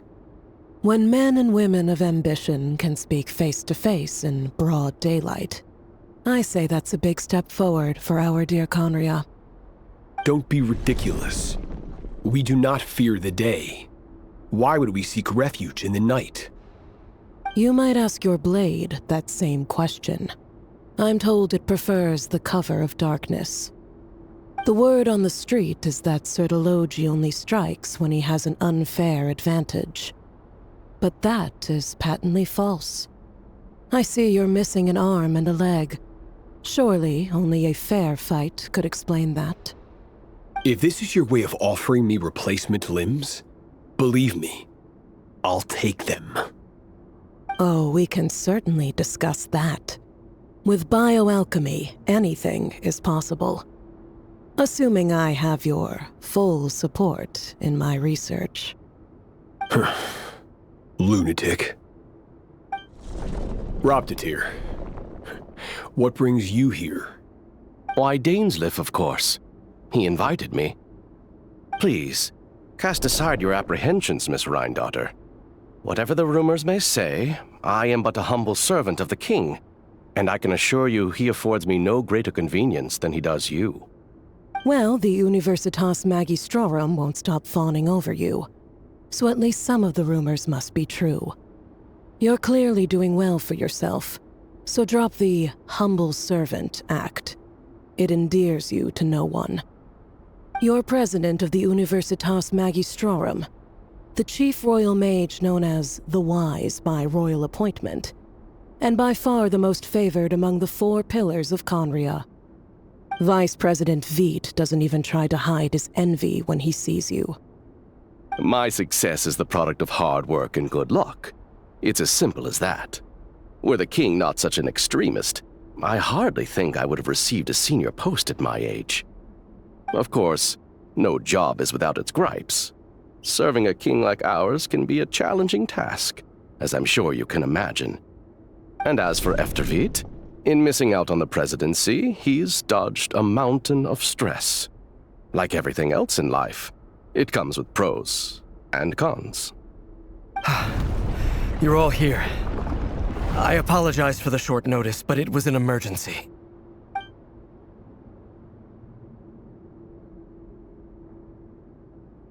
You must be Rerir. Mr. Elegy. Yes, I handled your case file during your sentencing. Nothing personal, of course. I'm pleasantly surprised that you remember me. You're clearly a person of substance if you've been invited here. But Dainsleif, you'd better have a very good reason for convening this little gathering. It's my brother, Vedalfenir. After he spoke at the court this morning, the king was so infuriated by his words that he had him blinded in both eyes and thrown in prison. Vedalfenir in prison? Strange. I thought the king trusted him and Horoptatir more than anyone else in the world. Does this mean the king's circle of trust just got even smaller? It has nothing to do with trust. It's about what the king wants, which is as clear as day to anyone paying attention. I simply appease him, because it's in the best interests of the Universitas Magistrorum. And also because you're slimy. Vedalfenir, perhaps less so. But still, a visionless visionary? It rather inclines me to think that qualifications are not what get you ahead in Conria. Do you honestly think this is an important discussion to be having right now? Dane, what are you planning to do? Rescue Vedalfenir, I assume. Correct. It will mean storming the palace by force. Tonight. I need all of you on my side. That's far too dangerous. And don't forget, Dainsleif, you're captain of the Royal Guard. You swore an oath to the throne. Hmm? You've been planning this for a while, haven't you? I have no desire to commit treason. But whatever critique the king may have of Vedalfenir, disfiguring your most loyal subject for putting the best interests of his court and nation first, this is not the conduct of a wise ruler. My blade will force the king to see the error of his ways. So, Vedafilnir's prophecy enraged the king. I'm sure it wasn't what he wanted to hear, but if he won't take counsel even from the visionary, that is deeply troubling news. The extent of His Majesty's madness is now all too clear. The question is, how does a man like me get out of this situation unscathed? You have noble ambitions, Dane, but I'm afraid they don't do much for a guy like me. I'm not interested in saving the world. All I want is a letter of pardon. A letter of pardon? For whom? Tholindis? The chances of the Vinster King issuing a pardon for anyone connected to the Crimson Moon seem vanishingly slim.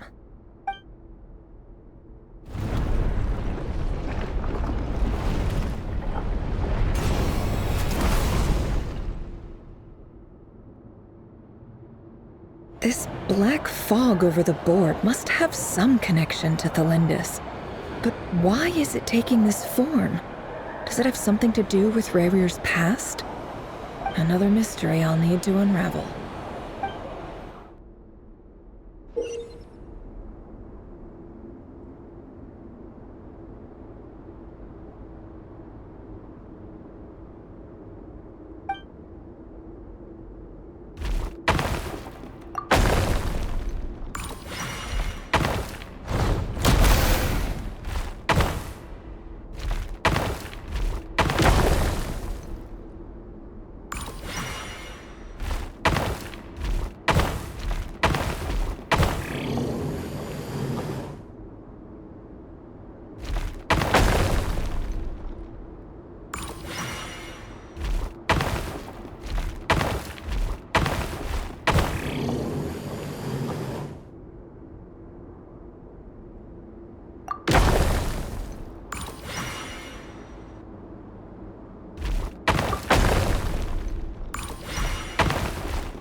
Author Tholindis.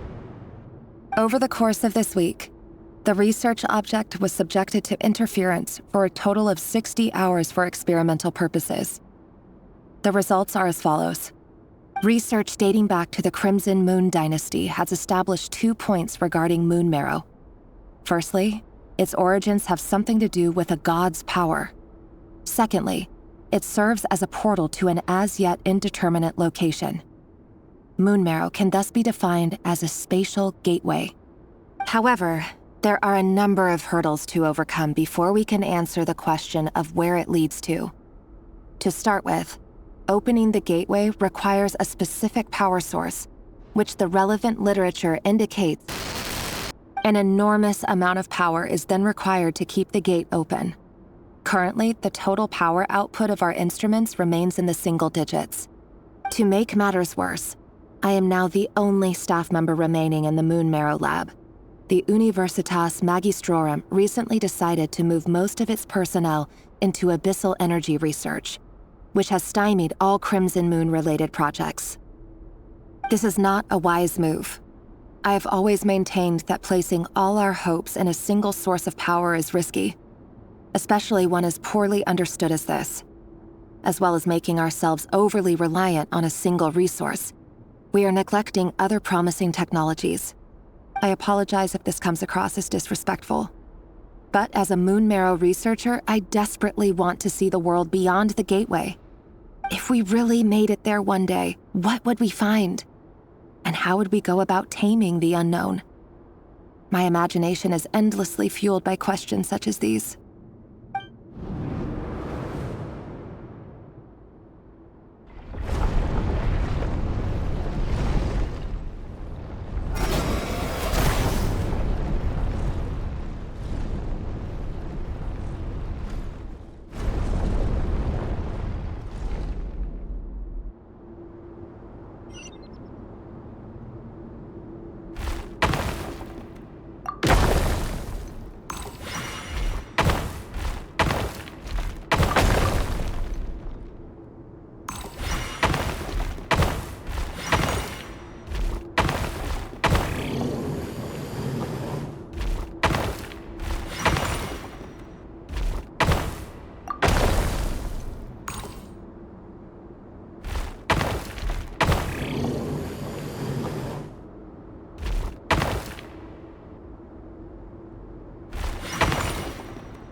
This is for you.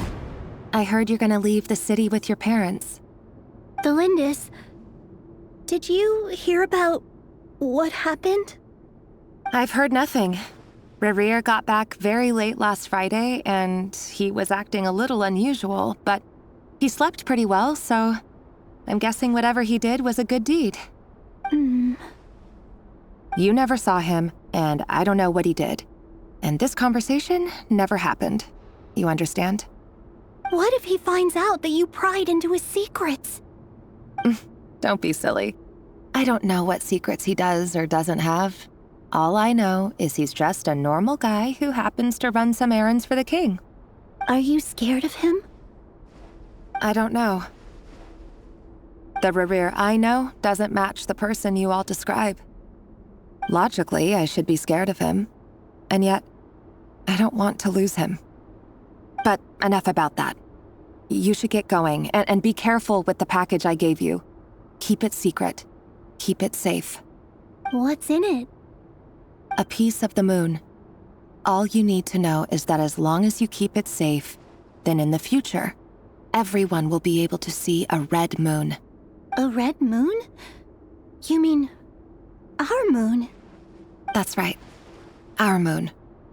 Promise me you'll look after it. I promise, Tholindis. The Crimson Moon bloodline will never die out. Its light, the color of blood, will become like a fire that flows in our veins, no matter how long it takes.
Hurry, everyone, and stick to the plan. Sir Dainsleif, what are you? Is this treason? You know what happens to those who betray the throne. Please, don't do this! It is the king himself who has betrayed the throne. He has betrayed all of Khaenri'ah. If you have any love left for justice in your heart, you should join me. It's showtime. Dane and his group will handle the troops in the palace. Then Hraptatir and Rheindater will disarm the security measures. My job is to enter the prison and rescue Vediflnir. Stay safe. Wish me luck. Look after my brother. Draw your blade. It is time for justice to prevail.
And the smell is abominable.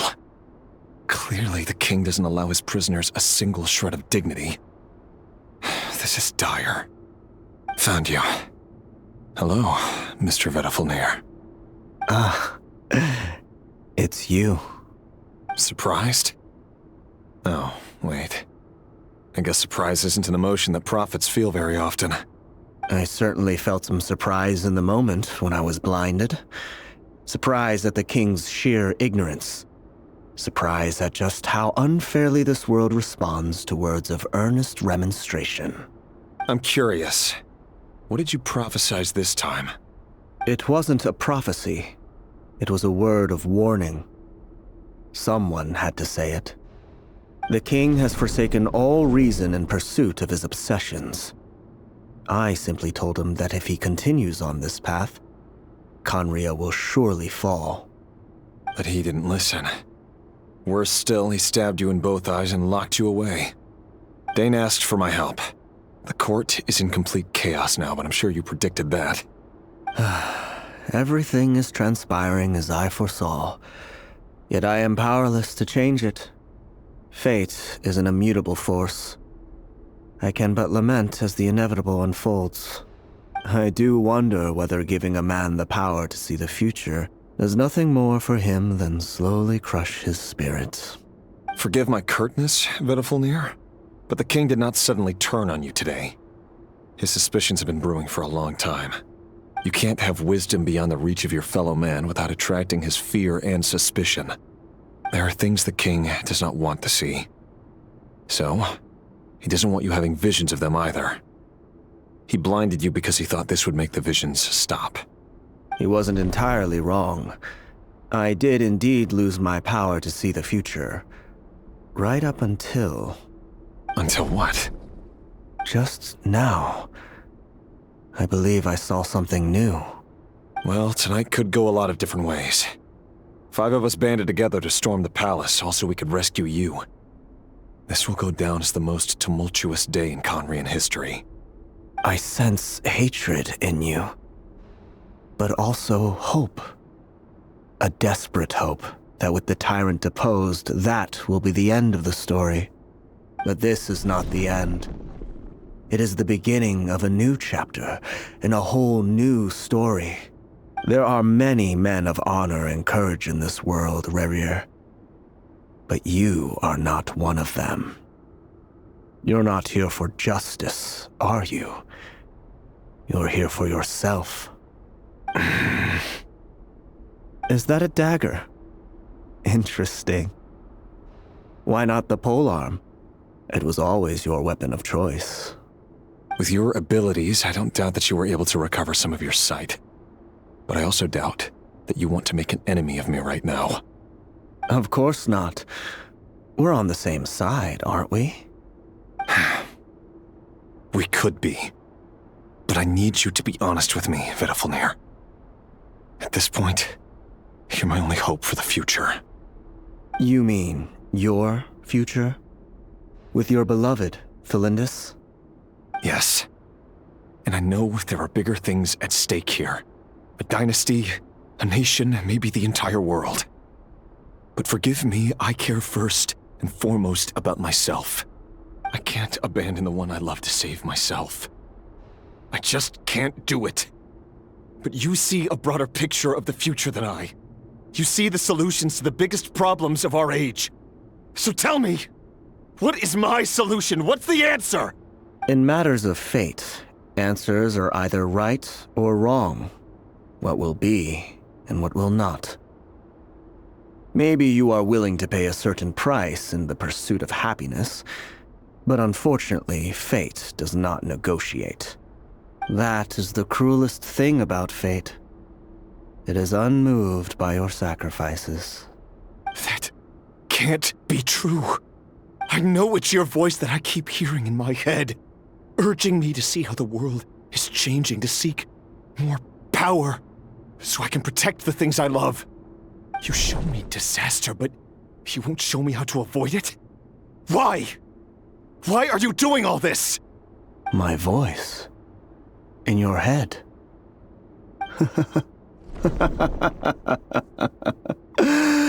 So, you hear it too? The voice that steals your mind, gains your trust, and drives you crazy. It turns out that we are not so different, you and I.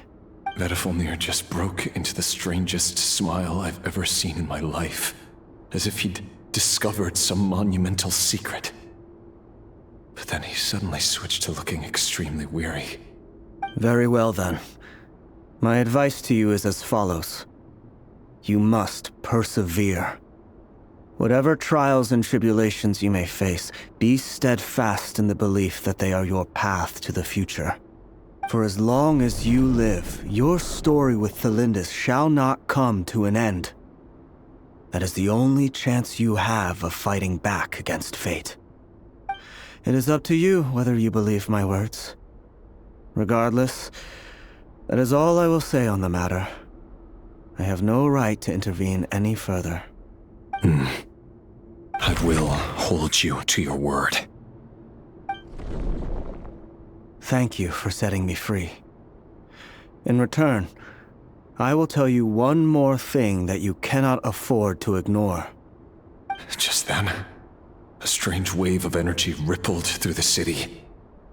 We had no idea what it could mean.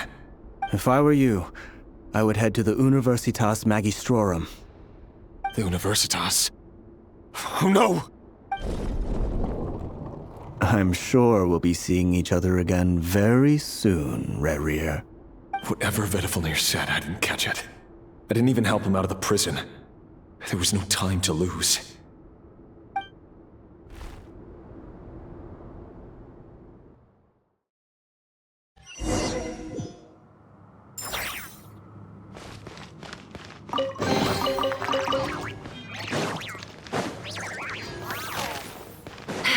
all adds up.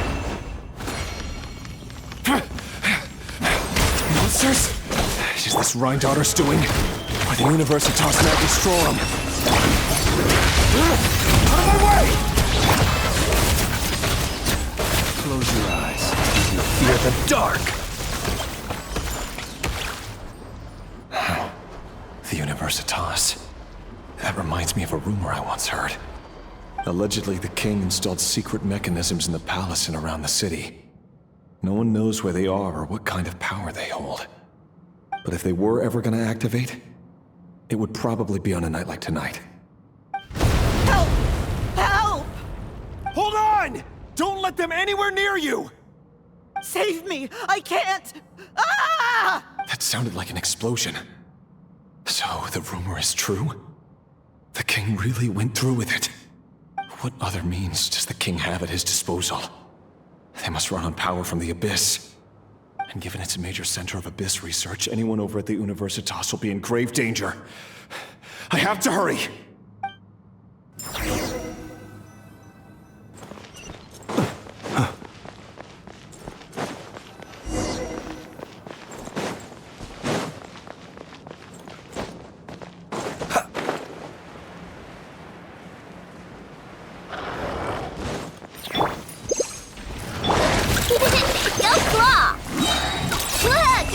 Bring it!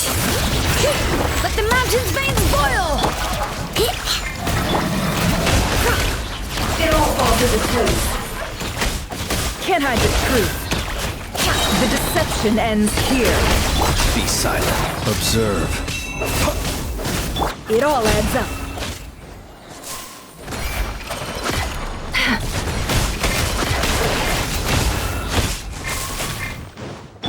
Chew on this! On, reveal thyself! Hear the echoes of the valley! No more lies. The mystery unravels.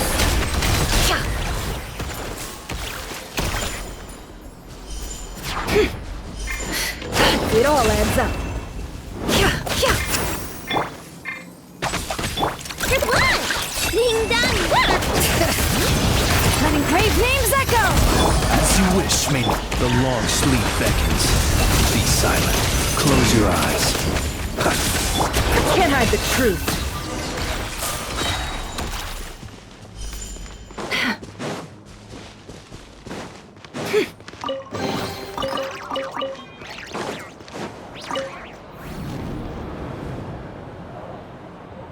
Monsters! At the Universitas Magistrorum? Why now? Oh no! They're coming! It's no use. The table won't hold out much longer. The weapons. Where are the weapons? Of course. All the lab equipment was upgraded after the inspection last week, but the new weapons haven't been allocated yet. I'm done for. Is anyone there? I need help! Ah! Stay back! Please stay back! Please!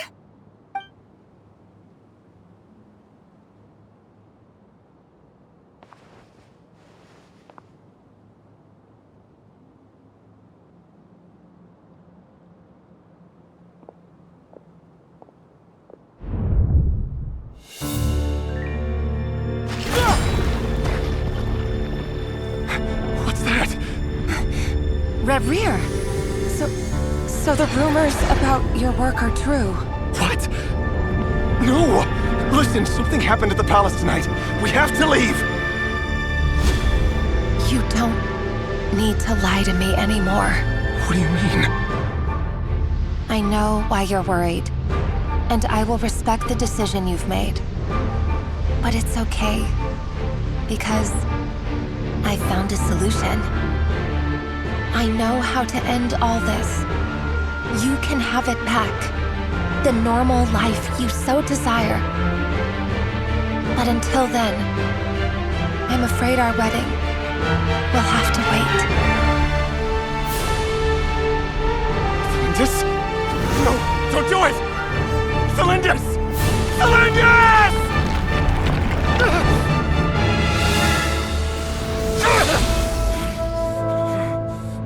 I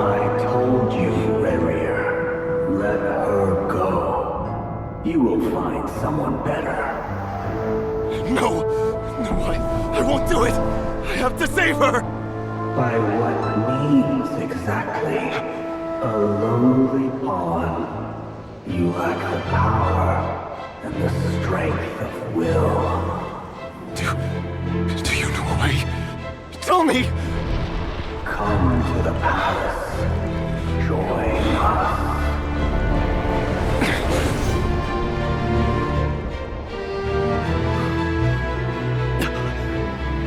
Rerir, thank goodness we... Step forth and take your share. You made it. Not you too.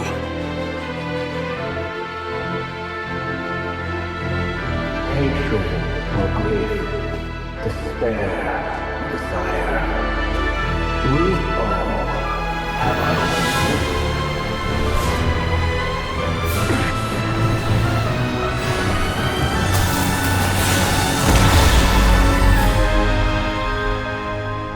Rerir. Rerir. Tholindis? Were you daydreaming?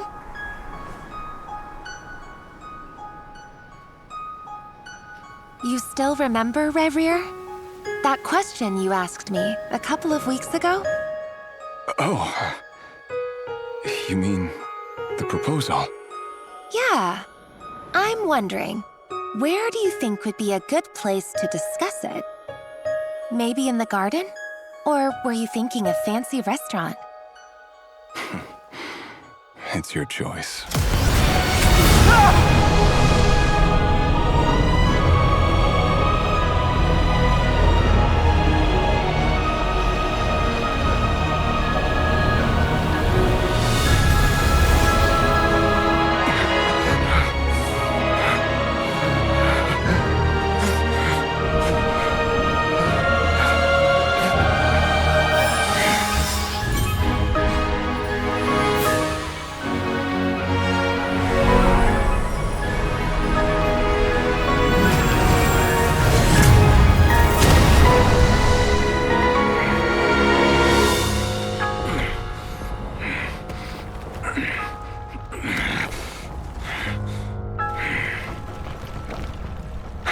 Find you.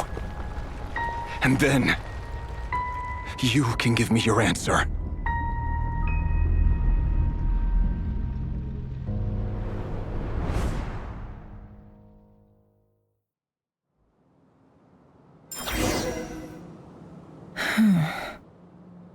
So that's how the Raker of Solnari was born. A monster created by circumstance is a monster all the same. Viewing other people's thoughts for too long can get uncomfortable. Right now, I'm feeling a strong sense of loathing. In a nutshell, the story of Conria is what happens when the truth falls by the wayside. Everyone tells little white lies, and before long, you have a huge pack of lies that destroys everything. Phew. Time to get back. His past is filled with sorrow, but the tale of any fallen civilization is one of endless tragedy. Cruel as it may be, that was Conria's fate.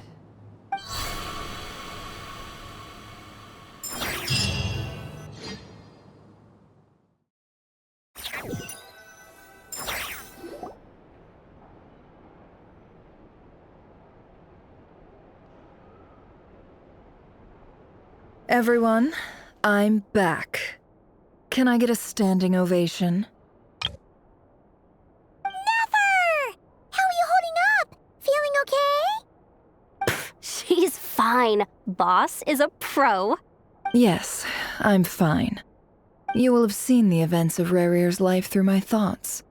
It's now clear that he is just a regular nobody, driven by personal tragedy, as he said himself.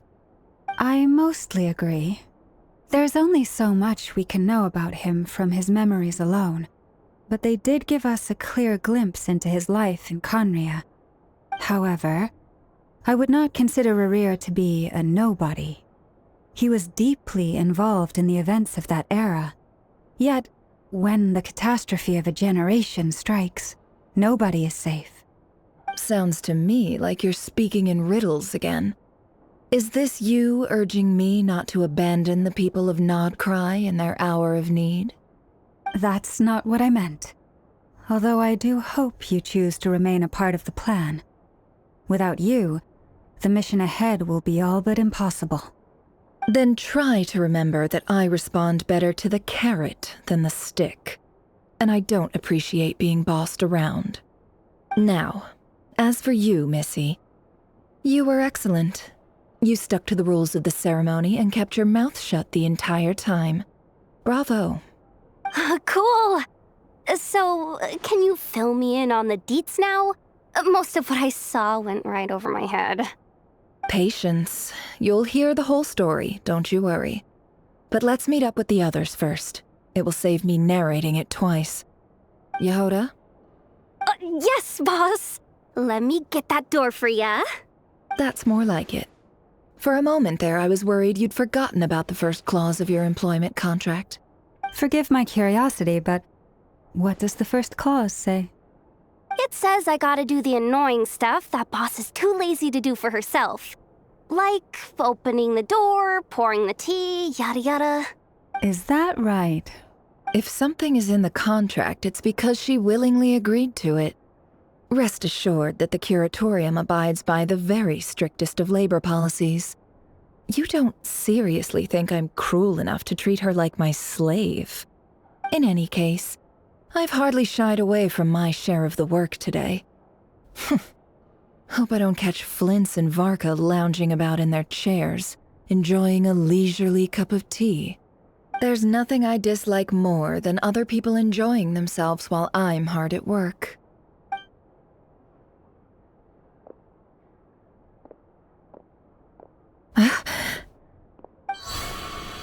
Oh no.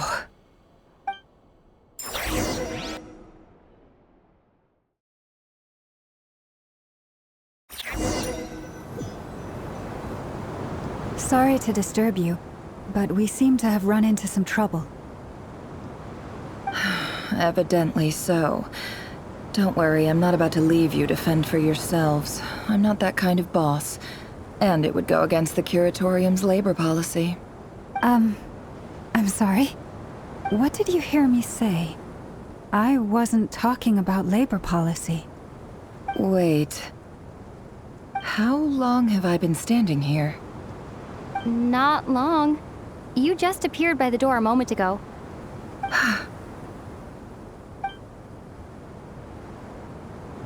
Boss, what's wrong? You look like you've seen a ghost. We've been tricked. We never left at all. Somehow I hallucinated that whole scene back inside the office. Hallucinated? But how? How indeed. This place should heed my will alone. All thoughts and actions that occur in here are just a result of pawns moving across the chessboard in a carefully calculated manner. And nobody has access to this chess set but me. So you control everything in here? More or less. But yes, it's a special technique of mine. Has anything like this ever happened before?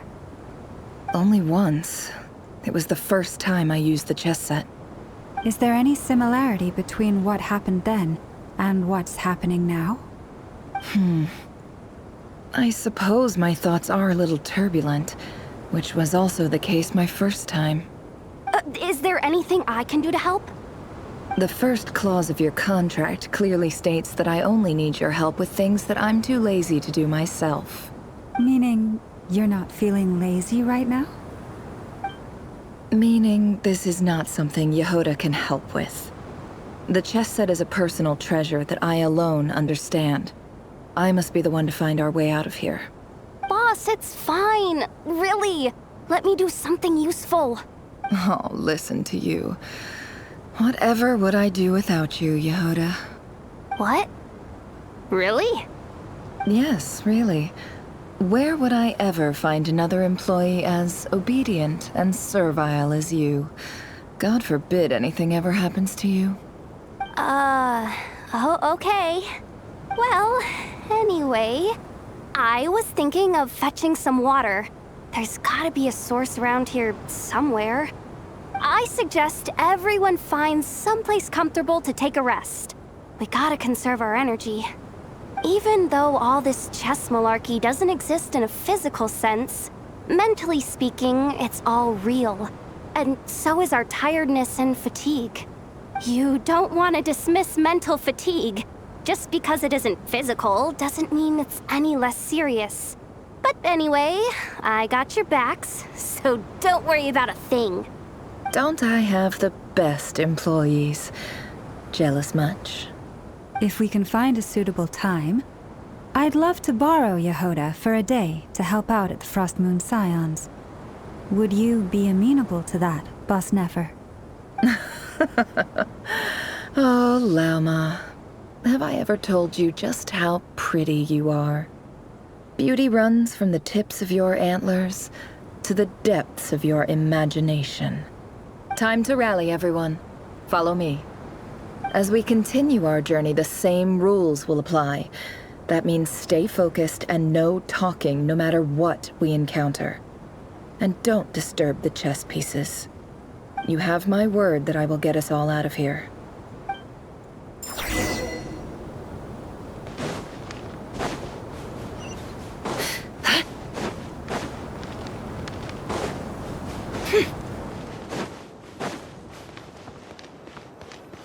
This place looks familiar. That's not a good sign. I wasn't expecting visitors at this hour. Wait, is that? Oh, it's him. There you are! Sinue's been looking for you all day. I think he has some news for you. Oh yeah? What were you doing just now, Uncle Retinue? Hiding away some more loose change? I know I saw some Mora. What do you mean, loose change? Oh, come on, I'm too old for this. Just pretend you saw nothing.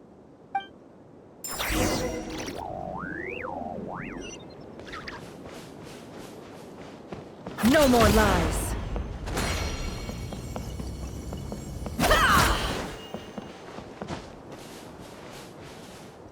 Hey, kid.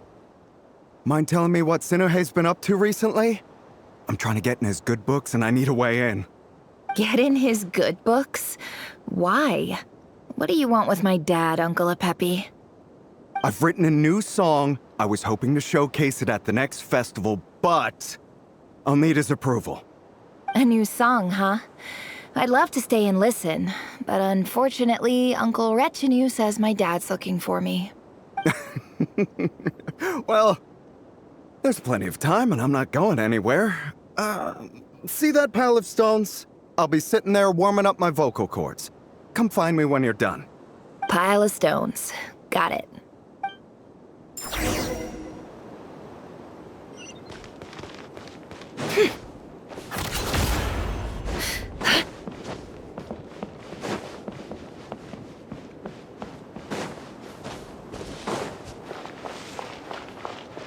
Hi, Dad. Uncle Retinue said you were looking for me. Ah, there's my little princess. If you'd gotten back just a little sooner, you could have shared the spoils of war with me. Spoils of war? Who were you fighting against, Dad? It was just a figure of speech.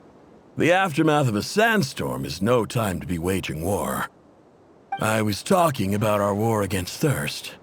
I went out to fix our water supply problem, and now I'm back. Which means... We have a well again! That's right. I found a new one and brought back as much water as I could carry. It should last us for a good while. If it wasn't for these blasted sandstorms, our wells wouldn't be caving in. You wouldn't be spending all your time out searching for new water sources. As the chief of our tribe, I'm supposed to be leading us out of hardship and poverty, onto better things. You know how prosperous our ancestors were. I've told you all the stories. And look at us now, squeezed into these hovels. No one would choose this. if it wasn't for the endless wars over the years. But things are looking up. I started working with some folks from the academia a few months back. They gave me some contacts in return for my assistance in the desert. So you're the academia's helper now? Special ambassador, they call it. Think of it as a partnership. It's nothing bad, okay? We've been isolated here in the desert for too long. Seeking opportunities elsewhere is the best thing for us, and the fastest way to progress. So, do you get anything good out of being a special ambassador? Of course. My luck's improving all the time. One day, I swear I'm gonna lead us out of this place. We'll find somewhere new. Somewhere better.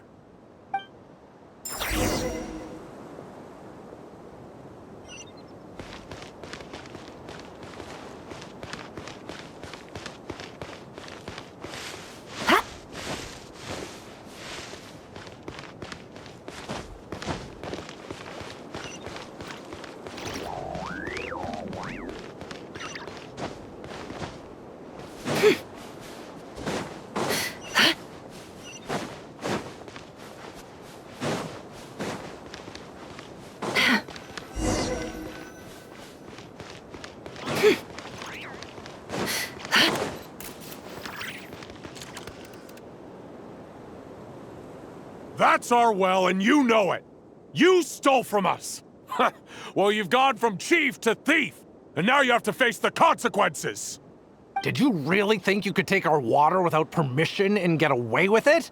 You're either brave, stupid, or both. And that special ambassador act? Yeah, nice try! We spoke to the academia. They said it was all news to them. You're a liar and a cheat!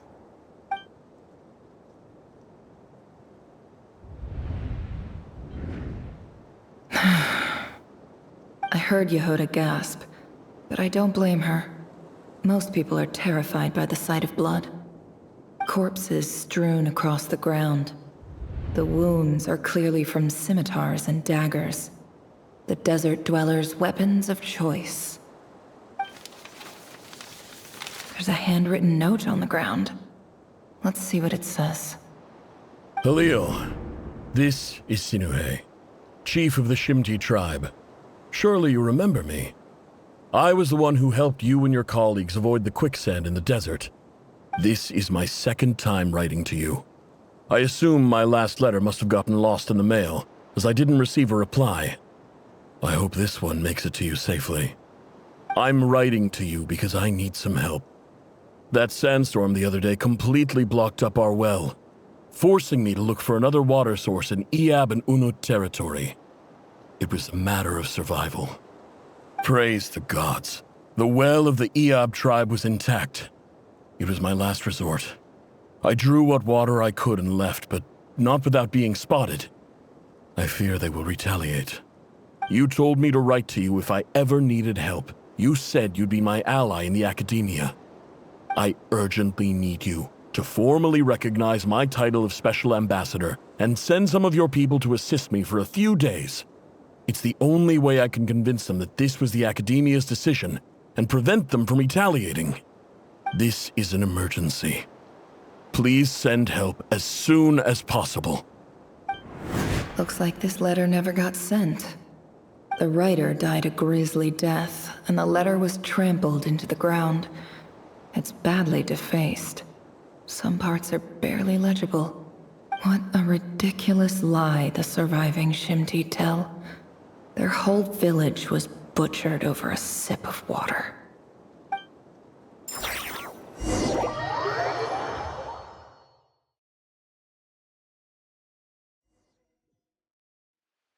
Ah, officer. Welcome. Welcome to our humble village. I thought you would at least have the courtesy to provide some respectable libations. This is the finest wine Aru village has to offer. I promise.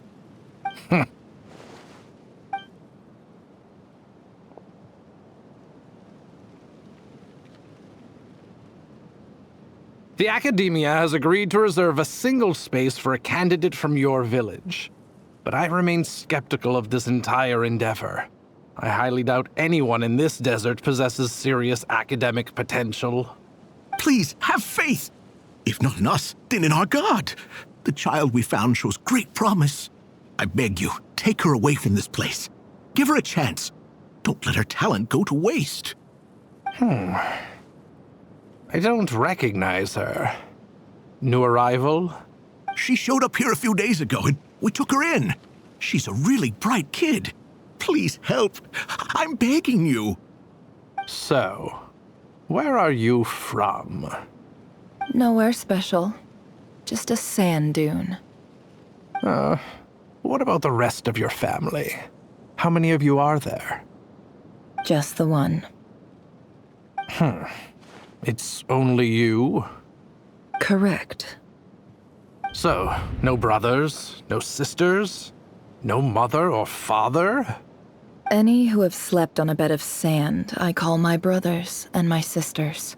Apart from that, I have no family. All right. Get over here. Sign your name on the form.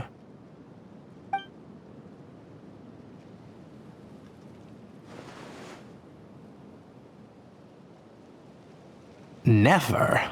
You're rather fair-skinned for a desert dweller.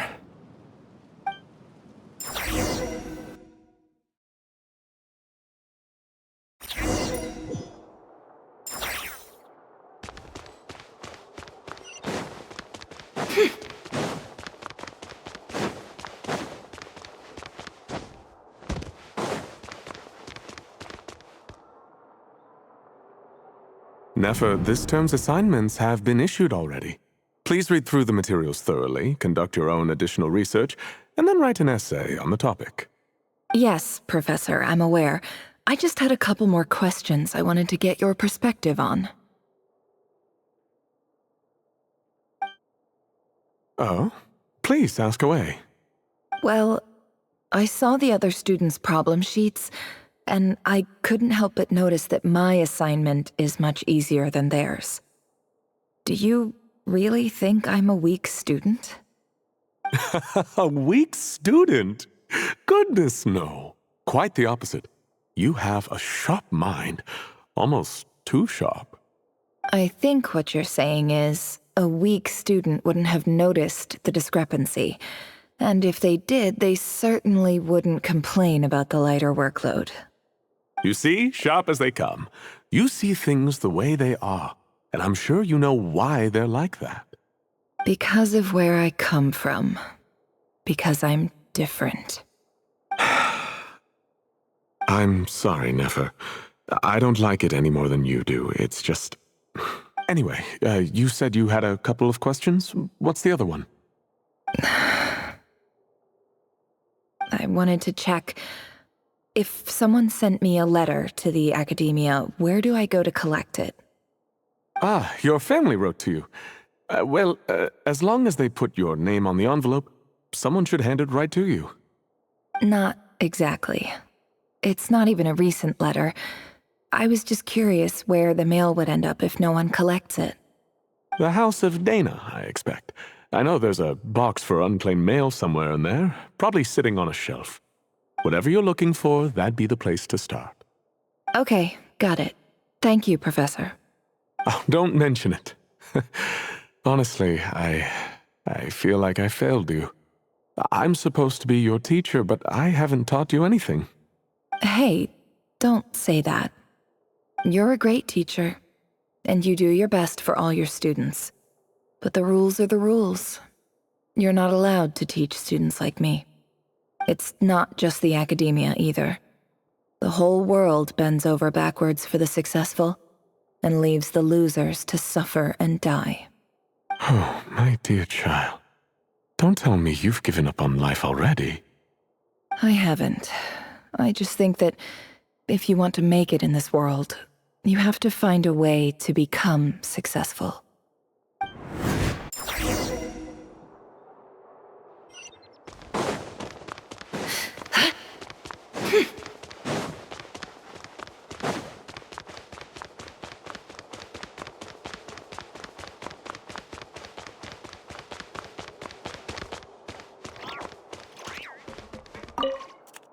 This must be it.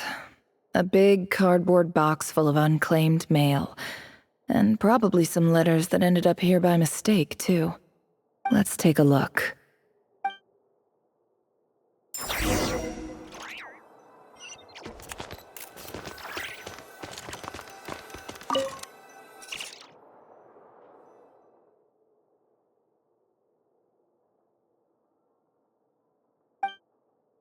A dilapidation survey from Port Ormos. Looks like it's from a Core of 30 representative. What a strange thought. A bunch of mercs losing sleep over rundown buildings. This one was never even opened. I guess the recipient didn't care what the Core of 30 had to say about anything. Who was it addressed to? I don't recognize the name. But it must have been a Ksharawar professor. This one is addressed to the Immorta Sage. The title is Changes Observed in Satyavada Life Symptoms. Why do all these letters read like full-blown dissertations? Guided by the incense, we became lost somewhere in the forest. All the barriers between levels of consciousness disappeared as our minds soared around in circles, looking for a branch to seek refuge on. In clinical terms, these symptoms fit the description of incense poisoning. The Immorta Darshan strictly prohibits the use of hallucinogenic substances, but I believe there are still people getting away with it. For example, my neighbor who always breaks out into song and dance after using incense. This seems like something the academia would want to know about. Why wasn't it collected? Wait, what's this written on the back? It's so small. The note says, "The sender authored this letter while under the influence of mushrooms. I would send it back, but no return address was provided. Stamped by the Grand Conservator of the House of Dana."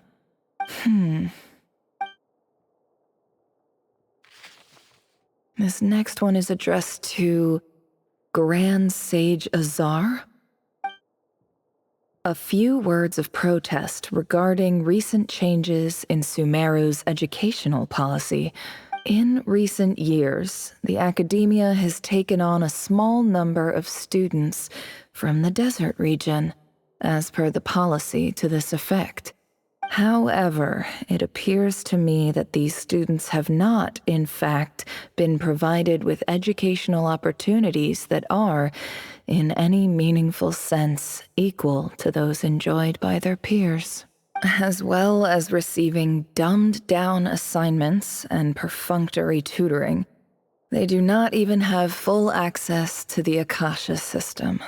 Education is the fundamental purpose of this institution, which should go without saying in a nation whose founding virtues are knowledge and wisdom.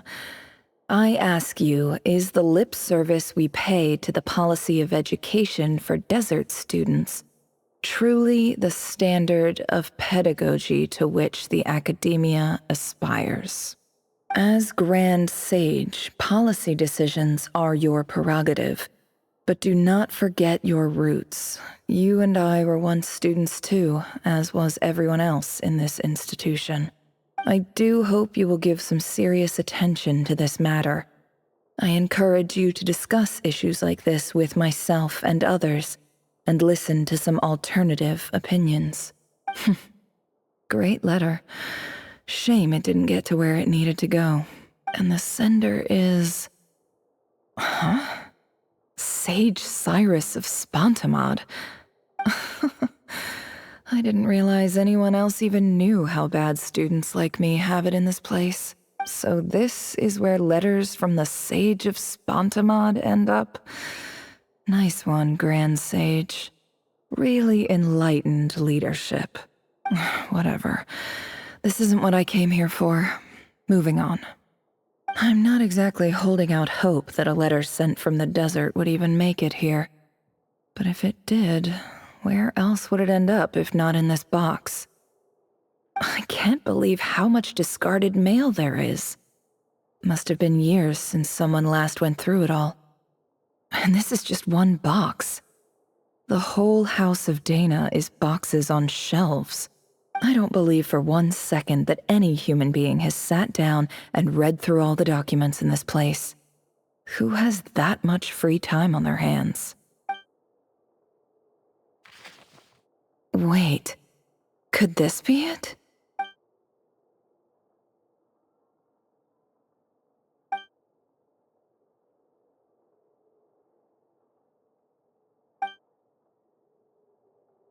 Greetings, Halil.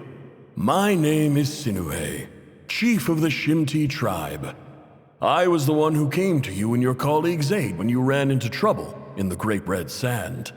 I don't know how well you remember it now, but I brought you to safety and gave you some water and other supplies. You seemed very pleased and told me your name. In my tribe, learning a person's true name is serious business, and I therefore see you all as friends. You were kind enough to leave your contact details, so we could stay in touch. The Shimti tribe lives a harsh, nomadic existence in the desert. You were sympathetic towards my plight, promising to make me a special ambassador of the Academia and help us find a way to make a better living. This brings me to my reason for writing. Our tribe has fallen on particularly hard times, and I would like to ask for your assistance. There was a terrible sandstorm a few days ago, which blocked up the well in our land. To ensure my people's survival, I had no choice but to venture into Eob and Unut territory in search of an alternate water source. The Eob and Unut are descended from the Thamudians, while we trace our ancestry to Tulatala. We worship the Lord of Flowers and have had relatively good relations with our fellow tribes up until now. I found a well belonging to the Eob tribe. They declined to help us, but I really had no other option, so I took some water to keep me and my tribe alive. My actions are certain to incur their wrath. When we met, you assured me that you would be my ally in the Academia. I would like to take you up on that offer, because I really need your help. I wonder if you could send an Academia representative to meet with me. That aside, the last time you were here, you mentioned that the Academia had started accepting students from the desert, and I told you a little about my daughter, Nefer. We have next to no resources here in the desert, and my power and influence are limited. Would you consider enrolling my daughter at the Academia? She is a smart girl. I know she won't disappoint you. From the outset, the Academia never took you seriously. Those things they promised were just empty words. I doubt they even remember the name Sinuhe. And you were so emphatic that your luck had finally changed for the better. You swore you'd lead us to a better place one day. You spoke with such conviction, like you were the most powerful chief in the whole desert. You liar. You lied about everything. You promised the world and delivered on none of it. And who fell for it? Just me, by the looks of it. Despite your best efforts. Which makes you a pathetic liar. You weren't even any good at it. I think I'll take over from here. Let me show you how it's done.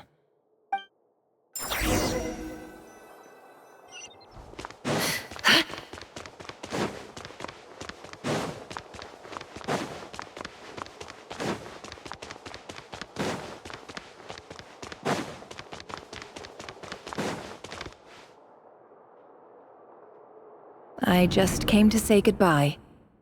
Thanks for everything you've done for me in my time here. Nefer? You packed your bags. Where are you going? I'm quitting. Something's come up in my hometown. Gonna head back and deal with it. Huh? But this was a hard-won opportunity for you. You know that better than I do.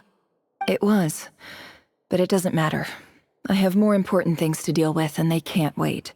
Oh, and I didn't want to overfill my bags, so I left some incense on your desk.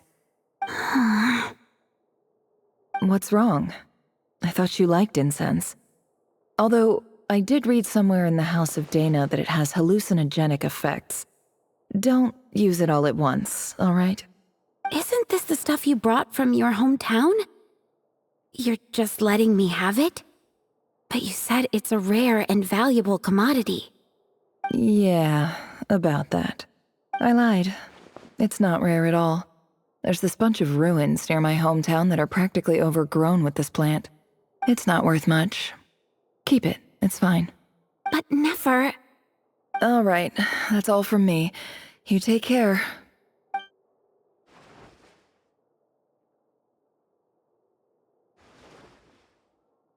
Don't forget me, okay? I mean, we're more than just classmates, right? We're friends. Yeah, I'll remember you. I lied again. That incense is worth a fortune, and it's a rare find even in those ruins. And as for remembering her, I have far too much to do when I get back. No time to reminisce. I'll be lucky if I even make it through this alive. But either way, I expect I'll forget you pretty quickly.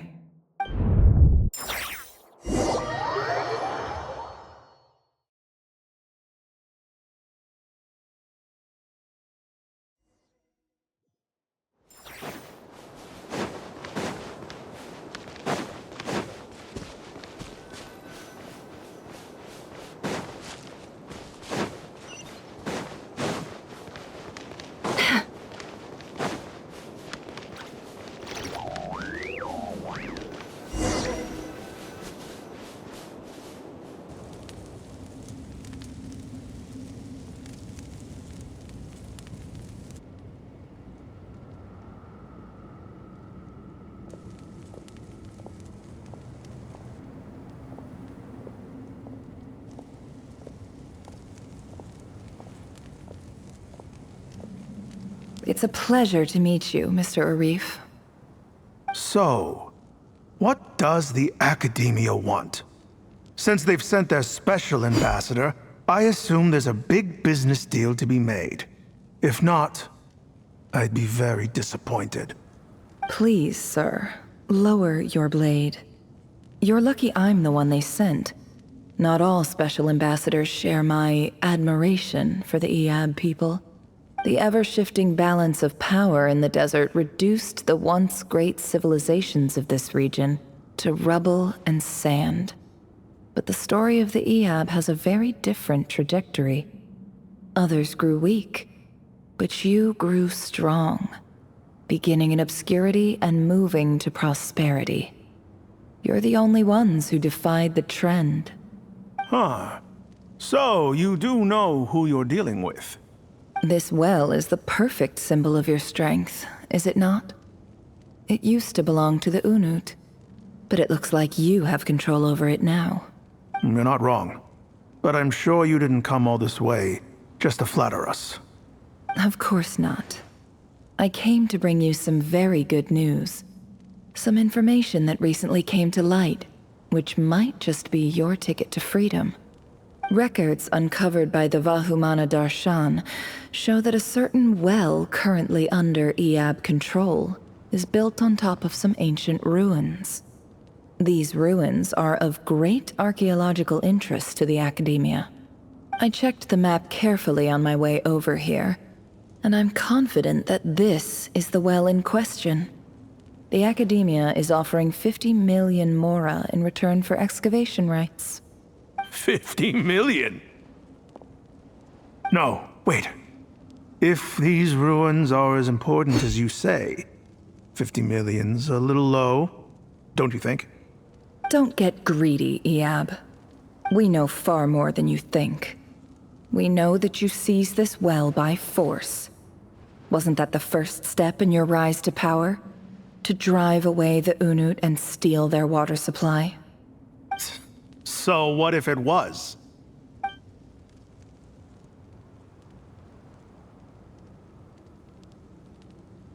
Don't worry. As unscrupulous as it was, it's something we're willing to overlook. The Academia is only interested in dealing with the de facto power holders in the region.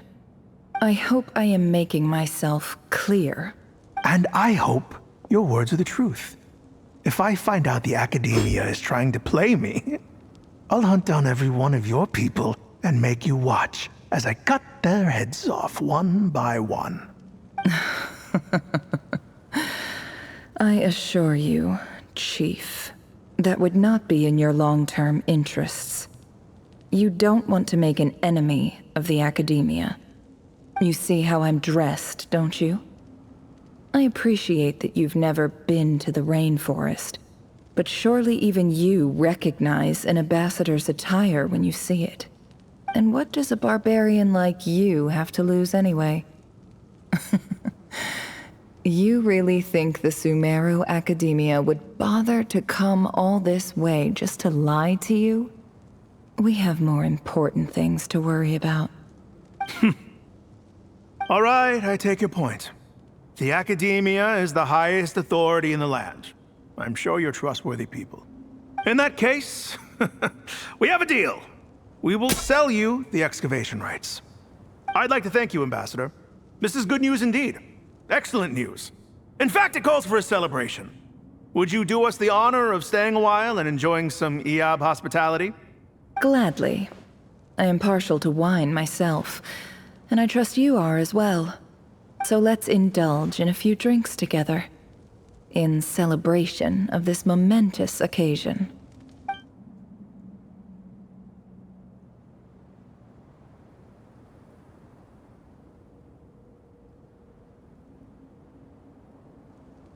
Chief! Chief, it's an emergency! It's the Unut. They've taken the well. What? Well, don't just stand there. Take it back. Yes, Chief. I have every confidence in the Eab's military superiority, and yet... What is it? The Unut's response was alarmingly fast. The day after we reach a deal, they seize the well. This can't be a coincidence. Perhaps there is a traitor in your midst. I don't think so. I am obliged to remind you, Chief, that the Academia will only deal with the de facto power holders. If you cannot regain control over the well, I'm afraid you won't see a single mora of that 50 million. No! Please, Ambassador, just give me some time. I swear the Unut will not get away with this. That well is ours, and so is the Mora. Glad to hear it. I will wait here for an update. If there is a traitor, I will find them. In the meantime, make yourself at home. I'll report back as soon as I have an update. Much obliged. Wow. All it took was a few words and I've got him wrapped around my finger. What an amazing feeling. So, in summary, Ambassador, the Academia would rather negotiate with our tribe instead of the Eab, yes? The Eab are ruthless murderers who don't listen to reason. And now they have the gall to interfere in our research projects in the desert region. So let me ask you, Chief. If you were the Academia, what would you do? Kill them all, of course. Precisely. The Academia does not tolerate those who stand in our way. The Eab have held back our academic pursuits for too long, and our patience is wearing thin. At the same time, there is simply no way that the Academia can be seen to be intervening in desert affairs. I'm sure you understand where I'm coming from. We have our own rules out here. If the rainforest dwellers raised arms against a desert tribe, you'd start a bloody war. Right. We can't confront them ourselves, but we can support their enemies. The Unut have always had strained relations with the Eab, which makes you our natural allies. Natural allies. Weren't the Eab your allies once? You were quick to send them after us to protect your interests back when we stole that water. And now look at you. You're at each other's throats. Let me be clear. The Academia wishes to collaborate with the legally recognized rulers of the desert in this matter.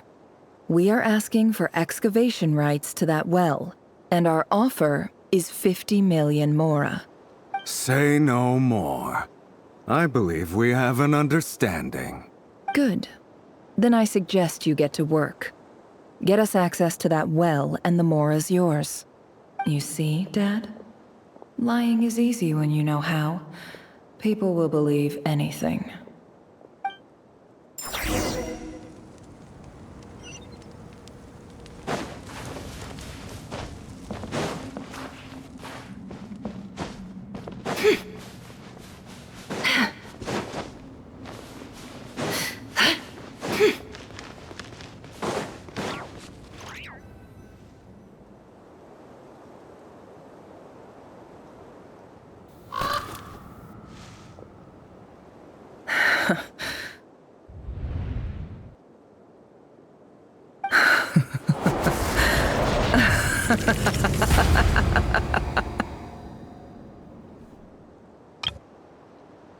Look at yourselves.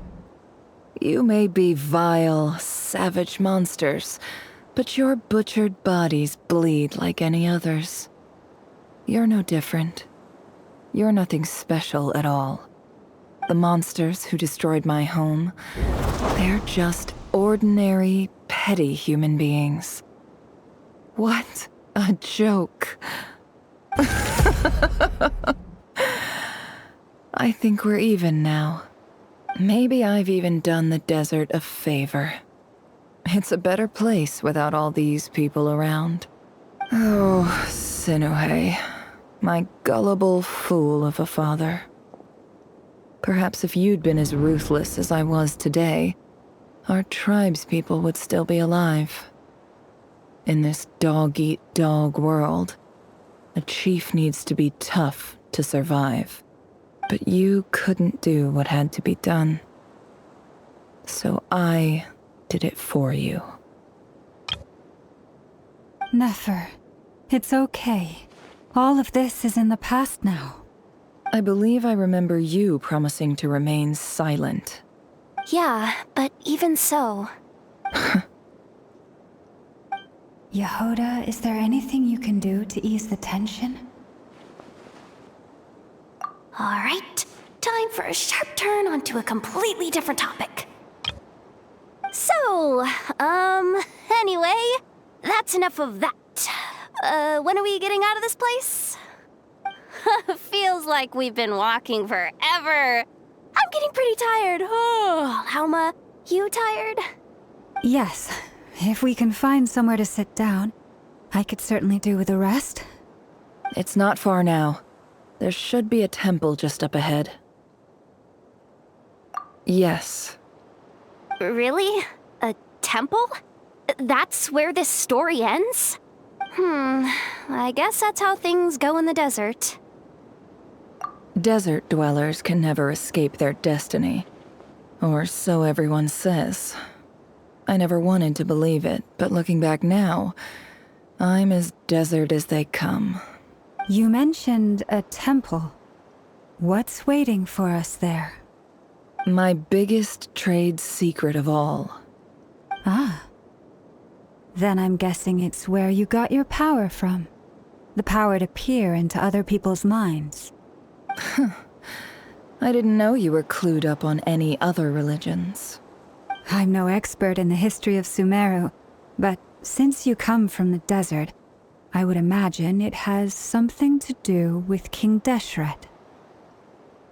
Sounds impressive. Oh, I know who you mean. General Mahamatra Sino. The spirit of Hermanubis dwells within him. That's Boss Neff for ya. She knows everything. Sino's hardly a figure of obscurity, but I know about Sethos too. What about him? Is he a big deal or something? Well, he's not a small deal, let's put it that way. Please, This is the bare-bone basics. Save the flattery. Thanks for your patience, everyone. I'm sure it's been a lot to take in. With any luck, that's our exit just up ahead.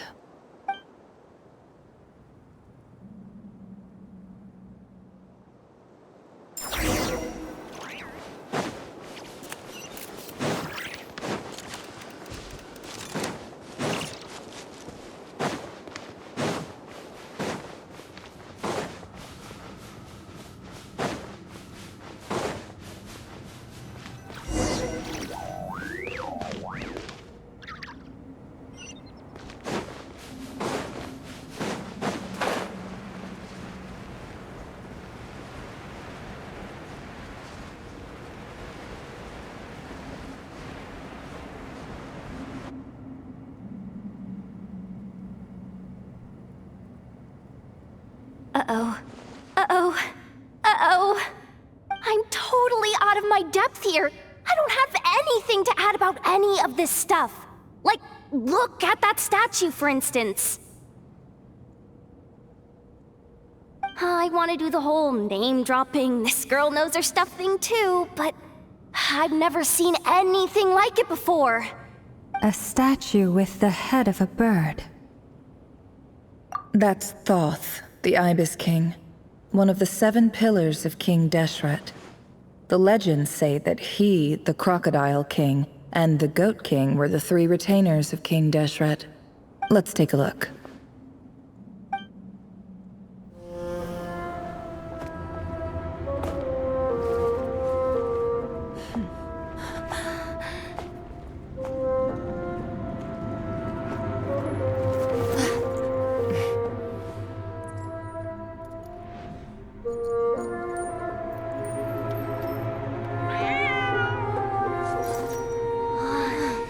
It's just Ashru. So, all is well?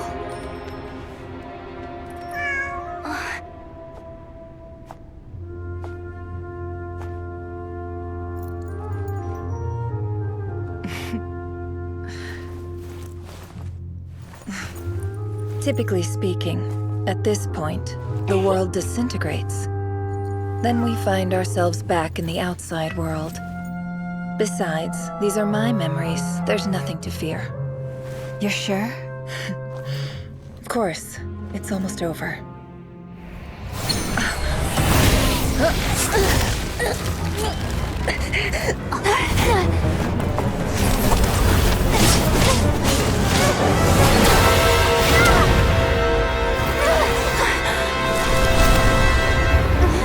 Nefer! Hey! Hold on!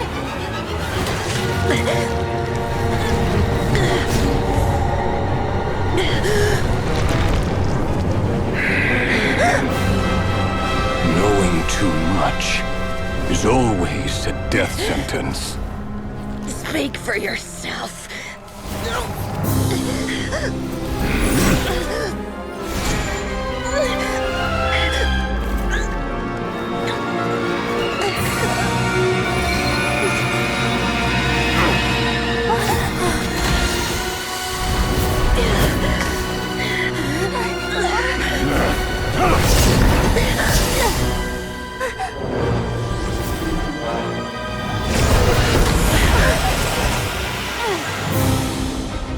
How repulsive.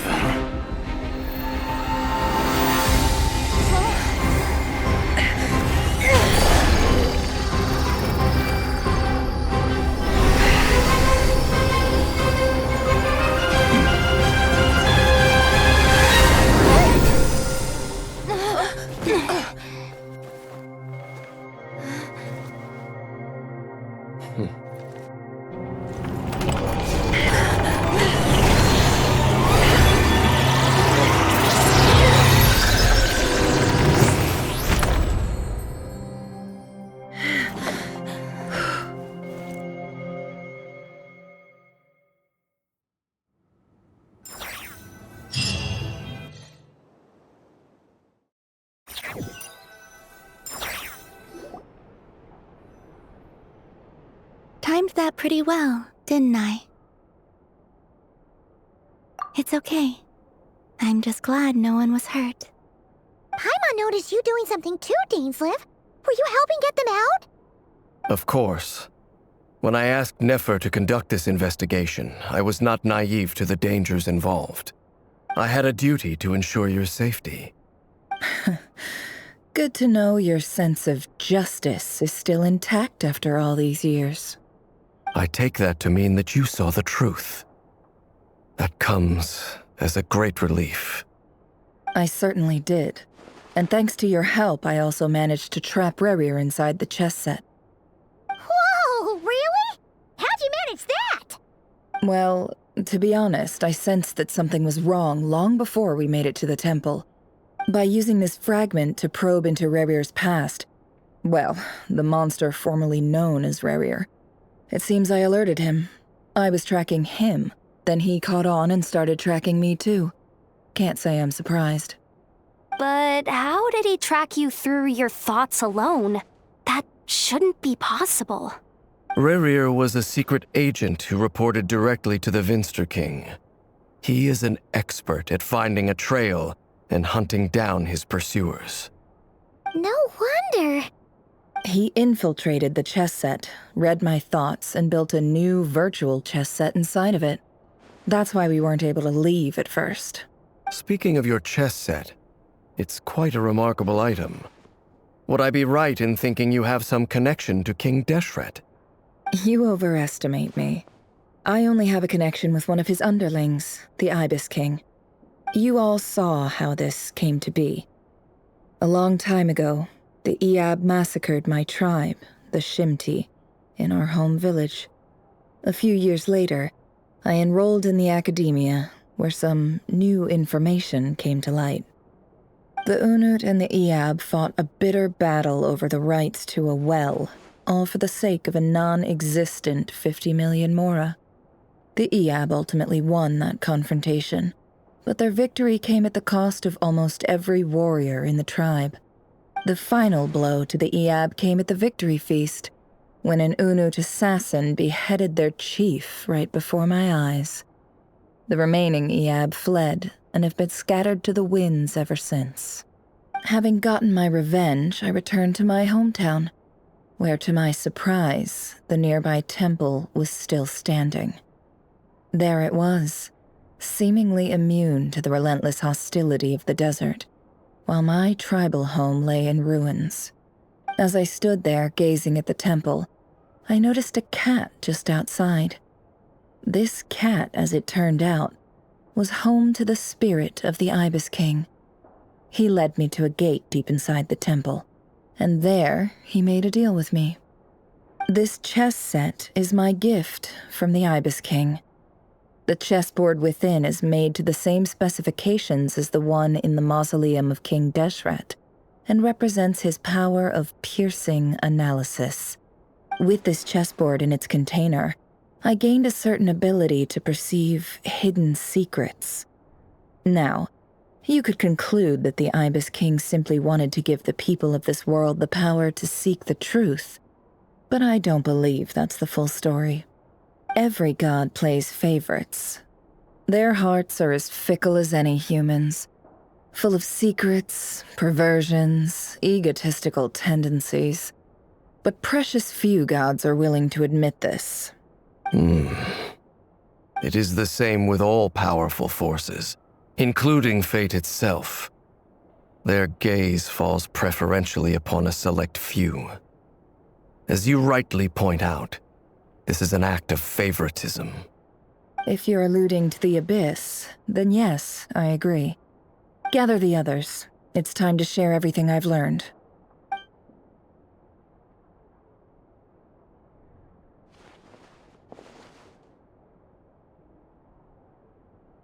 Thank you all for being here.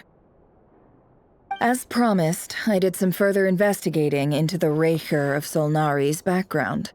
I am pleased to report that the investigation has been most fruitful indeed. The Rerir of Solnari, real name Rerir, was once a Khanrian subject who served the Vinster King. I will now share the important details of his story. Please save any questions or comments for the end.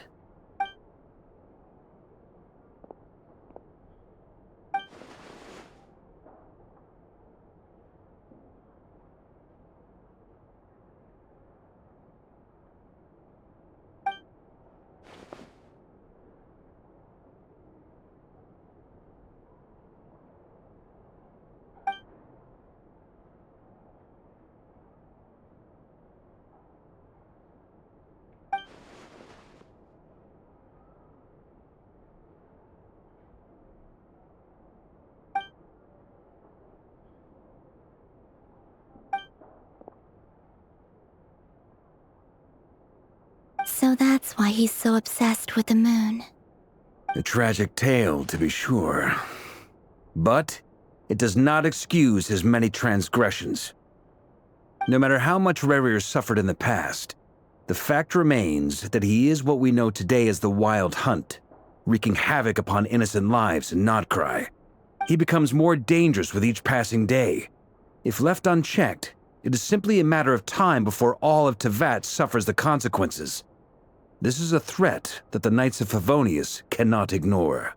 A question for Miss Columbina. Forgive me if this is presumptuous, but have you ever seen the spatial gateway that appeared in Rerir's memory? Never. But I have heard stories of something called the Moon Gate, and this seems to fit the description. Miss Lauma, any thoughts on this? In the lore of the Frost Moon Scions, the moon is believed to hold many secrets. Some sources speak of ancient knowledge, others of a gateway to the unknown. The term Moon Gate is one I have heard before. But as is the case with all of our legends, there are no records of any first-hand witnesses. We cannot know whether it truly exists. Then back to Miss Columbina. As a moon goddess yourself, do you have some idea of where the Moon Gate leads to? Not at this stage, sorry. I do hold the power of the Frost Moon, and my strength is recovering well. I can sense that the gate would open at my command, but... But there's more to the power of the Frost Moon than that? Yes. A moon goddess has the right to open the Moon Gate, since it is a path to the moon. But as Nefer mentioned, holding open a spatial gateway takes a huge amount of power. And right now, I need to conserve my energy to fight the Rerir of Solnari. I'm afraid this is one mystery we may have to leave unsolved for now. I agree. Better to save your strength. But if you'll humor me for a moment, I have a bold conjecture of my own regarding the world beyond the gateway. I highly suspect that neither Tholindis nor Rerir made it through unscathed. The evidence pointing to this is the fact that the Rerir of Solnari exists in the form of countless fragments. With the abyssal power he wields, no ordinary foe can touch him, let alone tear him to shreds. And yet, the Wild Hunt proliferates wherever his scattered fragments lie, drawing hordes of monsters to many different locations across the land. So your theory is that Rerir was physically torn to shreds by some powerful force?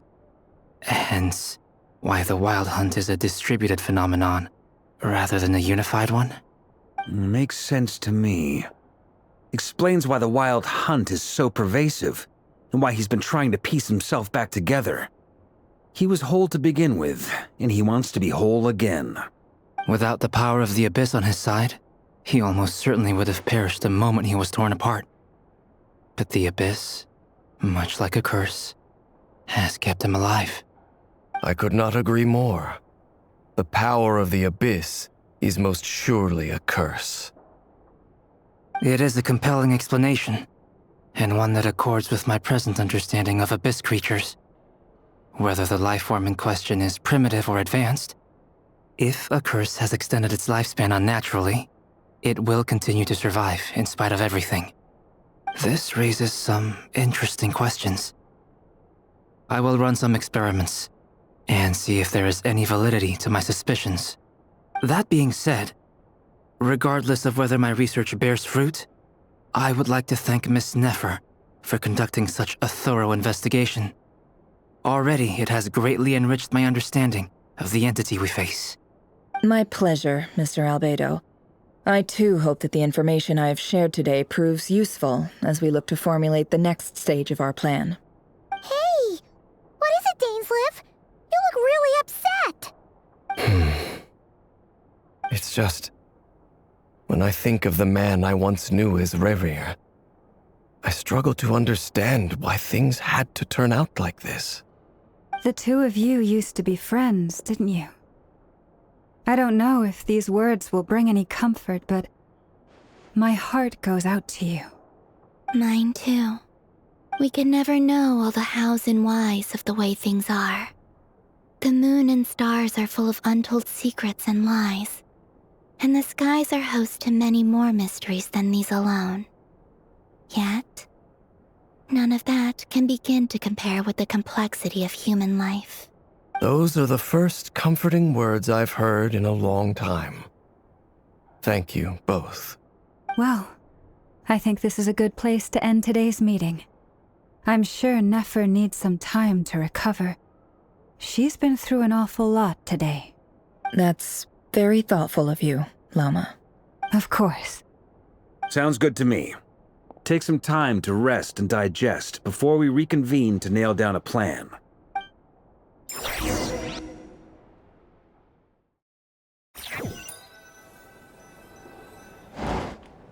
Hey, is this a bad time? Hope I didn't kill the conversation.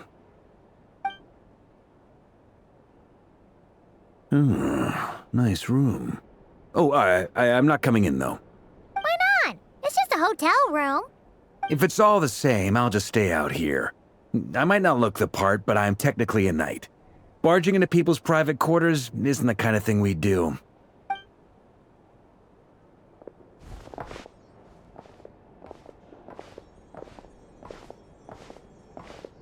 Anyway, Nefer went back to the Curatorium to get some rest. But before she left, she shared some things with me that I thought you should be aware of.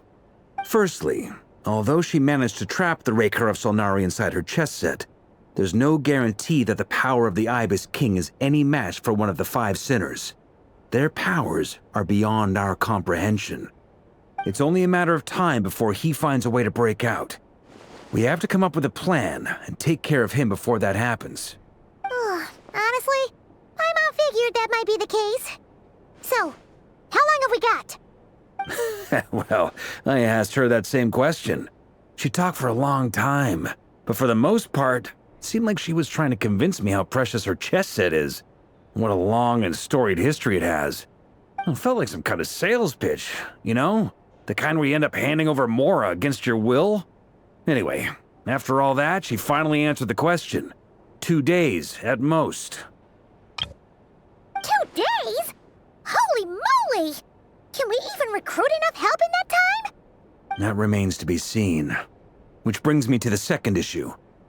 Dainsleif is obviously conflicted about this whole thing. But given how little time we have, there's no way we can pull this off without his help. You have some history with him, right? Do you think maybe you could talk to him for us? Great, I appreciate it. All right, on to item 3. So, Albedo, Durin, and I put our heads together and came up with a plan.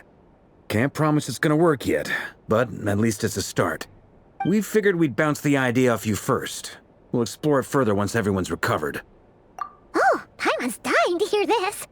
All right, so here's what we're thinking.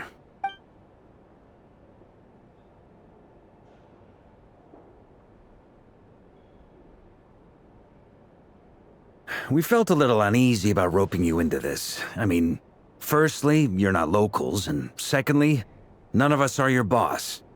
You're well within your rights to refuse if you so choose. Roping us in? Why would you even say that? We know the stakes here. It's all of us against the Rerir of Solnari, or none of us stand a chance. I choose my words very intentionally, I'll have you know. I like to think there's an art to striking a down-to-earth tone even when the stakes are through the roof. Sir Varka, I have a few thoughts about this plan. I'm all ears. I think we can be more flexible with how the roles are allocated. In my view, the most sensible lineup would be like this.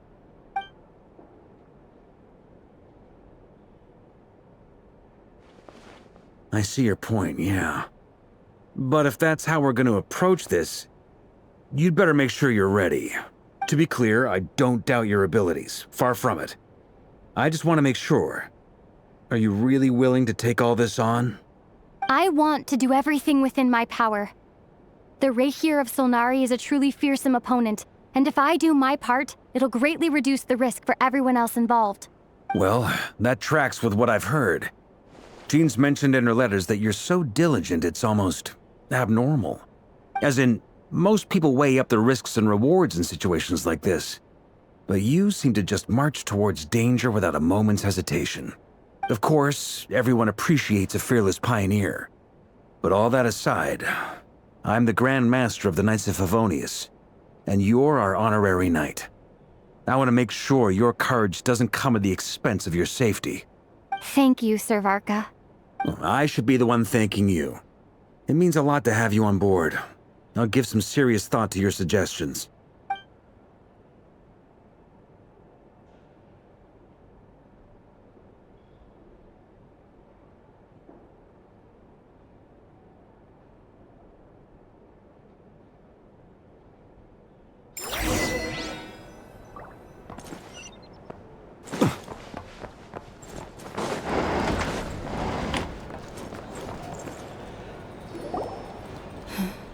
This is a thorough plan, but I do have one last question before we take action. How can we be sure that our enemy won't leave the designated area? Great question. Albedo's been hard at work analyzing Rerir and the Wild Hunt's behavioral patterns. His conclusions are as follows. Firstly, from the earliest known confrontation until now, Rerir has never displayed any ability to manipulate the dimension of space. So it's unlikely he has any power in that domain. Secondly, he seems to have a particularly strong vendetta against our group. If we put him in a fight-or-flight situation, he'll choose to fight every time. Thirdly, finally, and most importantly, he is consumed by hatred, both for the moon and for his enemies. Turns out, we tick both of those boxes. We have a reincarnated moon in our ranks, and a spy who accessed his private memories without permission. He'll be baying for blood, not looking to escape. As someone who's had their fair share of interactions with the Wild Hunt, those all seem like valid observations to me. Understood. Then I will defer to the verdict of the group. Well, everyone, that's the plan in full detail. Albedo and Durin are carrying out their part as we speak. Plan approved. Scheduling. Okay, any firepower you need, I got you covered. Let's light this baby up.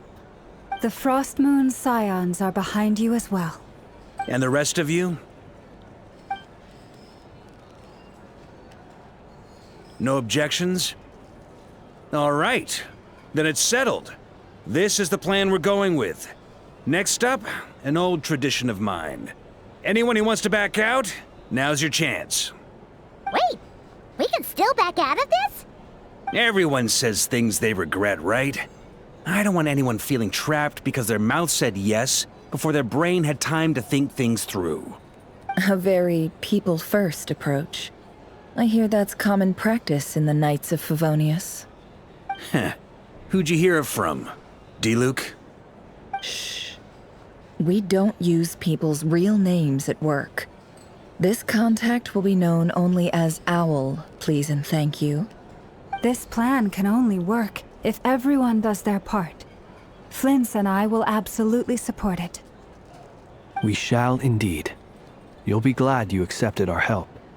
Also, you are the last person I expected to see here, Miss Dory. It's not often I get called Dory in a work context. My peers usually call me Lord Sangama Bay. So, the longer your name, the higher your net worth. Is that the idea here? In that case, Mr. Flint's here must be worth a fortune. That's right, I know your full name. It's... The walls are thin here. I'd appreciate you keeping that a secret. Okay, fine. I'm actually only here as a favor for someone else. Do you have any idea how much it would cost to hire me otherwise? Oh, does this mean someone out there actually has the power to boss Dory around? It most certainly does not. We have a long-standing and mutually beneficial business partnership. She's actually the mom of a friend of yours. Said mom supplied me with a great little trinket, but now that lady's ruined everything. If I don't start building a little goodwill now, my whole business in Nodcry is gonna go down the drain! Okay. So what exactly is so special about this pendant? It's a lucky charm that a great mage made for me. We have a business relationship, and she was worried that something bad might happen to me. So, she wanted me to have something that can store power to protect myself with. I finally got it all fully charged up with Kuvaki, and then Nefer went and used it all up at once! Never lost so big in my life! You're right. It was all my fault. I didn't mean to drain all the Kuvaki in the pendant, but I'll make it up to you. You will? Well, in that case, how about you give me your chess set, and we call it even? I knew you'd say that. Well, it's yours if you want it. In fact, take it now, and I'll even throw in a free Rerir of Solnari. Deal? You're putting me in a difficult position here. It's a very useful thing to have around, but I have a funny feeling it won't be around much longer. I guess we'll see in a couple of days. Looks like bankruptcy for me. Hey, don't be so pessimistic. See this through and you never know. You might find a new business opportunity on the other side.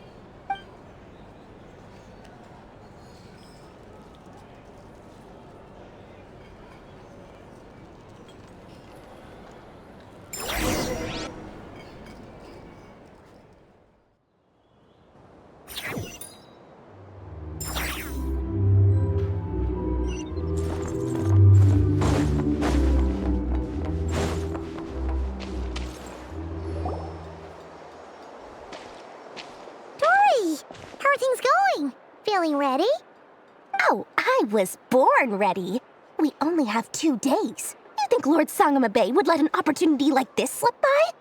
Don't forget, when something's in high demand, the people with the goods on hand get to charge the highest price of all. Even higher than the sellers taking advance orders. Ta-da! See? It's right here.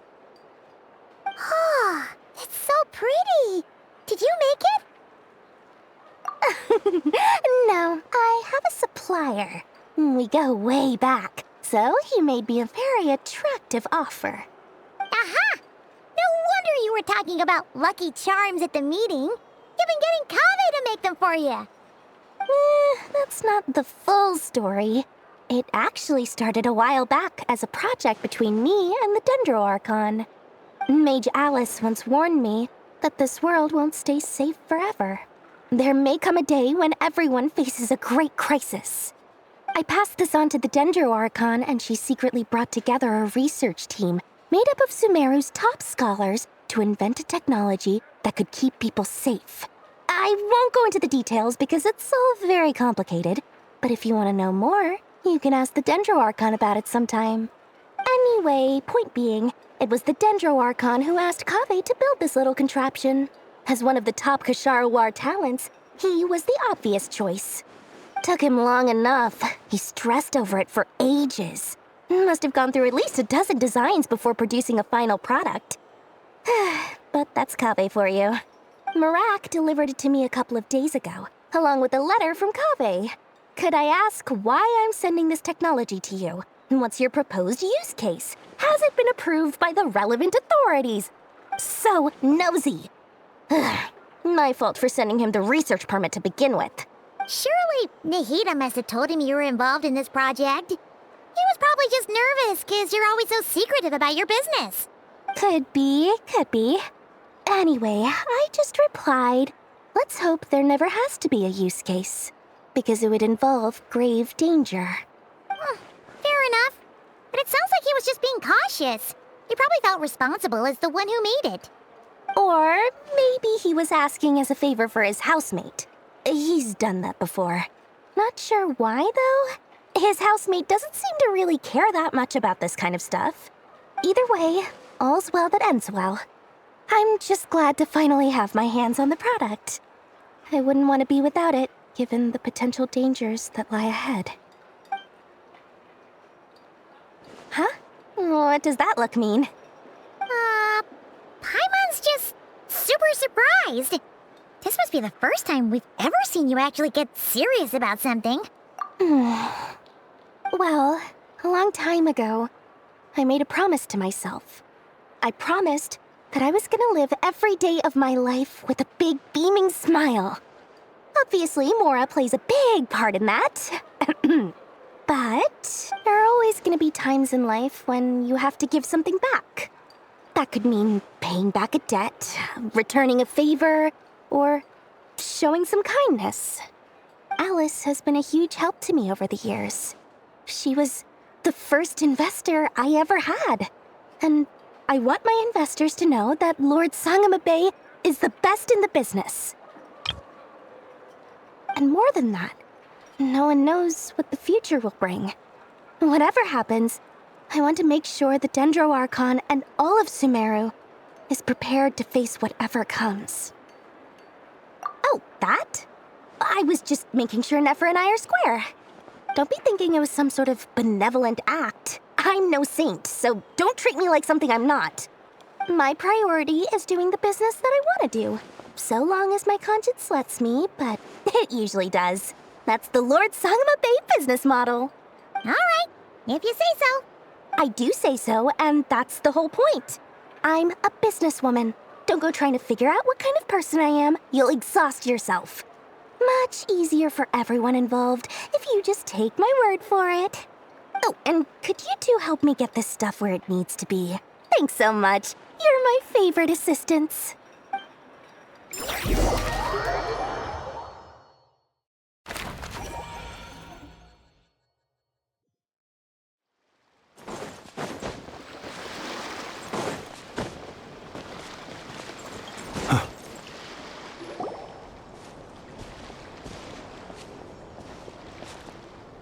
Traveler, Paimon, it's good to see you. Everything going smoothly over here? Sort of. As you're probably aware, Varka, Durin, and I captured some abyssal creatures from the Wild Hunt. Per the plan, we dissected and analyzed some samples of these creatures. The process went very smoothly. The findings, however, come with some troubling implications. What? You can actually dissect the Wild Hunt? That depends on your definition of Wild Hunt and dissection. Harmless, lifeless. These words are accurate descriptions. The Wild Hunt is an interesting phenomenon. In and of itself, it doesn't seem to possess anything akin to a human personality. But taken as a collective, the medium through which the Wild Hunt is summoned does appear to have a soul. Master griped a lot about the wise Horoptetyr, and seemed somewhat fascinated with the Faust Elegy. But she barely mentioned Rerir at all. I don't think that was because of his lower social standing, though. Anyway, it's a pity. I should like to hear her thoughts on the nature of the lifeform he has become today. It's a strange mix. The furious energy of an abyssal being channeled through a fractured physical existence. A consequence of being torn apart by an unknown power. Perhaps the only explanation for his survival in this state is that he sacrificed a degree of individuality in exchange for a continued existence. Oh, sorry. Once I get talking about interesting research, I have a tendency to go on indefinitely. Back to our research findings. Essentially, they confirm my hypothesis. Rerir's corpse is completely contaminated by the Abyss, and the effects are irreversible. You could think of this as Rerir in mutated form. But in my view, even that would be inaccurate. In reality, his whole being has been consumed by the Abyss. In other words, he is now nothing more than a manifestation of abyssal power. Unfortunately, at present, we have no means of completely eradicating abyssal power. Hence, we cannot fundamentally destroy the Rerir of Solnari either. Oh, that's terrible news! So, that's it? We can't defeat him? Not even if we get the power of the Three Moons? Miss Columbina's situation is a difficult one. She can never achieve wholeness when the world does not accept her presence. It's as if her creator banished her to a place she can never be accepted. It means she spends most of her energy just on her own survival. Given the circumstances, it's only natural to despair. But we must see this plan through to the end. Time to kick off the backup plan. Oh, Paimon almost forgot! This is for you. Duri asked us to bring it. Ah, how wonderful. Well, thank you for making the trip. Durin and I will be heading off shortly. I'm sorry I won't be there to protect you in person this time. Please be careful. All right then. Stay safe.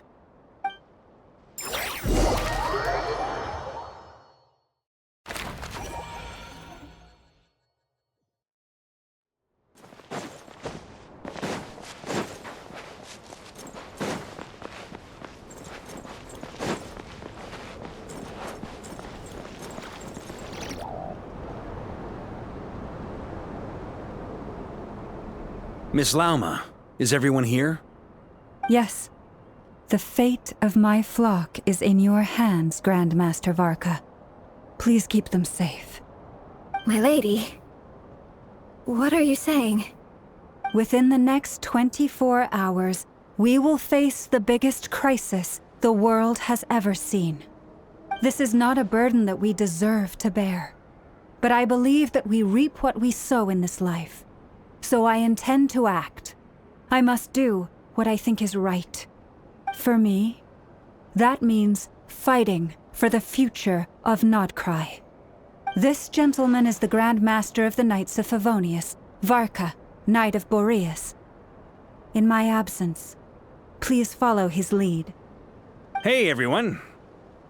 Guess I should introduce myself.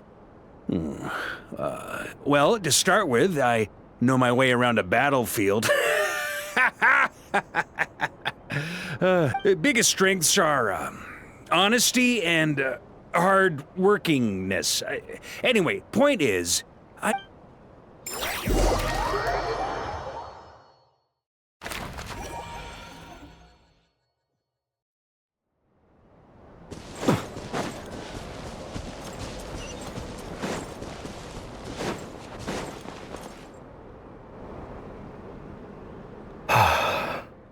Something on your mind? Miss Columbina, was it? I believe that's how the others addressed you. That's right. Names are funny things. Have you always been called Dainsleif? Yes. I take it your own name has a more complicated history. I have a different relationship with names than other people. To be honest, I'm not even sure that Columbina is my name. At least, not in the same way that Dainsleif is yours. But it's what everyone calls me, and I go along with it. A lot of my life has been that way. I get so used to things that I forget to question why they are so. I never used to think much about where names come from, or what they mean to people. Maybe something's wrong with me. You're different from other people. I sensed it the first time we met. You're more perceptive than most. I'm sure your long life and rich range of experience explains that. Do you ever find yourself missing Conria, Mr. Dainsleif? Difficult to answer. I have dreamed of the past many, many times. Sometimes I'm fighting tooth and nail. Other times I'm lying on the ground, defeated. I don't recall any happy moments from that time. It has been too long. Is that because hatred survives longer than love and affection? That would not be for me to say. I make no excuses for the grudges I bear. But whatever the reason, I remember little that was beautiful or sentimental. Thank you for your help with the Rerir situation. Without your efforts, I never could have learned the hidden truth of his story. You're welcome. I know he's your friend. Friend? He betrayed me. And I never really understood what he was going through in life. Some friendship, that is. Okay. So, do you plan to fight him with us? You see, you're torn. Now you know what really happened. You see the things he's done in a new light. I need some time. Of course. I completely understand. Anyone else in your position would feel conflicted too. Actually, I went through something similar myself recently. Something happened that changed my perspective on a situation. A situation I took for granted at the time, but now I feel very grateful for it. You mean the Harbingers who still support you, even though you've left the Fatui? Yes. I always thought they were only helping me because Harbingers are forced to work together. But then I abandoned them. A warrant was even put out for my arrest. And even now, they still support me. Which means I was wrong about them all along. Clearly, they view you as a friend. I feel a little guilty now. I regret not seeing her help for what it was, and not treasuring it. I see the guilt that you're feeling now, because I feel it too. Hopefully, talking about it will do us both some good. Have you noticed that the Traveler and Paimon are over there? I think they've been listening. Huh. Shall we say hello? Sure. Hello. Ah! They caught us!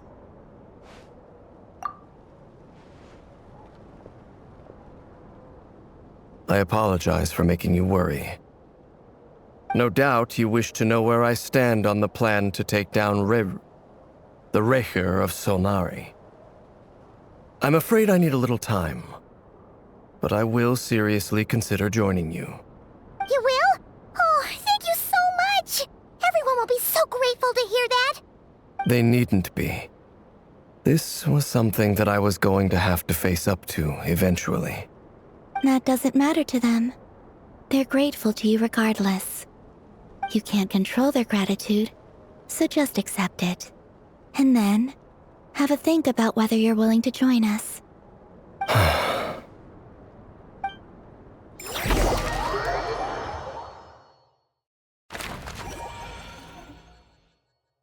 It's nearly showtime!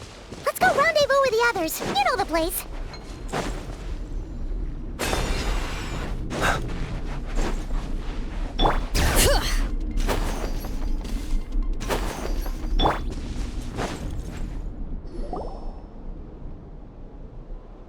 Ah, you're earlier than I expected. Hey, Flins! Been waiting here long? Not too long. I came a little early so I'd have some time to think. Are you nervous about the battle? Quite the opposite. I'm reminiscing on my past battles. When I was awakened by the Ratniki, I had not touched a weapon in many years.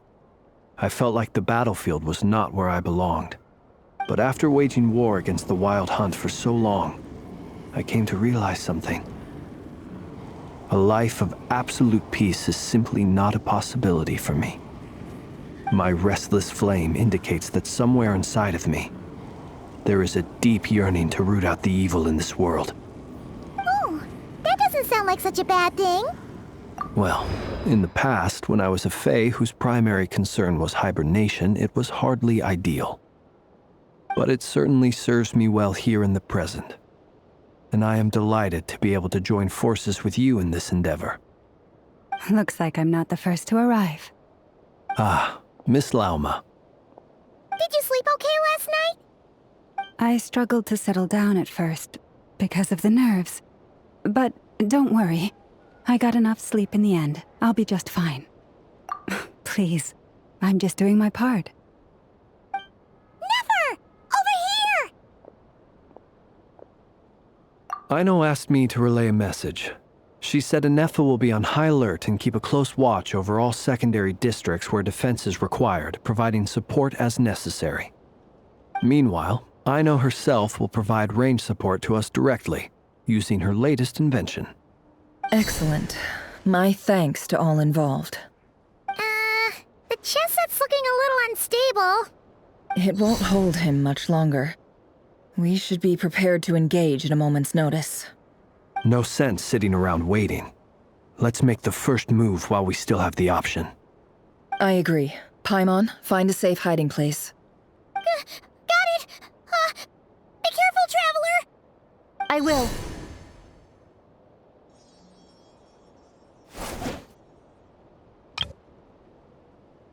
Everyone, take your positions as soon as the battle starts.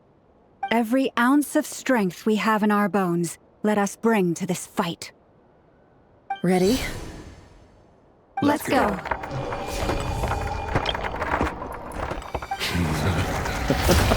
I've seen all your futile ploys before. You have become the authors of your own demise. I wouldn't be so sure about that. You are merely a moment of sport before I tear down the moon.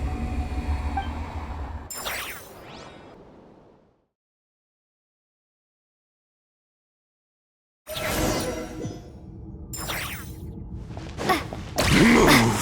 Stay on your toes. Yep, you too! Can't hide the truth. Futile!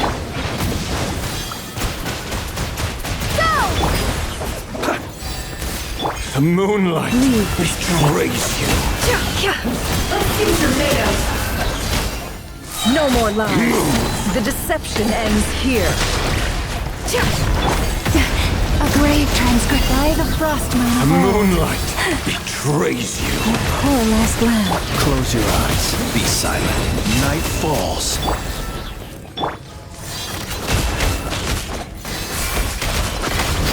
It all adds up.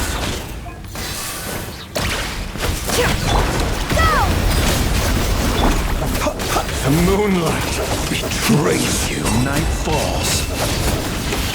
Leave this. Can't hide the truth. Pathetic. The mystery unravels. For the everlasting forest. Forest, protect. Go! No more lies. Can't hide the truth. Observe. Close your eyes. Night falls. It began with the moon, and so shall it end. The moon will protect you.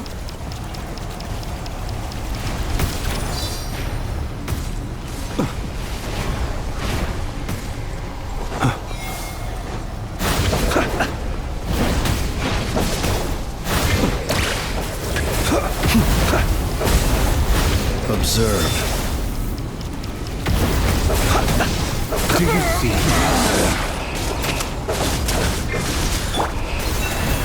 It all adds up.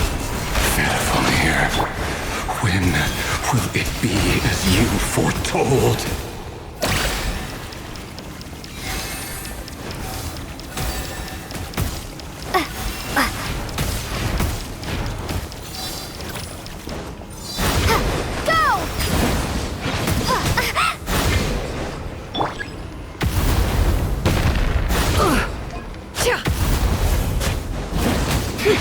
How unfortunate. Spirit is not welcome here. The night cometh. Observe. Close your eyes. Bombs away! Seek within. It all adds up. Forest, protect us with one heart. Steady now. Hunt him down! Observe. Be silent.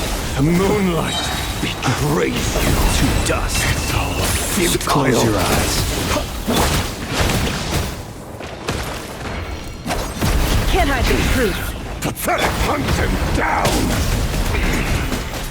It's all futile. Be silent. Observe. You poor lost lamb. Hunt him down! It all adds up. Pathetic! The mystery unravels. For the everlasting forest. The moonlight betrays silent. No more lies. It's all futile. Water jet!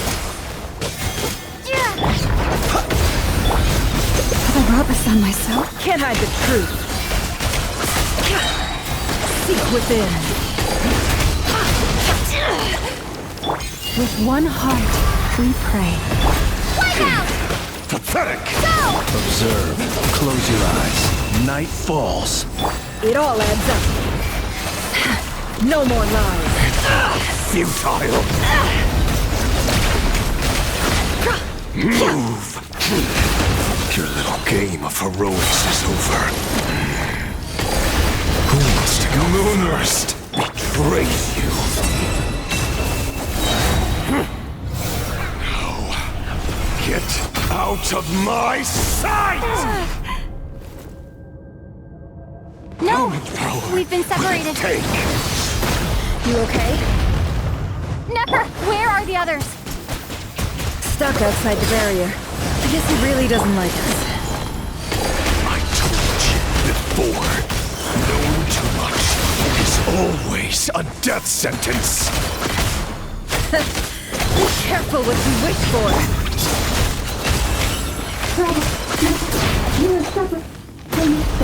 Lauma!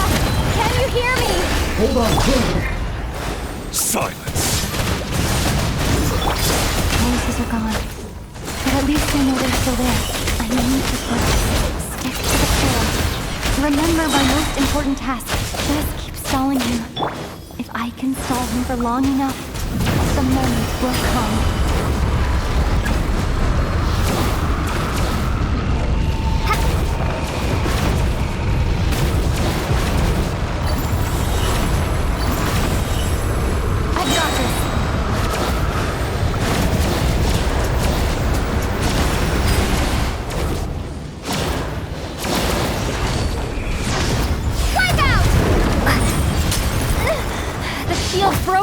I can't keep this up. Don't push your luck.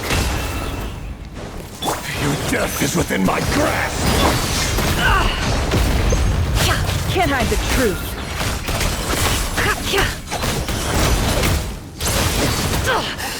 Run or to hide. The deception ends here.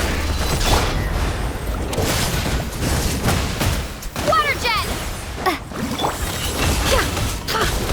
It all falls into place. No more lies.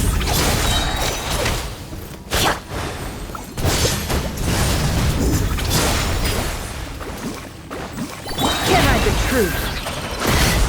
Bombs away! Seek within.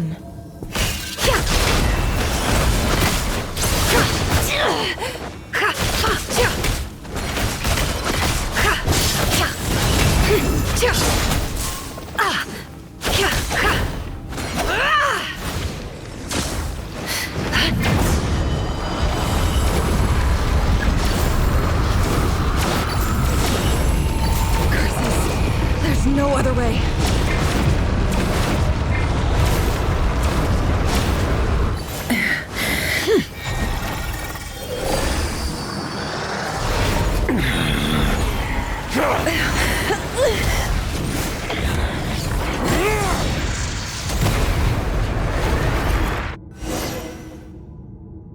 The only way to defeat Rerir is to borrow his own power. That means Columbina will have to disappear while you two bear the brunt of his attacks. You have to hold on. Find a way to keep him focused on killing the two of you.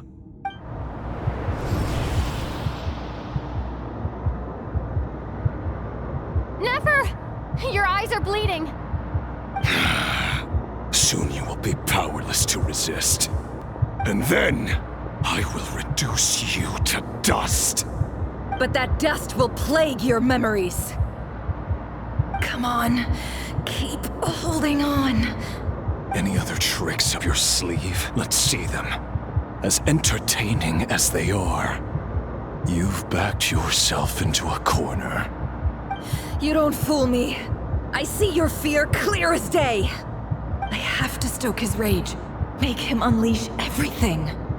You fear what you could never defeat. You fear the thought of never being able to save your beloved. You cannot win the fight against fate, Rerir. Is that what you think? Well, Now it's your turn to feel afraid!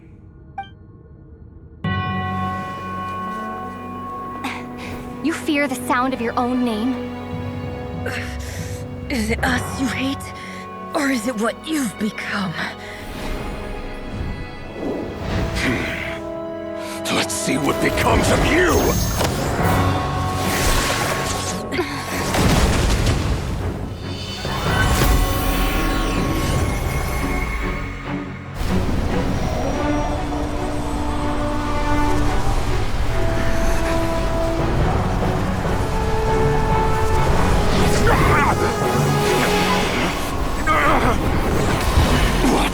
Happening? That power. I've seen it before.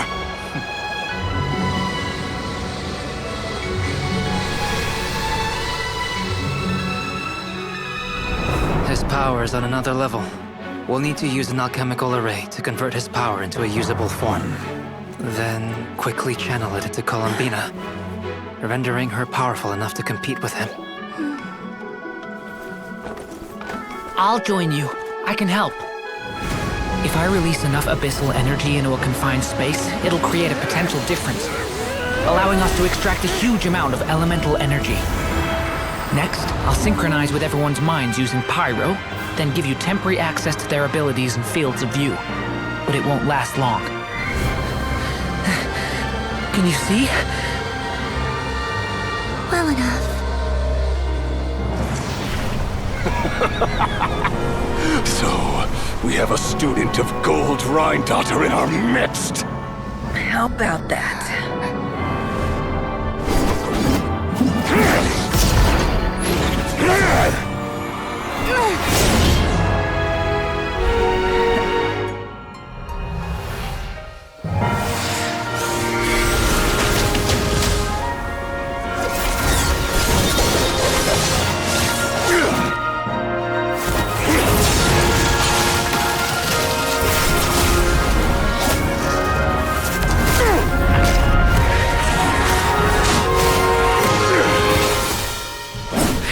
My own power against me? Just like how you stole Kuvaki. Look familiar?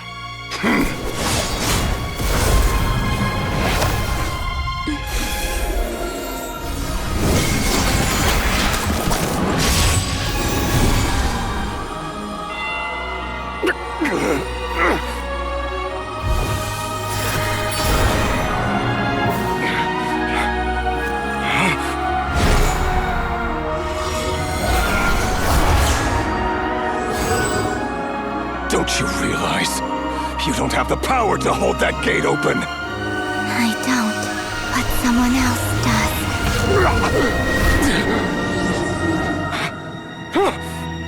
Goodbye, Rerir.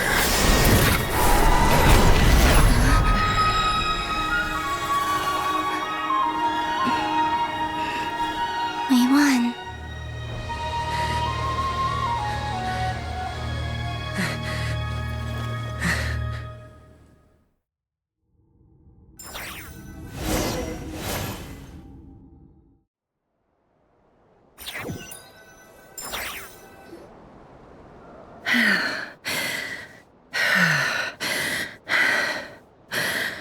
Nefer, how are your eyes? They're fine. Apart from the blindness, of course. It's not too late. Let me handle it.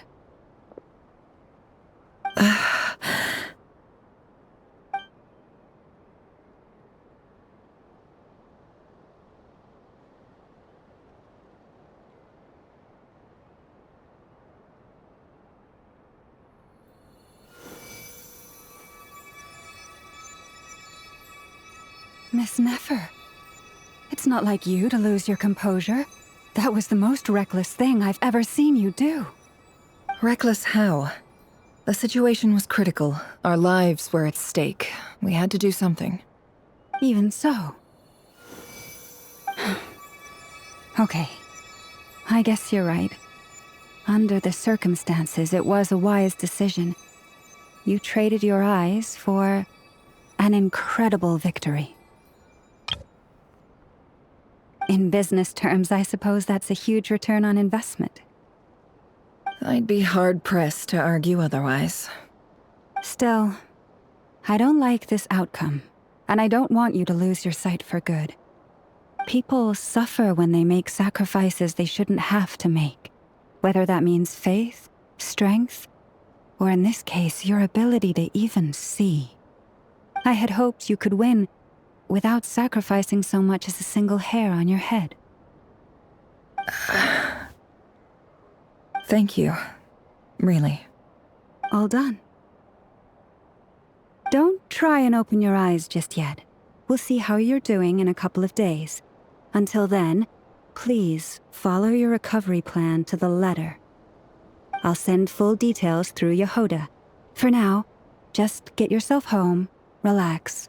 And my dear friends, we have fought bravely and achieved a spectacular victory. A dark cloud has been lifted from the skies of Nodcry. All in this land will be grateful for what you have done.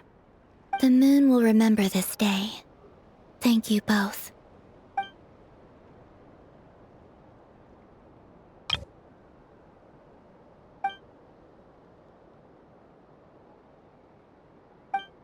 There's something I want to let you know. What is it?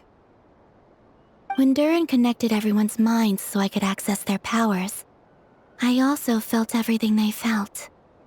And since Nefer's eyes were injured, my eyes are hurting now too. Hold on. Let me try. I only feel the pain. There's no actual damage. I just thought I should tell you. You're right. There's no damage. That's a relief. But I must say, I'm surprised to hear the Kutar share something like this with me. In the past, you never used to open up about yourself. Things are a little different now from how they were. I'm learning to share how I truly feel with my friends. Friends? You have no idea how glad I am to hear that.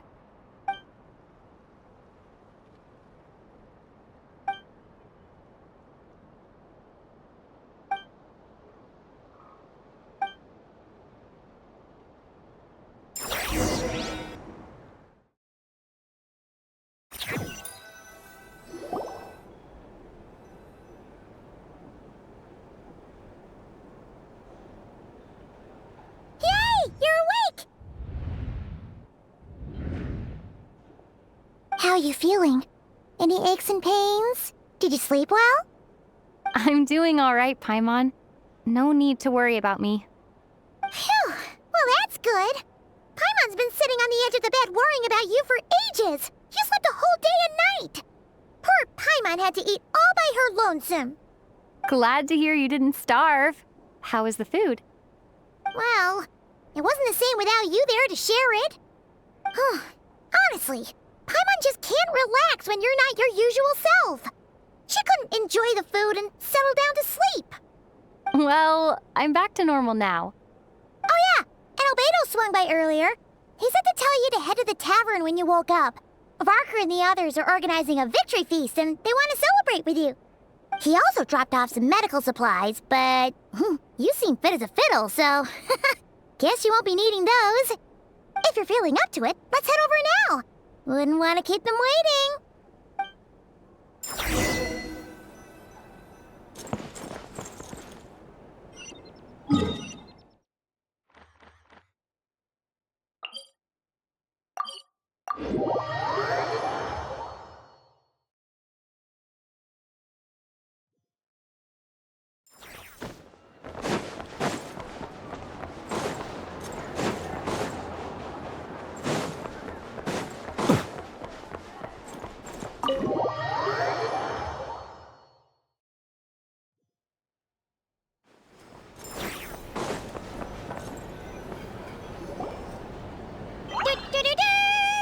We're here!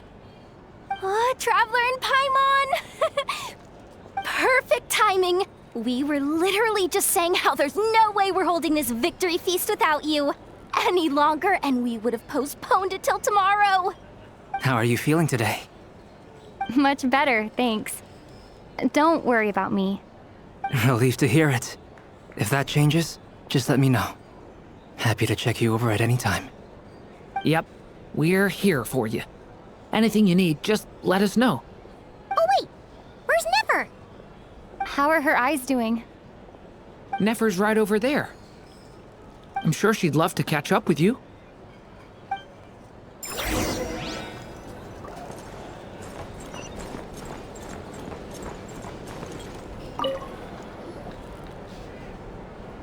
Nefer! Traveler, Paimon, are you recovering well? Turns out that moon chanter has some real talent after all. My eyes were mostly recovered after just a couple days' rest. I can actually open them again now. Yeah, but you gotta be careful. Lauma says not to strain your eyes while they're still healing. Yes, thank you. I'm well aware. Jahoda, could I borrow you for a moment? I could do with an extra pair of hands. Oh, sure. Coming. Did you hear that? I gotta go help Lauma for a second. You guys chat among yourselves. I'll grab us some drinks on the way back. Paimon, you still like 'em sweet? You bet! Make it extra sweet, because Paimon's earned it! Sure thing!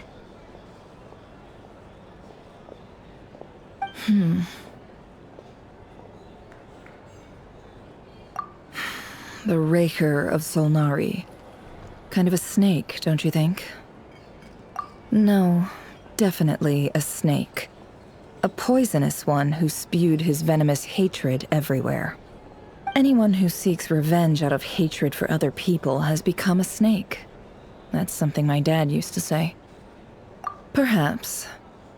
I'm sure it sounds like a very wise and open-hearted perspective to your ears.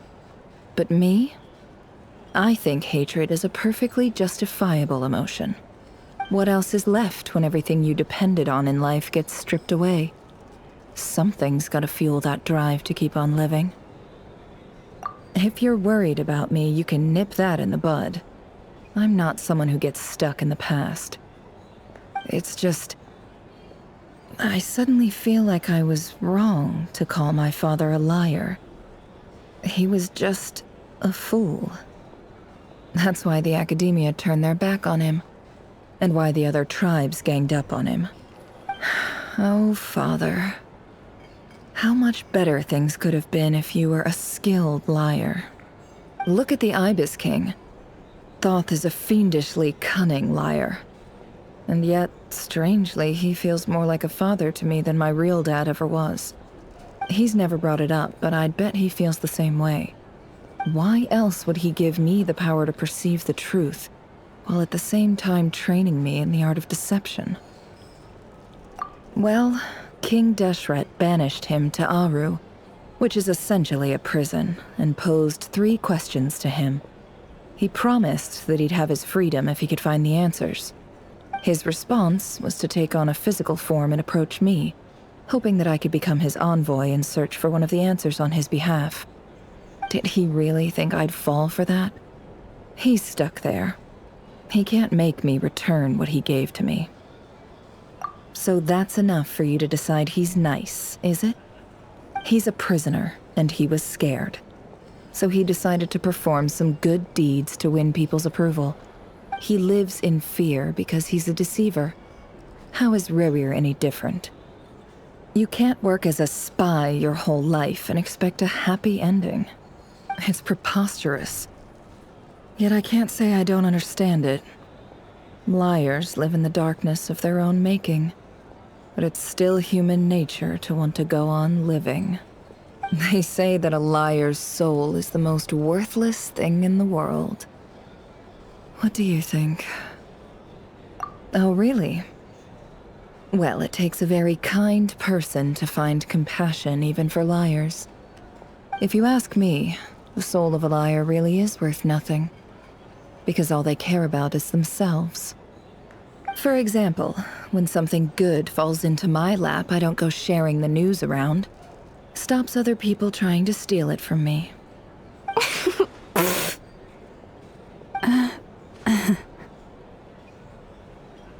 So be it. They have sharp ears. I can't keep anything from them. Oh, is that what it looks like? Well, you all know my past now. And I can't simply eliminate everyone who knows too much. So I guess I just have to put up with you. For the foreseeable future, at least. When you find yourself in a situation you can't control, the safest play is to keep calm and start monitoring everyone involved like a hawk. In the intelligence world, you need to have a sense of perspective and play your hand accordingly. If you understand what's at stake, please ensure my secret is safe with you. I trust you'll respect my wishes as a friend. But don't forget, I will also be watching you like a hawk. Very good. Oh wait! Now that the panic's over and we've all calmed down, Paimon suddenly remembered something. After all that build-up, our mystery ally never showed up even once!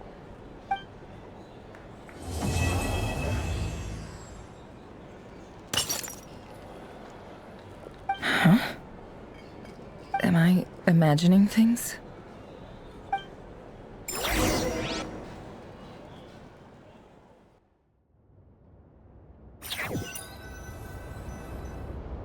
So, that close colleague who stayed behind with you? What's he been up to recently? Don't know, don't care. I get more normal human interaction from hanging out with Bosco too than him. Although, now you mention it, he hasn't bothered me in a while. I wonder if... If he's disappeared without a trace, it's the biggest gift he ever gave to the world.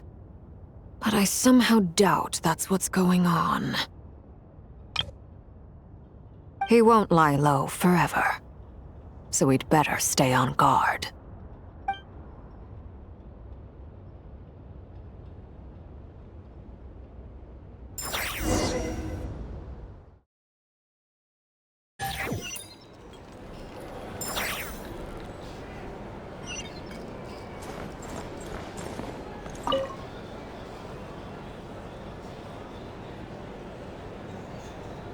Ah, Lord Sangama Bay.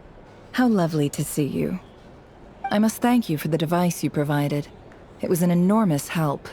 Would I be right in thinking that it was developed by the Academia? Why come and ask me when you clearly know already? I mostly came to thank you. That's more like it. A little gratitude goes a long way with Lord Sangama Bay. Play your cards right, and you might even stand a chance of becoming my long-term supplier. The chance to work with such a kind and charitable investor as yourself would be a great honor for the Curatorium. Huh? Charitable? Who said anything about charity? First I'm hearing about it. Let's see. The first plot of land you purchased in Nodcry, your desert interests, and... Stop! What do you think you're doing? Exposing my investment history! It's nothing to hide from. They're all perfectly legitimate investments. And some of the land you purchased was with the intent of building a sanctuary?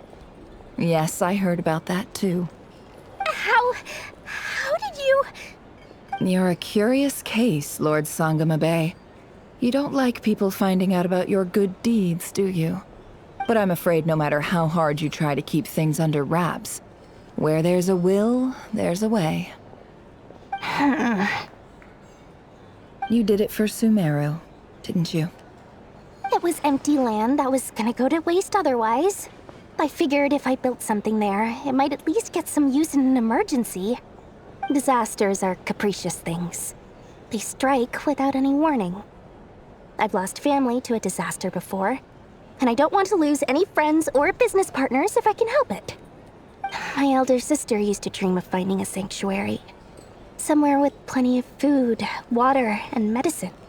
Where everyone could live happy lives. It was something I looked into, but after discussing things with the Dendro Archon, I decided on a more effective strategy. The tech people handled the tech, and Moneybags provided the Mora. It just made the most sense. It's a pity that so few people know the truth about you. Everyone says that you view everything in terms of Mora, and all you care about is growing your own wealth. So, what's the problem with that? Everyone wants to be rich. It's human nature. So yes, I love Mora, and it's nothing to be ashamed of. But surely you have dreams of your own, beyond just making Mora. You don't get it, do you? My dream is to invest in other people's dreams. And, you know, make a nice little slice for myself along the way. Just thinking about it makes me happy. That sweet, sweet sound of Mora. Thank you. For the device? And the pendant. Oh, that. I was just returning a favor. Don't worry about it. Seems like we've both been away from home for a very long time. Yeah. So long that I barely remember what my family even looked like. That would be your mother, father, and sister? Yeah, though it's been years since my sister passed away. It's not like I want to forget them, obviously, but memory can be even more ruthless than the most calculating business person. Beyond a certain point, if something isn't helping you, it just gets rid of it. My sister can't help me now. Slowly but surely, her face is fading from my mind's eye. It's become a vague impression. Not everything will fade. When loved ones pass away, the beautiful memories are the ones that last the longest. Yeah, that's true. If you ask me, that's the one silver lining in all of it. Well, that, plus, I'm sure that life is much better now than it was back then. Oh, absolutely. I have tons of Mora, a big beautiful house, business is booming, and I'm as happy as can be. You've got a lot going for you too. Boss of the Curatorium of Secrets? I'm sure there's plenty of Mora to be made in that line of work. I appreciate the vote of confidence.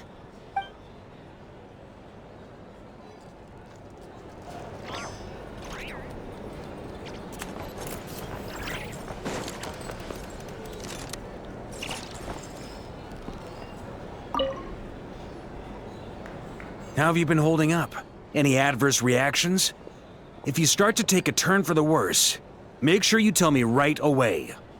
You don't need to worry about me, Grandmaster. I'm fine. I mean, I barely did anything, so... What? You're too humble, young man. You played an indispensable role in the battle for Nodcry. We can't thank you enough for your support. Sometimes, when people praise you, it's because you deserve it. The best thing is to accept it calmly and with grace. It's important to learn how to respond to words of admiration. Let's do a quick demonstration. Albedo, that was an incredible feat of alchemy. The pressure was on, but you worked flawlessly at lightning speed to get the job done. Thank you. I can't take all the credit, though. Durin played a big part in forming the alchemical array. See? Did you catch that? A masterclass in how to take a compliment. Okay, yeah. I did work pretty hard to help prepare for the battle. No point denying that. Hey, you guys! Hey, look who's bounced back. Looking good, traveler. Seems like you've recovered. You won't need to take any more medication. Can I get you a drink? Huh? You know how to order at a bar now? You've sure learned a lot recently. Handling a drinks order is ridiculously simple compared to alchemy. Don't worry, I'll blend into society yet. Paimon believes it. You're clearly a fast learner, just like your brother. To be totally honest, though, Paimon didn't quite follow all the details when you first explained the plan to us. Don't worry, that's completely understandable. Unless you're a student of alchemy, it's hard to grasp the principle and how the process works. To put it in the simplest terms, we saw how our enemy stole the power of Kuvaki. And that gave us the idea of stealing his power to turn it against him. When facing an enemy you have no hope of defeating, it's best not to engage them in battle. So, Instead of looking for a way to overpower him, we decided to help Columbina get strong enough to at least stand up to him in a fight. For this to work, we had to analyze his modes of attack, confirm who his main target was, and make sure that he wouldn't go beyond the range of the alchemical array. For added security, we prepared a total of 4 arrays. But to mitigate the impact of the battle, we identified one location in particular as the ideal spot, which is where the confrontation took place. The alchemical array absorbed his abyssal power. Then Durin processed it to render it usable by Columbina. That power enabled her to do what would otherwise have been nigh on impossible. What surprised me was that Dainsleif actually agreed to join us. Given his history with Rerir, he had every right to sit this one out. But we're extremely grateful for the decision he made. It must have been a painful choice to make. But I'm sure that making a decision was far better for him than staying in limbo. Absolutely. He was torn between 2 paths, but in the end, he made his choice and stuck to it resolutely. He doesn't strike me as the sort of person who'd stay trapped in limbo for long. Anyway, however you cut it, everyone gave a stellar performance.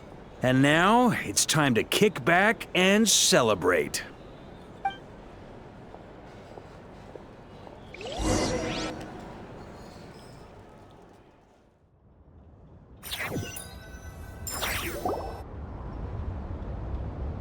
That's the only reason you're here.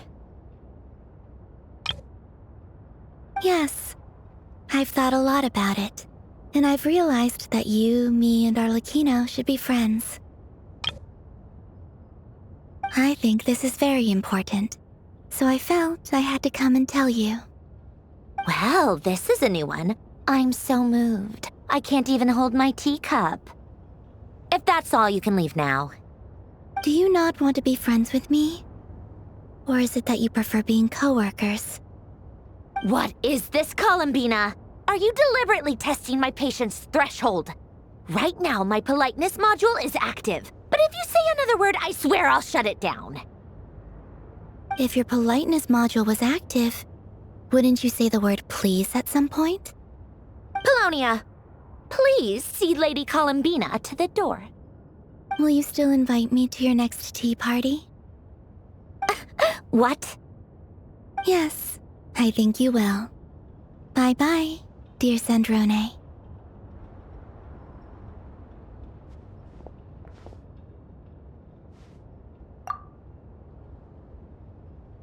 Last time, the Wild Hunt escorted you out. Would you rather I handled it myself this time? We just wanted to, see how you were doing now that it's all over. Why? Out of concern for my safety? I hope you didn't seriously think that the Rerir of Sholnari would be able to lay so much as a finger upon me, given how prepared I was. Mostly because you kind of helped us out, so we just wanted to check you were okay. Looks like all your robots are fixed, huh? Oh, don't you worry about that. Tea time is already a write-off. The visitor before you managed to kill my appetite. If you're in the mood for tea, go ahead and help yourself. Otherwise, it's going to waste. My coasters are still missing in action, though. Use this notebook instead. Whoa! Pretty hefty notebook. Look at all those calculations. You can ignore those. They're just dumb scribblings. I doodle and write in my free time.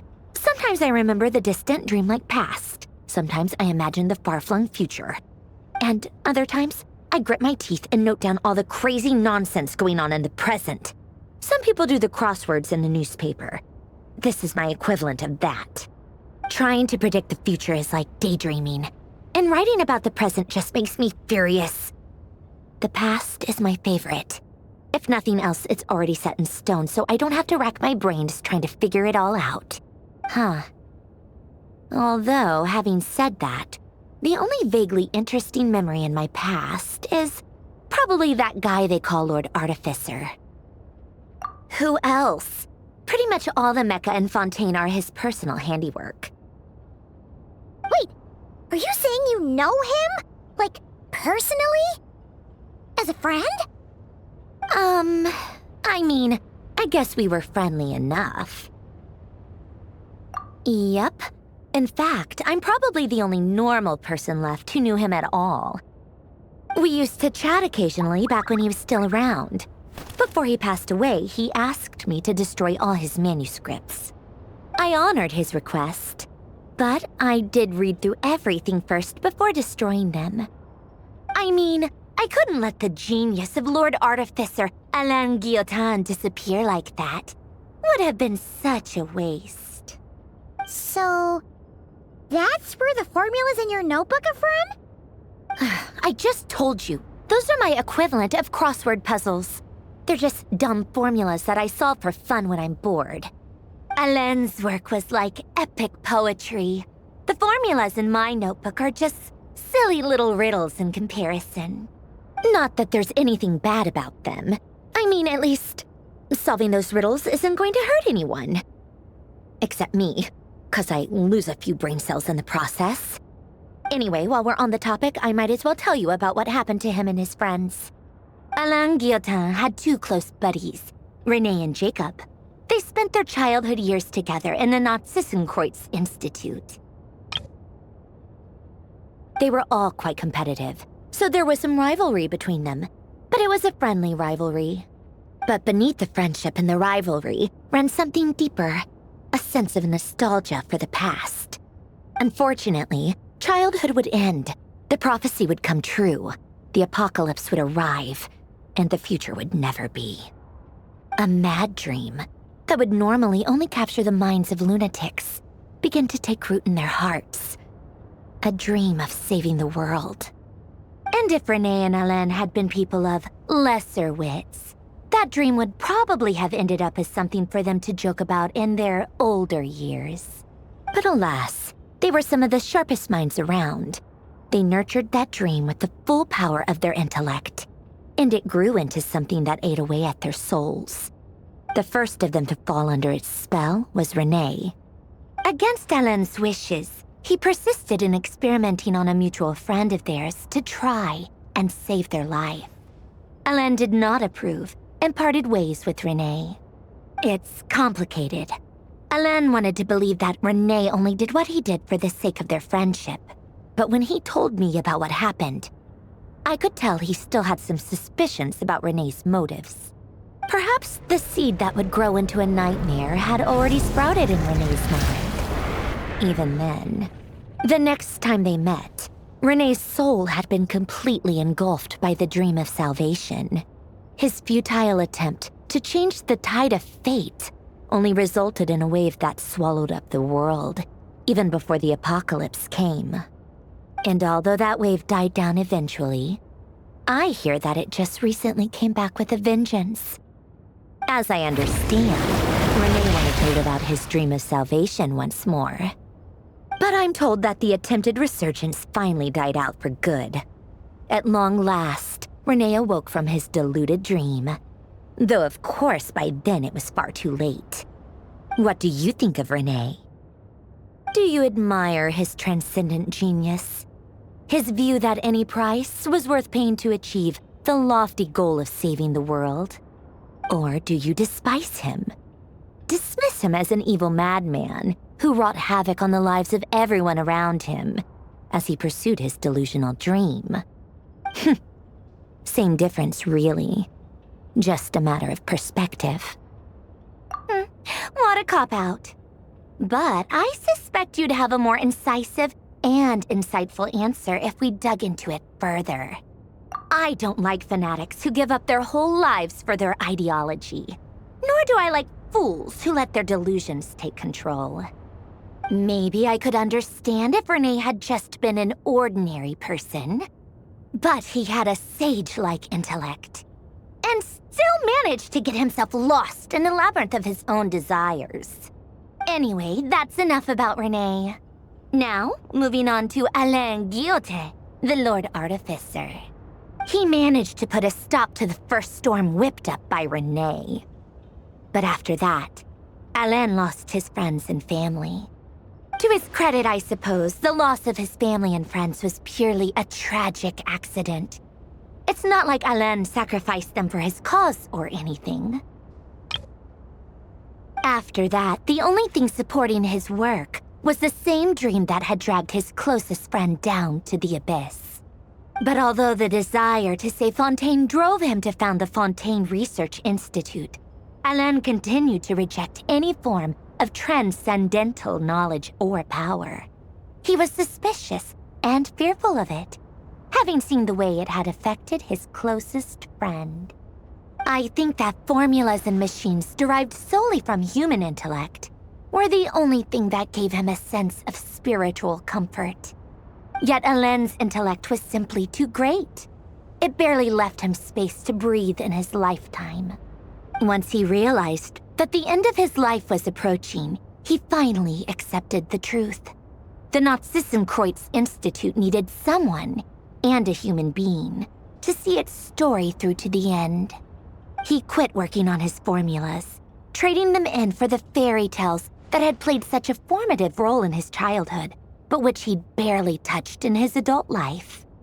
He told me that the director of the Narzissenkreuz Institute used to read those fairy tales to the children as bedtime stories. Apparently, they worked wonders at sending kids off to sleep. I think that all he wanted at that time in his life was to be able to sleep deeply without being plagued by depression. By that point, nothing else really mattered. At the very end, he laid down to rest in the ruins of the former Narzissenkreuz Institute orphanage, while the Fontaine Research Institute he had founded continued tirelessly with its work. Many years after that, tensions over competing dreams would once again cause a rift, this time between members of the Fontaine Research Institute. But the actions of those fools had nothing at all to do with Alain. And that is the story of two people from the Narzissenkreuz Institute who both wanted to save the world. One went all in on his fantasy of salvation without ever looking back, and ended up calmly sinking to the bottom of the deepest sea. The other sought desperately to burn bright in his life, even though he wasn't sure where he was going. I do sometimes wonder, why is it that people like them have such grand hopes of saving the world? Even the grandest tree starts as a tiny seed. So perhaps, for each of them, their mission to save the world began with a very simple desire: to save themselves. They were young children with friends and family who mattered to them, desires to explore the meaning of life, ambitions to have a successful career. They didn't want to see all of that taken away in one fell swoop.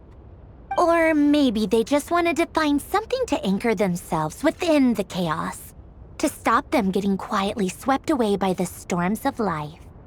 But instead, the search for their own salvation took them down the rocky road laid out by fate. Do you think the desire to save oneself is enough of a justification to try and save the world? Sensible answer. Glad to know you've got your head screwed on straight. Alain would disagree, though. I asked him the same question back when he was in his prime, putting all of his energy into his work. Yes, it's enough. No elaboration, just a quick, short answer before getting right back to his work. He was always that way. All right, tea time's over.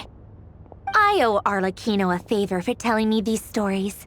I'll have to bring a whole sack of gifts the next time I visit the House of the Hearth. I'm gonna go tinker with Polonia now. You guys can do whatever you want, as long as it doesn't involve interrupting me. Polonia, exit hibernation mode. Begin diagnostics.